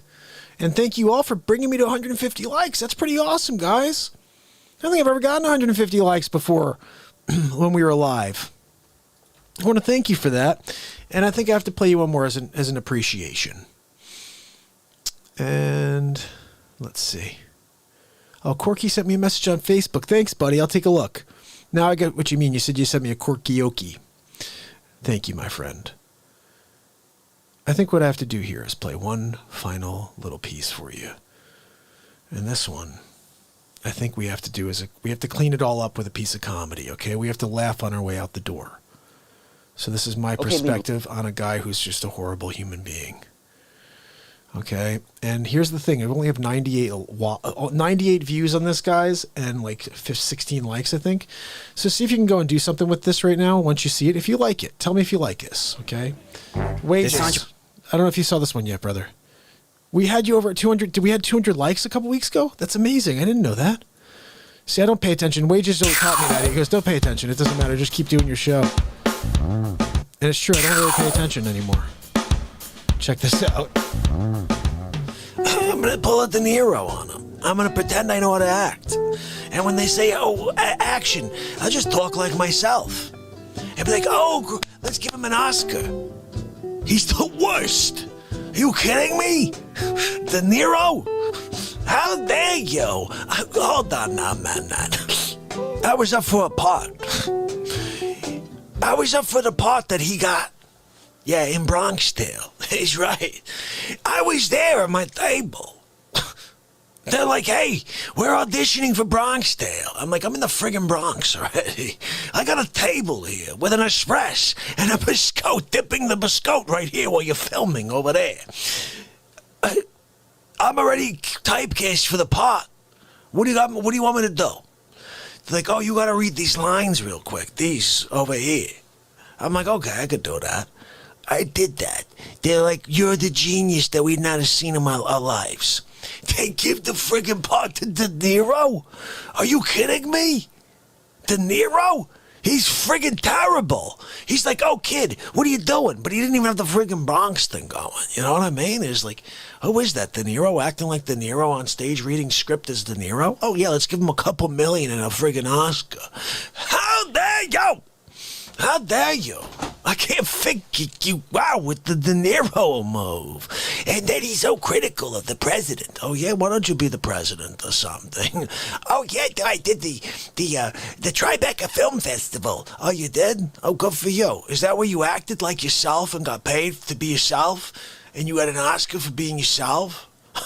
How dare you? I was there at my table being myself. I was being Facce. Getting respect. They friggin' disrespected the Facce by hiring Robert De Niro. He's not worth the De Niro, okay? He's not worth the De Niro. Oh, how dare you? Oh, we're gonna give him millions and an Oscar. Oh, what did he do? Well, he read the script. Suddenly, could you believe this? They give De Niro millions and a friggin' Oscar. They said he was genius. Have you seen him? Yeah, same guy as when he's going to get a friggin' grocery bag. He's like, I need milk and I need some. They're like, Really? You need to ask for the milk like this? What happened with this guy? How dare you, De Niro? I can forget you. You pretend to be an actor, but you're just a guy reading a script. Oh my goodness, guys.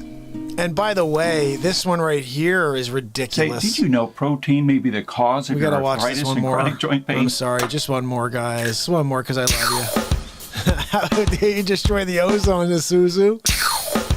Oh, guys, they're all ridiculous. I was just joking. How dare you? Hold on, no, man, not. FYI, guys. I got a question for you.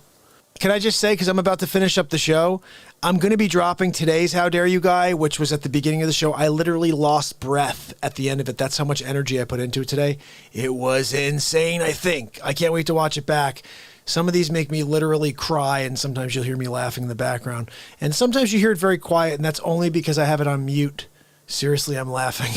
Probably more than you. I get a kick out of this guy. I don't know what it is about How Dare You Guy, Dick Facce, but I got to kill more people in the Facce. Here we go. So you're at the gym, right? You just deadlifted the most you've ever deadlifted in your life. You got Guinness World Records standing there watching you. They're throwing on an extra couple dumbbells. One more freaking set. And you got it. Greatest ever, all time. You beat Schnegger. That's right, Walter Schnegger. You know what I'm talking about. The governor, Walter Schnegger. Walter Schnegger. You beat him. All you gotta do, one more set. Over the intercom. Here comes blaring like freaking Back in Black. Facce's in the Bronx. You can't drop the dumbbell. You can't put the 760 pounds on the Guinness Book of World Record guy's foot and take a trip strap drum all the way back to the Bronx and Pires back. I can't. I just can't calculate what's going on in that freaking mind of yours. Hold on, no. I got a question. I don't understand. I can't figure it out. You don't make any sense at all. You're in the field. You're in the field picking vegetables. You're a farmer. You gotta pick all the carrots before you get to the corn. You just got started like 7 hours ago. You're like a quarter of the way done through the first task. You're going to be there through the middle of the night, okay? You got to get it done by the morning, or they dock your pay. Also, they threatened to take away your visa because you're not from this country. A whole other thing. You can't take the chance. Drop the freaking hammer and sickle, whatever the hell you got over there, cutting down the freaking car. You go walk through the field. You got a wagon. You're dragging a wagon, horse and all, so you can get to your car. It's an Isuzu tracker. A Isuzu. Do they even make one of them anymore? I don't even know. You got an Isuzu. You got one. Sky blue. Yeah. You're driving. He's pumping out smoke like a freaking locomotive. You're driving. Up 95, right? Coming from Pennsylvania. This thing moves 17 miles an hour on a 55 mile an hour. You're scooting along, 17. Put smoke up to the sky. They think it's a loco. Oh, where's the train? No, it's this freaking guy with an Isuzu over here. You make your way to the Bronx. From Pennsylvania. You were moving 17 miles an hour. 7 days later, you show up. They created a new Earth. They created a whole other Earth. In the 7 days. God made the seas. God made the land. God made the birds. On the 7th day, he took a friggin' rest. You were still driving there in your jalop. I can't understand why you didn't trade in that Isuzu. They had a good deal on the Honda. You could have got the Honda Accord. Monthlies are like $127 a month. How dare you not go over with your Isuzu? Say, look, I got a locomotive / Isuzu for you. The thing leaks oil. It pumps out CO2s into the universe. That's why we have an ozone problem. The Isuzu. It's the ozone. That's right. You can't leave the Isuzu at the Honda dealership. Maybe try to come out there. Hey, give me a ride. I'm on my way to the Bronx. Facce's in town. I'm pretty sure no matter who the frig pulls over, they're going to want to come meet Facce and pay respect as well. You can't come by the Bronx and not come by my table. I'm Pires back. I'm there. I'm drinking my espresso. I'm smelling the beautiful Bronx laundry cleaner right next door. Some homeless person over there smells fantastic. I got my espresso. Take a little biscuit. Dunkaroo. You never had a Dunkaroo before? I can't figure out why you even exist. You're the... What? What the... I can't... How... When... And then... Sonny... What are we doing, Sonny? I can't figure it out. It's unbelievable over here. We're getting a call, Sonny. Somebody's calling in. Yeah, right now. I know. Right in the middle of a Sonny bit. How dare you interrupt? How dare you, Clip? Hold on now, man. So, I'm in the middle of ripping apart another How Dare You clip. You're calling to ruin the clip? How dare you? Actually, no, call back. Kristen Starr, how are you? So good to see you. I'm so glad you came by to check this out. This is the Mark Pires Real Talk Show. I've been live for 737 days in a row. We're 4 hours and 33 minutes into the stream. I usually do about 4 hours every day, but I'm trying to cut it down to 2 because I think people are like, 4 hours? I can't watch 4 hours every freaking day, and I can do 12. I'll do a freaking 18 hour. I'll go 24 with you. How dare you? Hold on now, man. Oh my goodness, 2 congressmen got physical on the House floor, almost a full-fledged fight. Guys, this is straight up going to be like... I swear, this is like a Truman Show thing we're living. We're living in Truman Show, I think. I think it's Truman Show. Good for you. Oh my goodness, Kristen. So let me show you one more thing, just so you see what we're doing here, Kristen, fully. Okay, you have to understand the full scope. So you have a little bit of How Dare You Guy, positivity all the time. We're here to lift each other up into the light, okay? And then we do stuff like this. Ladies and gentlemen, I have a plan. What we're going to do is we're going to continue to push the... Wait, hold on, where are you taking me? I'm trying to give them directions. All right. Okay, here's the plan. If we keep telling people that Donald Trump is bad, they'll believe it. Look, number 2, how are we making out with that narrative? Amazing, Dr. Evil. Fantastic. Let's move to part 2. Get him on the line. Dr. Evil, Vladimir Putin is on the evil monitor. Dr. Evil, he's Vladimir. Oh, hi, Vlad. How are you? Look, with 10 days away from election, if Donald Trump get destroyed in the square. That's absolutely correct. Our plan is almost complete. Should we call Xi? We have to find out how vulnerable Joe Biden is. Have speak to President Xi. Perhaps he could tell us if Joe Biden is compromised. What do you think, Dr. Evil? It's a great idea, Vladimir. Let's call President Xi. Oh, President Xi, it's Dr. Evil. 向大家送上新年的 Number 2, you couldn't get me the subtitled version? I'm sorry, Dr. Evil. 2019年 I can't even understand him, number 2.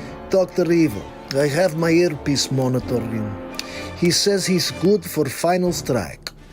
Honestly, I'm glad to hear that, Vladimir. I was about to send in the murder hornets. Donald Trump may be correct. He could be a G-hole. No, it's very good. If we get this to happen, we get Joe Biden for president. That would be a great day indeed, Vladimir. And we could take over. Just remember who's number 1. It's going to be big. Once we dispose of Donald Trump, we could take over the world. Donald Trump, he had his chance, but we are going to eliminate him. All right, my family, my friends, we did it. 4 hours, 36 minutes and change. Call in from wages, a call in from... We had 3 call-ins today. That was really cool, wasn't it, guys? I think we have to do a call-in like every day, do some call-ins, don't you think? Even if it's towards the end of the show, just a few call-ins. I know. You know what's funny, Giggles, is like sometimes we just totally forget about the face-offs. We're doing How Dare You, we're doing all the other stuff. There's just so many different aspects to the show, you know what I mean? We could just get into any type of focus that we want, just have some fun.